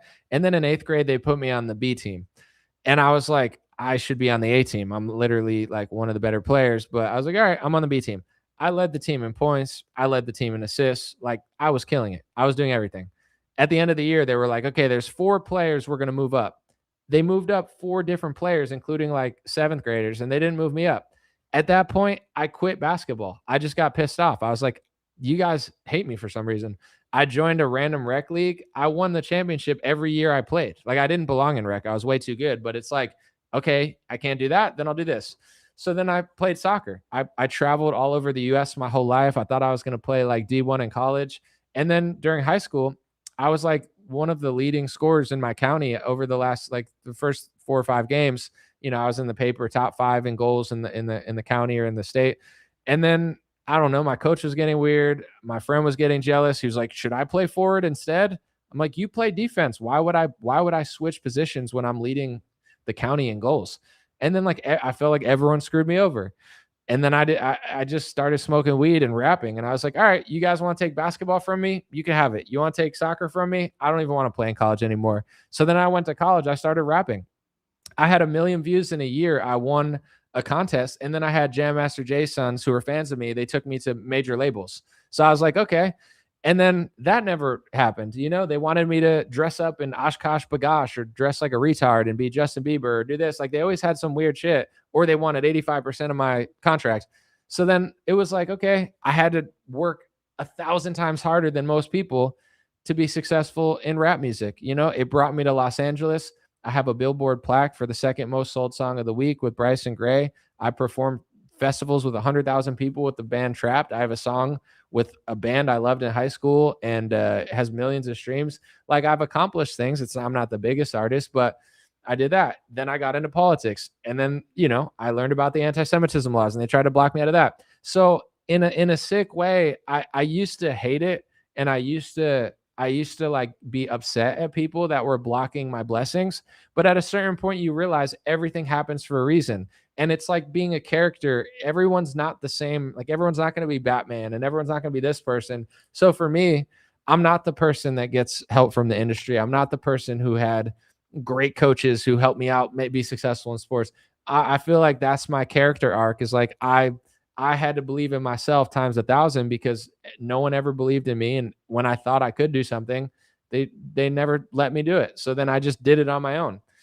Someone said this is inspiring and encouraging. I appreciate it. That's my story. And yeah, even now, like Facebook, I'm not even going to say how much I could have made over the last 3 months, because it's an astronomical amount. But I don't, like, literally when it happened, it bothered me for a little. But it's like I don't even want to give them the satisfaction of stressing over it. It's like, you want that, you can have it. You know what I'm saying? It's the same with like media. Oh, you don't want to let me work here? You're going to give that retard $50 million in production every year, millions of dollars in ads, documentary style, 50, videographers that work with them. And no one still cares about him. He's still a loser. Like eventually, obviously I'd like a studio and all of these things, but I just have to be honest with myself. It's just not who I have ever been. So why would it work now? And I'll say also to anybody that is getting inspired by this, and like maybe what you're doing is not working out and people have screwed you over and you've tried hard. One thing that I always thought for sure was, once I make it, it's going to stop, because like when I was good at rap and I had meetings with major labels and managers interested in me in New York City and flying me all over the place, I'm like, oh, I haven't established myself yet. They don't believe in me because I just have a YouTube channel. And then I did everything that I thought I was going to do. Like I got millions of followers. I became I got everything for myself, and they still do the same shit. So it's funny because you always think like, you know, there's an old saying that the journey is the destination. Like you never get there. You have to enjoy where you're at, and it never ends. When you think, oh, I'm going to enjoy it when I get there, you ruin the journey because you don't live in the present moment. I can't speak for everyone's career. I think there's other people who have been helped and they have been discovered, and people have embraced them, and teams, and, you know, I'm saying marketing, all that stuff. For me, it's just not the case. And I always thought once, man, if I could get a billion views and millions of followers, then they'll treat me right. Then they'll understand. Now I have a business. They still don't. You know, the way that podcast treated me when I tried to do a deal with them was it was like literally copy paste the same people as the executives. They act the exact same way as the music industry. So, you know, whether it's taking away my monetization, trying to blacklist me, treating me weird in business deals, I don't even care anymore. I enjoy it. You know what I'm saying? Like I thrive in it. I need a chip on my shoulder. That's just who I am. Like if I don't know. You could spend all the time being like, I wish I had this. I wish I had that. I wish somebody would have helped me. I wish I could have had a team, but it's just not me. I thought I was good at basketball. They didn't let me in. I didn't feel like sticking around. If you don't want me here, I'm not going to play, even though I could have. But what's the point of like trying so hard if you're not even going to put me in the game and let me show what I got? Then I'll go here. Soccer. Okay. Guess I'm not playing college now. You guys don't think this, you're not, whatever. Okay. I'm gonna start rapping. Okay. You don't want to let me in. I'll do it myself. I got to do Sturgis 2020 with the band Trapped, who I loved growing up, in front of tens of thousands of bikers. No manager, no label, no agent, nobody, just me talking to Chris, making a song and getting invited. Like it is what it is, you know? That's almost more satisfying, but I do sometimes wish that I had, you know, like it's the same as like, it's nice having a team. It's nice having a community. Like all these things are just undoubtedly better than doing it alone, obviously. So, but it never worked for me. So you know, there's no sense in like wishing or waiting or wondering. It just wasn't my story at all. And I think I just figured that out at a certain point. So like when Facebook takes the stuff away, I could sit there stressing out for 3 months trying to figure out what to do, or I could laugh at it and be like, okay, you don't want me to make more money.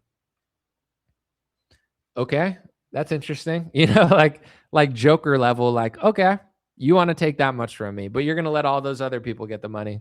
Well, luckily for me, you know, money isn't everything. You know, there's a lot of people with more money than me. There's a lot of people with more resources than me, but that's not what matters the most. If you got a lot of money, but you're pushing propaganda, I'm not impressed by that. If I meet somebody that's rich, but he's a terrible person, it's like, I sell scams for a living. And people are like, wow, that's so impressive because you're so rich. I've never cared about that. I'd rather talk to the person who has a $200 car that's like interesting than the rich guy who's just a piece of shit. So it's like, you know, everybody wants something else in this world. Someone said, I'm sorry that happened to you. I'm not sorry though. And it's exciting. You know, that's the one thing I know for sure. And like even when I talk to my brother and stuff, and just in general, I'm sure it gets annoying to some extent because like it can, coming from the wrong person at the wrong time, it could seem douchey or whatever. But the only thing I know is believing in myself. And I know for a fact, because I did it, like how bad do you really want it? You know, for me, failure wasn't an option, even though it looked very likely many times. I dropped out of college. I had no money. I was in debt from what I had to pay off. I worked at an overnight stocking. You know, I was stocking overnight. Like, I'll give you an example. I'm 24 years old, 23 years old. I dropped out of West Virginia University, no degree. No, I'm not making any money from rap because at the time I was crushing on YouTube. There was really no money to be made. And then I'm overnight stocking at a supermarket where I'm working with a bunch of people. Most of them, or a large portion of them, have like felonies and stuff, and that's the only job they could get. And I don't know, I just did it for some reason. I was like, this could be fun, but I needed money. It was like 10 a.m. or 10 p.m. to like 6 a.m. And like everyone probably doubted me. Like, you're a loser. You dropped out of college, you know, like you're in debt, you're whatever, you know, you got to pay off your student loans. You're a failed rapper. You never made it. You're not signed to a label. In my head, I never gave up on myself. I obviously like some days you have doubt and you're like, well, this didn't work out exactly. Like 2 years ago, I was at a label and now I'm overnight stocking a supermarket. But failure, quitting was never an option. I just kept working. I kept doing it. And I was like, if this is as good as I think it is, and I'm as good as I think it is, like it's got to work eventually. It took longer than I thought it took longer than I thought it would. It was harder than I thought. And then, like I said, even when I got everything, money, following, social credit, my own business, a billboard plaque, all this stuff, people, it's the same thing. It never ends. Like I thought then, oh, now they'll embrace me because I've already proved I can do it. They still don't. Nobody does. Not Facebook. They demonetized me. Not conservative media, even though I'm conservative. They blacklisted me because I talked about stuff. Not independent podcasts. They were doing the same thing that the music labels did. It's fascinating to me, but like I said, I'm smiling because I truly enjoy it. It's exciting for me now. I get how everything works. I don't know that it works that way for everybody, but what I do know is if no one will help you, then you have to help yourself. I hope someone will help you. I hope you have a team. I hope, you could find somebody that'll produce while you edit. But when I see people that like give up or they're lazy, it's hard for me to like relate because, for example, some people will be like, I don't know how to like edit videos. Neither did I. You know what I'm saying? I didn't want to edit videos. I'm not a video editor, but I've edited more videos than I ever wanted to because I used to do music videos and I'd pay somebody like $500 to $1,000 and they wouldn't really do that much, or they it's like it wouldn't come out how I wanted it to. And then when I worked on my own, I don't have any money to even pay anybody. So it's like, I don't want to do. It's like, well, I don't either. You got to find somebody who can work with you, but if you can't, at the end of the day, there always is that option of just crushing on your own and doing it all on your own.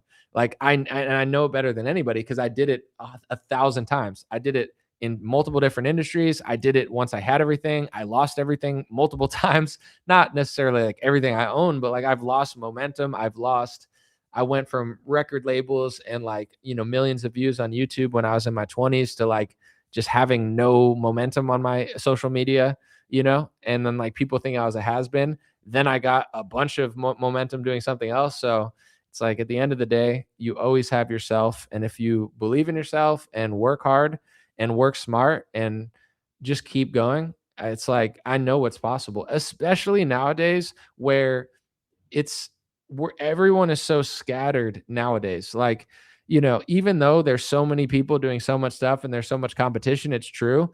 Everyone's also being scattered because it's like I could, there's a million things I could do with my life, but sometimes I don't because I'm like scrolling or whatever. So if you can like hone in and really get passionate about something to the point where you actually love doing it and it excites you to do it and like you have to do it because you really want to, it's easier than people think to make it because most people drop the ball somewhere along that line and just like never fully, probably like 90% of people never even start. They have the idea and they don't do it. Like 5%, drop it off there. But for me, it's like, even now I'm not like, I don't think I'm well off enough to like completely retire completely. But at the same time, I think I'm doing well enough to be like somewhat comfortable. So when Facebook bans me for 3 months, although this is obnoxious to me and I'm annoyed, it's inspiring in a weird way because it's like, okay, I don't have as much as I thought I had because now I have to pay rent for 3 months and do all this stuff, and I'm not going to make money for 4 months. In a weird way, it's exciting because it's like I'm grateful that I'm comfortable, but when I was uncomfortable, I had no, like there was no second option. And I don't judge people. I don't care where you came from because whether you came from money or not, it's a choice of how you live your life and who you are. And you shouldn't be punished for the success of your parents. Like that's crazy. But for me, like there was nothing to fall back on. Like there was really nowhere to go. Like I could have went home. It's not like my parents hated me or anything, but like some people, it's like, oh, I don't really have to do it because like, I can make money this way. Like I worked so hard in my 20s because I didn't have anything else to do. I was living paycheck to paycheck in a city with no car. So every day was kind of life and death.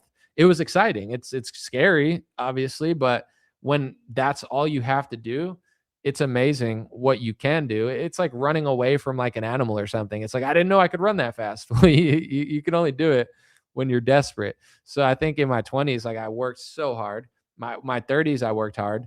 And then I kind of got like burnt out to some extent. But it's like, what even is getting burnt out? Or like what is it? Being healthy is important. But at the same time, like sometimes going and doing makes you feel better. And like stopping and slowing down makes it uncertain. So it's like sometimes you do need to like chill a little bit. But for me, it's like, yeah, taking my stuff away, it's exciting. I'm like, all right, I got to work harder. I got to make a documentary. I got to do something else. I got to figure out a better subscription model, that works better than my Patreon, where I wasn't really doing that much because I got tired of podcasts. So, it's like, it's in a weird way motivating. So someone said Anomaly has the Jesus hair today. Yeah, I let it go down. I mean, my hair, I don't put product in it, so like it looks cool when it's wet, and then sometimes it just like puffs out. I don't know. It looked cooler in my opinion like 2 hours ago, but I've been live for 4 hours, so it is what it is. But I appreciate y'all. Hopefully that helps people lock in. And yeah, I think with social media too, like I said earlier, I did reach out to people. Like I did a little Candace video and I plugged my consulting thing. I only do it a few times a year because I don't know. I don't like at this point until I get a business model where I have like employees, then maybe I'll like try harder at certain things. But for now, I just kind of do it when I do it. I don't like have like a strict, like I got to plug this 1,000 times a day. But I do like social media help for people. And I plugged in that Candace video, dreamrarebiz.com. But I don't know.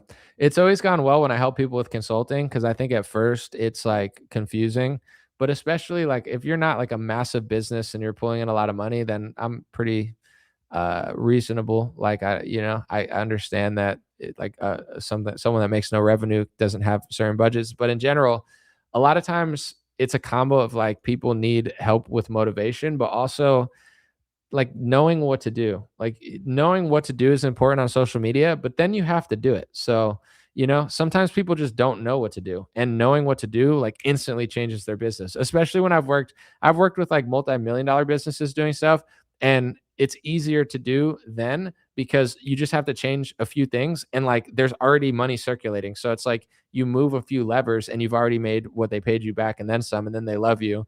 Where it's like when you're just starting out, it's definitely harder to make money from nothing than it is to make money when you already have money. But at the same time, when you're first starting out, it's like sometimes people don't know exactly like what to do and how to do it.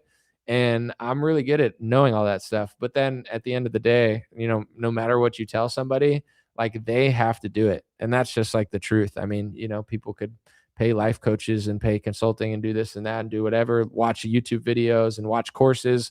But once you have the information and definitely knowing stuff is smart. It's not like not know, like the more you know, the better odds you have. But there's no substitute for just like doing it and being passionate and persistent and just not giving up on yourself. Like that has to be part of it. And there's no like even with businesses and stuff, when people like I'll do consulting for someone and they'll say they have someone else to do certain things. And it's like, yeah, that makes sense. If you have the money or resources to pay someone to do your social media that's better than you have to do it. But one thing I always tell people, and I don't know if it shouldn't be this way. I won't say that, but no one's ever going to care as much as you do. That's just the reality of it. Like, even if you pay somebody $20 an hour or whatever to do this, and you're like, I want them to care as much as me, it's not that they're doing a bad job. They might be doing a great job, but it's just hard to replicate. Like, no one is ever going to be passionate as much as you in your vision unless it was their vision too, and maybe they owned a stake in the company. But sometimes like CEOs and people at the top, they just expect something unrealistic out of their person. Like, yeah, if you're paying him, he's got to do his job or you could fire him. That makes total sense. But I think sometimes this is one thing, and I've said this before, but this is an important part of my journey too. I was confident, but at the same time, realistic. Like, I knew nobody cared about me. Sometimes rappers think everyone cares about them, but if they don't, then you might miss some steps to get people to care about you, pretending like everyone already does. And it's the same with like a CEO. It's like, yes, you can delegate. Absolutely, you can pay people to do stuff, but you're kind of delusional if you assume, oh, they're going to care. Like, you have to also care, because the more you care too, then they're going to care too. Especially like if you're maybe not doing it, but doing like 10% of it and like motivating them and telling them to do it versus just like, you do it, you'll care just as much as me, right? Like no one's ever going to care as much as you. And maybe if you're lucky, you find someone that cares even more than you. But for us unlucky folks, I don't know what that's like. You know, I'm sure it's possible, definitely could happen. But at the end of the day, if something's not working for you and what you're doing, your hobby, whatever, like you can't wait for someone ever. Like it might come, but it might never come. And the more you care and you do, it's like it's guaranteed done work. Like delegating is fine, but don't just assume like, oh yeah, they're gonna be as passionate as me about my project that I hired them for $20 an hour to do that they are just doing for the money. It's like if it's not their brand, their idea, you know, their dream, then they're not going to be as passionate about it. And if you have an employee or something, like it's always interesting to ask like what is your dream? Like it's probably not to like crush your social media, you know what I'm saying? Like it's like, is that your dream? They probably have other dreams and other goals. Doesn't mean they can't work hard, but it's just always good being honest and realistic about things, because then you could plug holes and figure out the way to like get it across the line. I think a mistake everyone makes is like just assuming everyone thinks like them, or assuming everyone agrees with them, or assuming everyone wants to do what they want to do. Even in politics, I think that's a huge thing on the left and the right, is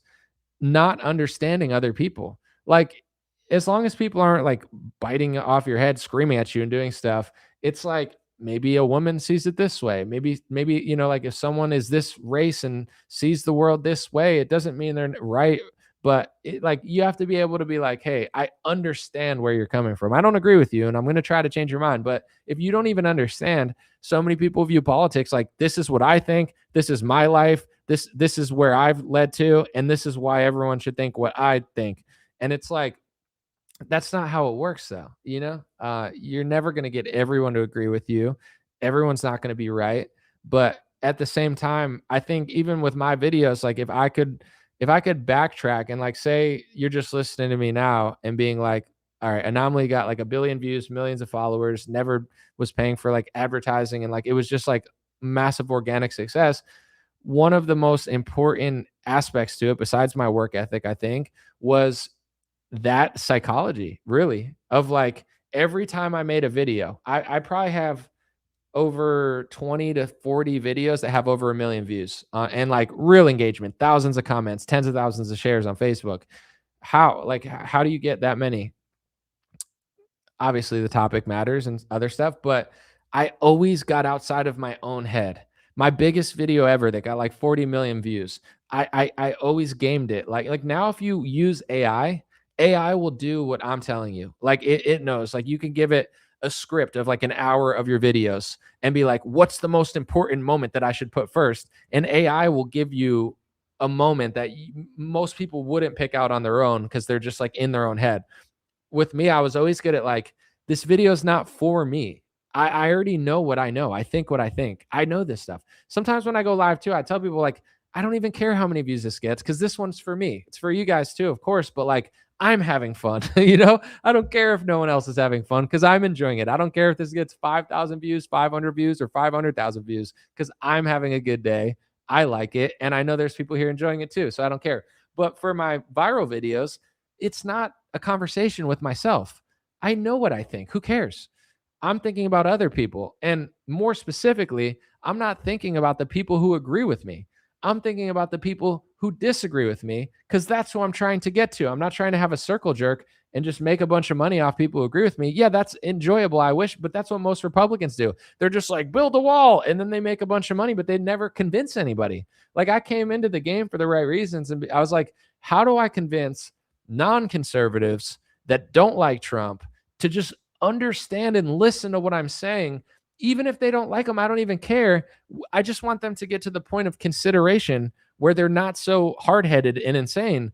And then I thought of that, and the way I constructed that, like I didn't even vote for Trump, but I don't even think he's as bad as you think he is for these 7 reasons. And I think liberals are acting insane, and you should stop being so crazy towards conservatives. That video got 40 million views, but it wasn't random. Timing mattered, of course. Bravery mattered because nobody wanted to say it at the time. But it was really my psychology of understanding how to say it. And then I meet people and they'd say, my mother she shares all your videos with liberals because you look liberal and you sound liberal and you come across as not super right wing. So liberals listen to you and they consider you. They don't want to listen to me, but they don't not want to listen to you just because you're right wing. Some people are just inconsiderate. And I did look way more liberal at the time. I look liberal now, but probably with my hair. But I'm a considerate person. Even like if you see me in person, I'm thoughtful, I'm considerate. I obviously sometimes am probably rude to some people by mistake or purposely, but I like to hold open doors. I like to just be charming. I like to just be a good, nice person. And same with like people, sometimes liberals are insane and you can't fix it, but sometimes conservatives also are obnoxious and they're just annoying, So like I was just not annoying about it. And I thought about how I was saying it. And then still liberals hated me. Like I got crazy messages from liberals that God knows what they wanted to do to me. So it's not like you're going to fix everybody. Everyone's not going to like you. But I probably got tens or hundreds of thousands of people that were left wing only to be like, wait, I don't hate this guy. That makes sense. I don't actually hate conservatives. So sometimes it's them, sometimes it's the left. They're stubborn, but I'll talk to certain, like I've met thousands of people probably at this point, but when I meet people, most people are cool, but everyone has their own personality. Like your personality is not your politics. So say I meet 100 Republicans, right? That are right wing, that agree with me on a lot. There's 10 of them that I'm going to be like, I really like that person. I would be friends with that person. I could hang out with that person, get a drink. And there's others that I meet that I'm like, they're really annoying and they're really obnoxious. And it has nothing to do with their politics, just their energy and their attitude. So like that, everyone has to understand that as well. And as long as you're self-aware, like some of my best friends are abrasive and like borderline obnoxious, but it's charming and they're not for everyone. I'm not for everyone. Sometimes I could come across as harsh. I'm very self-aware of that. But with other people, they have no self-awareness. And like someone said, my conservative boomer relatives are cringe. Yeah, some people, like you talk to them and it's like they're trying to get you pissed off within 10 seconds. And then you get pissed off and they're like, why are you pissed off? And it's like, you're abrasive, you're obnoxious, you're inconsiderate. And if you're that way, just embrace it. I don't really care. But some people are that way. And then they're like, why does nobody like this? I thought like sometimes I do things in order to get people to leave me alone, but I know I'm doing that. But it's like, you actually thought people would like that? That's crazy. Like if you're just that obnoxious guy, it's kind of funny. Everyone knows someone like that and that's charming. But if you're actually what you thought that person was going to listen to you or agree with you or come to your side, like I thought you were purposely trying to make them hate you. Like some people don't have the awareness of like how they come across to other people. And it's like, yeah, your politics is not who you are. It's a sign of what you think about the world. But I've met left wingers that are charming to talk to and thoughtful. And then I've met right wingers that annoy the shit out of me in 2 minutes. Like, you know, like I talked to this lesbian not by mistake, but it was at a pool party. I didn't even mean to talk about politics. They just asked what I do. The one lesbian like freaked out and ran away. She's obnoxious. But the other more butchy lesbian was very nice and was like, I'm sorry about that. I was like, it's all good. It's whatever. And she was very like charming and nice about it. And I was like, that's what's up. Like we probably disagree on a lot of stuff, but you're cool and you're understandable because I'm a nice guy. I'm thoughtful. So there's no reason to treat me that way. She was cool. And then sometimes you'll meet someone like super right wing that's just like annoying. They're talking to you for like 20 seconds and you're like, you're annoying. You're like way too aggressive and weird with your vibe, So I guess I'm not as big of a hit as I thought I was in the lesbian community, but there's always work to do. If I ever run for president, I need the lesbians on my side. If gay guys are not on my side, then that's fine, but I need the lesbian demographic. I think honestly, like, if I look good, maybe both sides they'll like be like, oh, I'd vote for him because I like the way he's, maybe I could like, but with lesbians, I need lesbians. And then at the end, I'm going to just try to convert them. I'm going to show them the Lord Jesus Christ and then they're going to be straight. They're like, holy crap, I like dudes. I don't know if that's a joke, but I don't know. There's a mad lesbian somewhere in here. Like, I'm not trying to change. Okay. But that was a funny joke. She freaked out because she thought you were a lesbian too, not a real boy. I don't know. It could have been it. She thought I was on their side. I mean, if my hair's down, I definitely look like I could have supported Kamala. I definitely look like I could be a Kamala supporter. So, someone said, "Bro, this is a marathon stream, boys." I've gone 10. I've gone like 10 hours before. Someone said you like dudes. No, but I'm saying still people could like you. You know, like guys think Tom Brady's handsome. It doesn't make Tom Brady gay. And if a lesbian likes me, it doesn't make me gay. It just means they considered switching genders for me. No, I'm just kidding. I don't know. But no, I've had like gay dudes in the comments being like saying stuff, and I'm like, all right, well, it's what I'm not gonna engage, but I can't help it if I can't help it if people of all walks of life think, dang, that anomaly guy is attractive. It's like, my bad. I'm sorry. I didn't mean to be so charming up here, but it's whatever. Someone said it's always the chick driving a Subaru. Yeah, people say that's like the most lesbian car. Lesbians can be very giving, low maintenance friends. I don't really like know that many lesbians, but my whole life, like especially in my 20s, if I saw like a hot lesbian, I was just like, I can change her. I can fix her. She's like, I don't want to change. I'm like, but you're hot, so I want you to change.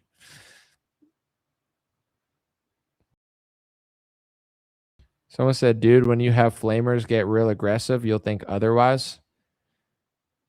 I'm not really worried about it. I mean, I lived in Los Angeles for like 9 years. I've seen overly aggressive people, but if you're not a beta, it doesn't, you just go somewhere, but not let it happen. Like, if you get strong armed by a gay guy, then you're gay. You know what I'm saying? As a man, as a straight man, you should be able to fend off the homos. If you can't, then that's kind of gay. Like if you're like, I got overpowered by this gay guy, it's like, he's aggressive. It's like, tell him no. You're a grown man. You know what I'm saying? Like, I don't know. Stop going to the gay bars and they won't be overly aggressive. Like, I don't know. You're like, dude, you trust me. They'll get real aggressive. Like, I'm good, bro. I'm not worried of the overly aggressive homos. If they get overly aggressive, I'll be like, yeah, you better stop right now. Just like I would if someone was like bothering me. Someone said the manly lesbians are the best. I don't know. If I had to choose from the Rainbow Coalition, like my rank of like my favorite rainbows. Hot lesbians that I think should be straight. That's number one. The Queen, just because they made good music. Like I always say, like if you make good music, then I'm not saying it justifies your lifestyle, but at least you left us with some bangers. We Will Rock You, We Are the Champions.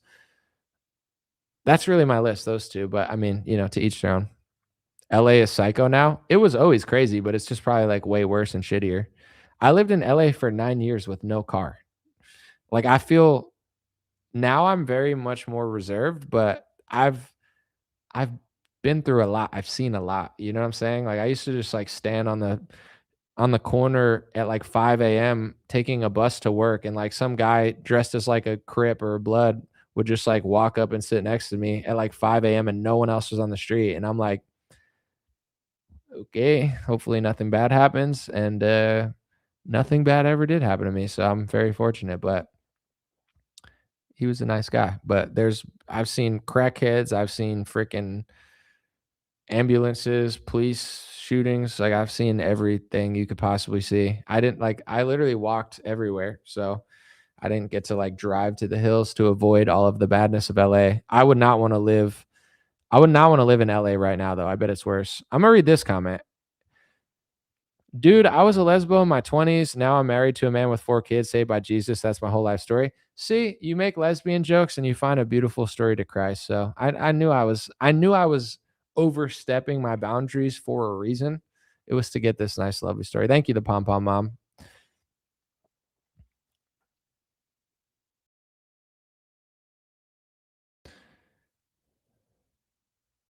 Someone said, I asked that lesbian, do you have a bat in your pocket? Or are you just happy to see me? Who are you saying that to? That's funny. Uh, let me see.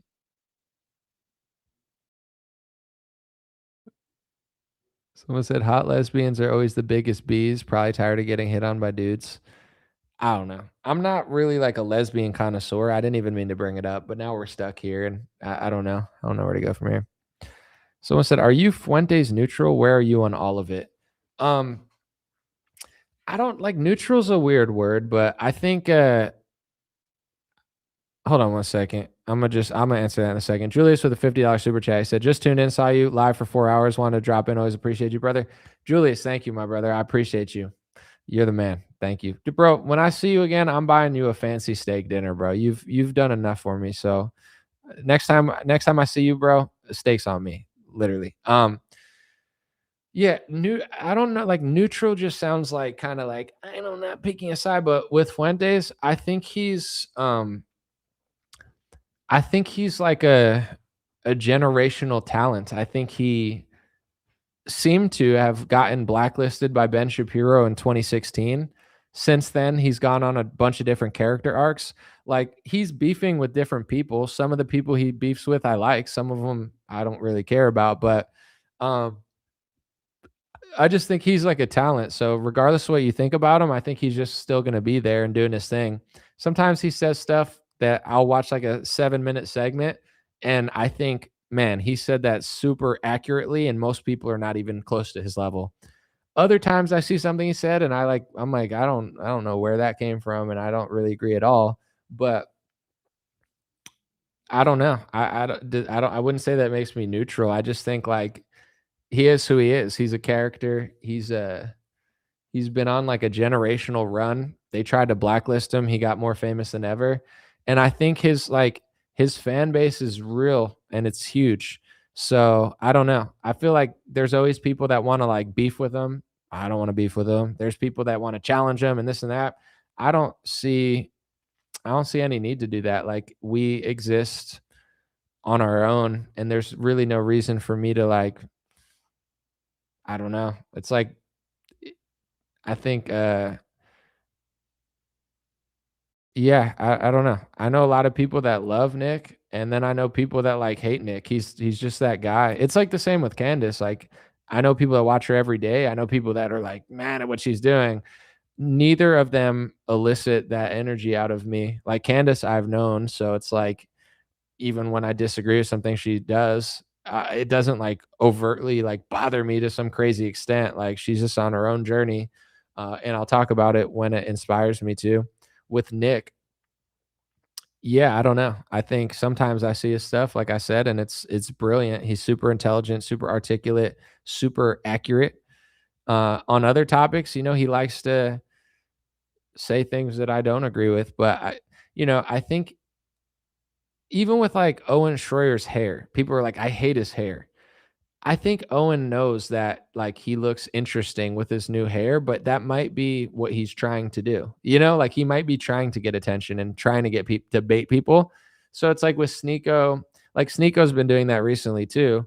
Um, he's like playing, he's always a fan and he's saying stuff and he's yelling, and people are like, I'm so mad at it. He's purposely doing that to get attention. So I just don't care enough to give him attention. But if people want to, at least you have to acknowledge that that's why he's doing it. Like, you can't be like confused by that. So with Nick, it's like, what, you got to give me like a specific topic or something he says, because I think he's been early on a certain topic, earlier than most, and he's definitely like played his role of changing the Overton window. And I would say that Nick has said things like when there was nothing to gain from it, and said it really early when you had everything to lose for it. So, as far as every move he makes, it's not what I would do or what I would say, but we're not the same person. And I respect that. So I think I think he's an interesting guy, and sometimes I like his clips a lot. So I don't. I guess I'm definitely not a hater, and I'm not like a super fan. I'm just kind of, if you want to call it neutral, I guess you could, but I'm more of just like an observer. I think he's an interesting guy, and I find like the whole dilemma around it all like interesting.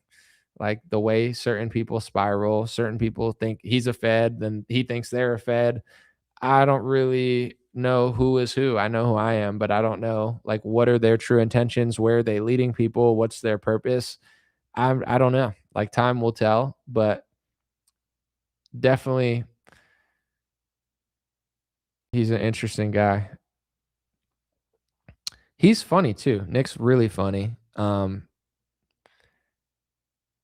Yeah, like if you give me like a specific thing that he said, I could tell you if I agree with it or not. But hold on a second.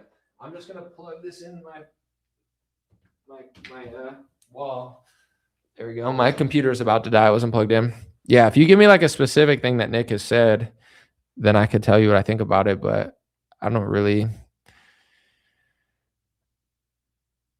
No, everyone has a different angle. Some people think like, "Oh my gosh, he's so right wing, I'm left wing." Okay? And then some people are like, "I'm right wing, but he's not. He's too far right cuz he criticizes Israel." It's like, "All right." And then some people are like, "I criticize Israel too, but Nick's a Fed." So like there's so many angles on Nick. Like when someone likes Nick, I know why they like Nick, obviously, but if they don't like Nick, I don't even know why they don't like him. Like, are you liberal?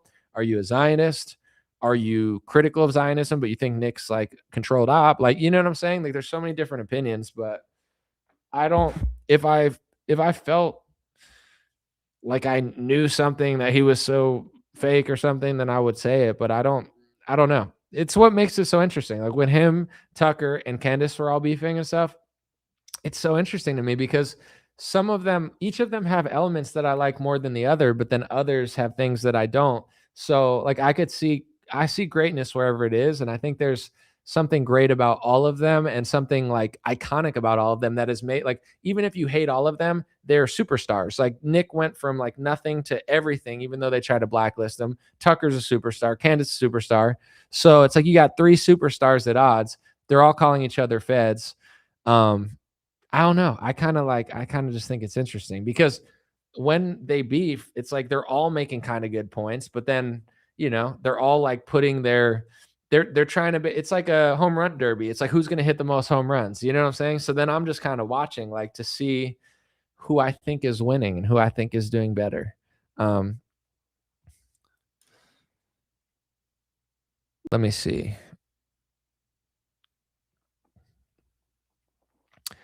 On the Tyler stuff, like I think I see people talking about that.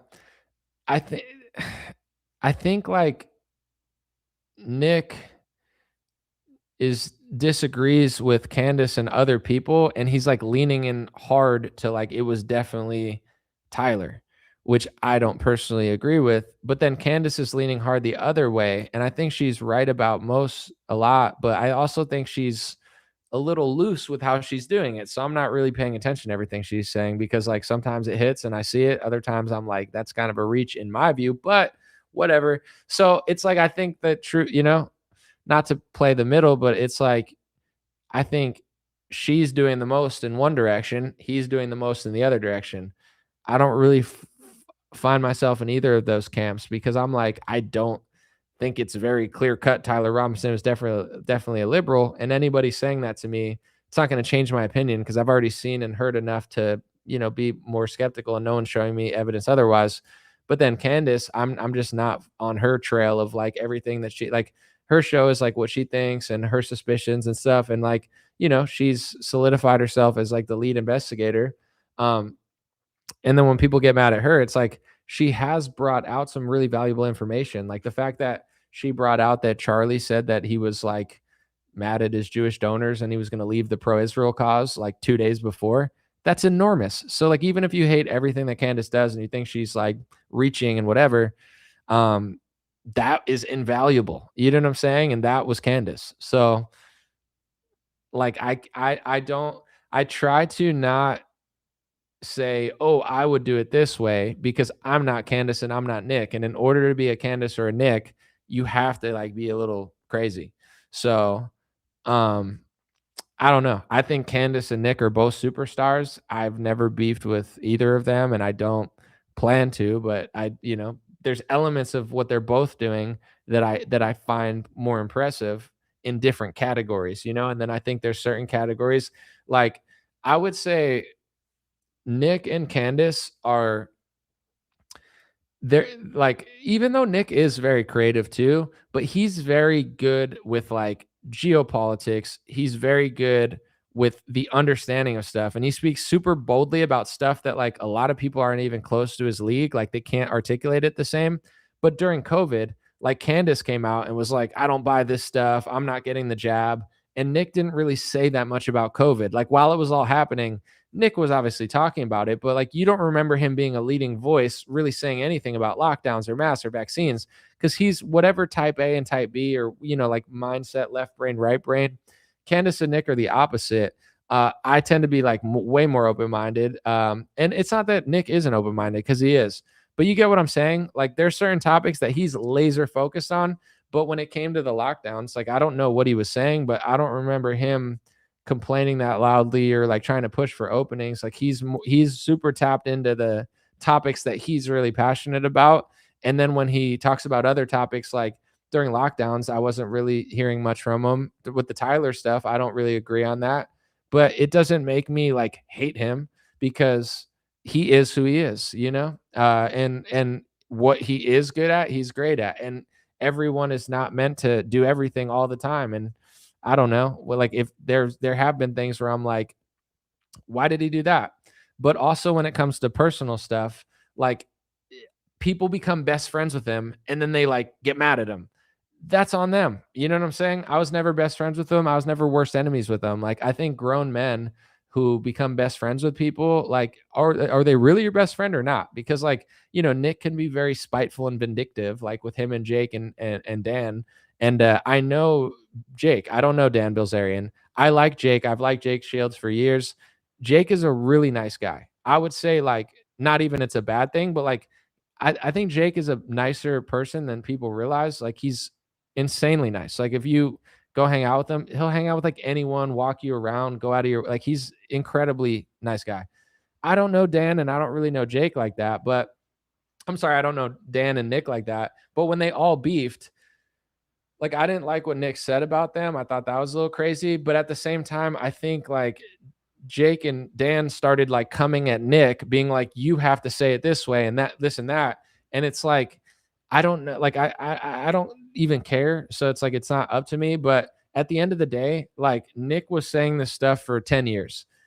Dan and Jake started saying it a couple years ago, but in certain ways they disagree with him and they go harder. I think everyone would benefit from not overly judging other people that kind of agree with you and trying to make them be like you because everyone isn't you. And I don't know if Nick did that to Jake or Jake did that to Nick, but the beef got super ugly and weird. And I think like Nick, he definitely can be vindictive, but it's like if you cross him, he's not trying to play fair. He's playing super dirty. So the way to avoid that is to just not cross anybody and not, like you don't have to be best friends with people you're not really best friends with. You don't have to like act like you've known them your whole life if you don't. And you don't have to, if you are friends with somebody, then, you don't have to like freak out when they say something. Like, even if they say an opinion that I completely disagree with about Tyler Robinson or this or that, if they're really your friend, then you don't want to have a conversation on Twitter about it. You want to talk to somebody. And in general, you don't want to really like police what someone else says. You want to say what you say because it's not, so I don't know exactly what happened there, but I think the fallout of all of that had to do with like just being really good friends and then caring what other people said. Like me personally, I don't want to get text messages from any of my friends in politics. Like you should say this or that. It's like, fuck off, bro. Like I'm not being told by anybody. If you really want to have a conversation about it, let's chat in person or whatever, and then bring it up in a respectful manner. Like I'm not trying to have these weird, like little things, but everybody's filming all the time. Everybody's doing this all the time. And like, I don't know, like everyone kind of plays a role. So for me, I like Jake's the only one I actually know as a person. I like Jake as a person a lot. He's a great guy. Nick and Dan are fascinating personalities to me. I don't know them at all. and the way that they operate is not how I would operate, but I think they both serve a purpose to some extent in a bold manner that is just not really the way that I play it. But if Dan wants to play it that way, Dan Bilzerian's super wealthy. He's made a lot of money. He's super famous. He can do whatever. Like, who am I to tell him what to do? And same with Nick. It's like, but I'd be lying to you if I said I like hated any of them. I don't hate Candace. I like Candace. I think Nick is fascinating. I think Dan is fascinating. Jake, I know personally, he's a good guy. So when they all fight with each other, I don't know. I like, it doesn't make any sense. Like, not that it doesn't make any sense to me, but it doesn't fully sway my opinion slash like arguing about personal stuff doesn't take away from what they've all done. That's interesting to me. And like, you could say whatever you want about Nick. You can call him all sorts of names. Dude, you'd be lying to yourself if you said you've never seen like a 10-minute clip of Nick that was articulate and even his biggest haters, even Jeremy Boring said he's one of the smartest people. Like, everybody knows he's smart. He's funny. He's, what I'm saying, charismatic. Like, Nick is a star. So you could say what you want about him, but you'd be lying if you said you've never seen a 10-second clip where you're like, damn, he nailed that. And then you've seen other clips where you're like, dude, I completely disagree with that. That's great. Like I said, lockdowns, the Tyler stuff, I don't agree. But who cares? What is him saying that about? We'll see where this all leads. We'll see why everyone's doing what they're doing. I don't know, but I'm trying to enjoy certain people and not like overly scrutinize everybody. Same with like Candace and everybody. But with that being said, like, let me take like a Ben Shapiro, for example, because someone could be like, well, you don't do that with everyone. Well, like Ben Shapiro, I just don't have anything in common with. Like, I don't think he's funny. I don't think he's entertaining. I think his voice is annoying. I think his personality is annoying. His energy is very passive aggressive and like evil, in my opinion. I think he's completely subversive. I disagree with him on foreign policy. I don't even agree with him on most domestic policy. I like, we don't really align on anything except for like conservative values that he says he believes that maybe he does or maybe he doesn't. There's just like nothing there for me. Like, I don't like the Babylon Bee guy. Like there's people that let me give you an example. Like Bill Burr. I like Bill Burr. I don't know what his politics are or what his wife is doing to him, but Bill Burr's hilarious. So even if Bill Burr becomes a shit lib who's like, I like communism, I still like Bill Burr. I don't know. He's funny. His stand-up is great. Chappelle, same thing, like, I'm a pretty charitable person, but there's some people in conservative media that they're not funny. Like, Candace is funny. Candace is witty. She's entertaining. Nick is very funny. He's entertaining. Jake's a really nice guy. He gives great interviews. He interviews a lot of different people and gets a lot of different perspectives. Dan Bilzerian is super intelligent. Tucker Carlson, super funny and charming and intelligent. Like, they all have something that I like. And then even Charlie Kirk, because like, I'd never really liked Charlie that much, but towards the end, I was like, oh, he started giving me things that were like, when he was like, ooh, I think it might have been a stand down order. I was like, there's some human in there. There's a real person there, like, even like Prime Trump. I loved Prime Trump. Trump now, he just doesn't do it for me anymore. Like, if you can give me some greatness, something, then I'll probably like you. But like, one person I've talked about a fair amount is Michael Knowles. I'm not a hater, but I've never liked Michael Knowles. Not like I hate him, but I've never thought he was interesting. I've never thought he was funny. I've never thought he's intelligent. I've never thought he's entertaining. I'm actually fascinated to know what people even think. It's kind of like the television. Like, you just watch Mark Levin because he's the only one on. Like, Michael Knowles has great production, so he like looks like a star because he's sitting there with his smarmy face. But I've been in the game for 10 years. I've seen 50 clips of Fuentes that I'm like, okay, that I get why that it has 1 million views. I've never once ever seen anything from Michael Knowles impressive in his entire career. It's only when he's interviewing someone interesting like Clavicular that he goes viral. There's nothing about him that matters. Like, I don't get it. Like, what, it's, his opinions are okay, but he's like milquetoast. He's not as good at documentaries as Matt Walsh. I like Matt Walsh more than I like Michael Knowles. Like nothing about him is impressive to me.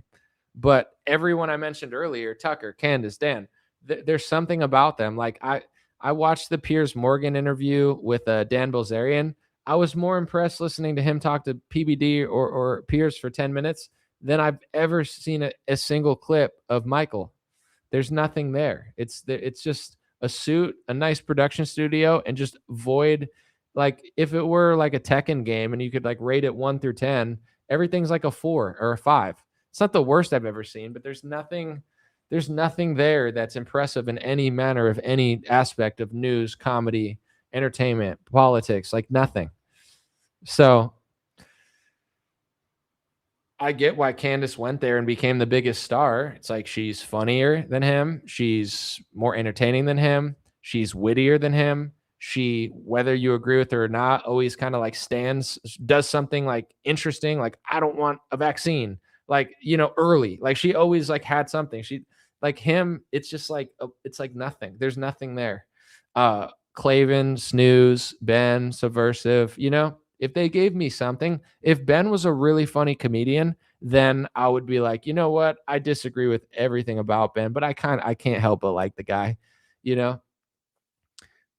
There's liberal comedians that I find obnoxious, but if you can make a few jokes that I think are funny and say something, like even people like Colbert, I can't stand because he's not funny. He used to be funny, but he's not funny anymore. Like nothing, Colbert hasn't made me laugh in 15 years. He said nothing that I've agreed with. Everything about him's fake. There's no like authentic liberal there that's just like a shit lib, but you're like, oh, that's my guy. Like everything about Colbert is like suit, fake, staged, Democrat. It's so corny. Like Chappelle, he might say some stuff that you completely disagree with, but you listen to an hour of Chappelle and you're like, that's a guy just saying what he really thinks. I like Chappelle. Colbert, like comparing Chappelle and Colbert is like comparing Tom Brady to like freaking a player that never even like got on the field. All right, I need to eat dinner before it gets too late. I appreciate y'all. God bless you. God bless your family. God bless America. God bless the world. I said that earlier. I ranted more, but I'm glad we did. This was a great stream. For the real ones, for the real fam out there, sometimes we gotta do a power hour, 4 hour, and 30-minute live stream. The vaccine skit was terrible. No, that was like the worst. That was one of like if I could pick like if I had like an Emmy Awards for like the worst things I've seen in the last like 10 years, that vaccine skit has to be one of the worst, most shameless pieces of propaganda that I've ever seen in my life. I like even thinking about that. It's hard to even think of 4 other things worse than the vaccine skit. He's like, da, da, da, get your jab. It's like, ugh. Like, what's there to like there? You know what I'm saying? Crack a joke. You know who's funny sometimes? Let me think of like someone on TV that I don't like. SNL. SNL was really dumb for a while, but if you watch some of their Trump and Pete Hegseth skits, super funny. Like I think they've lightened up a little bit, like Colin Jost and the other guy, Michael Che, and a few of them. I think they're like, all right, Trump sucks, but like we can't just cry the whole time. We got to just be funny. And it's funny again. I like anyway. Appreciate you guys. God bless you. I'm out. Thank you for the Power Hour live stream. I'm gonna put this on Spotify and Apple whatever later, and hopefully people like it. But you had to be here to really understand it. But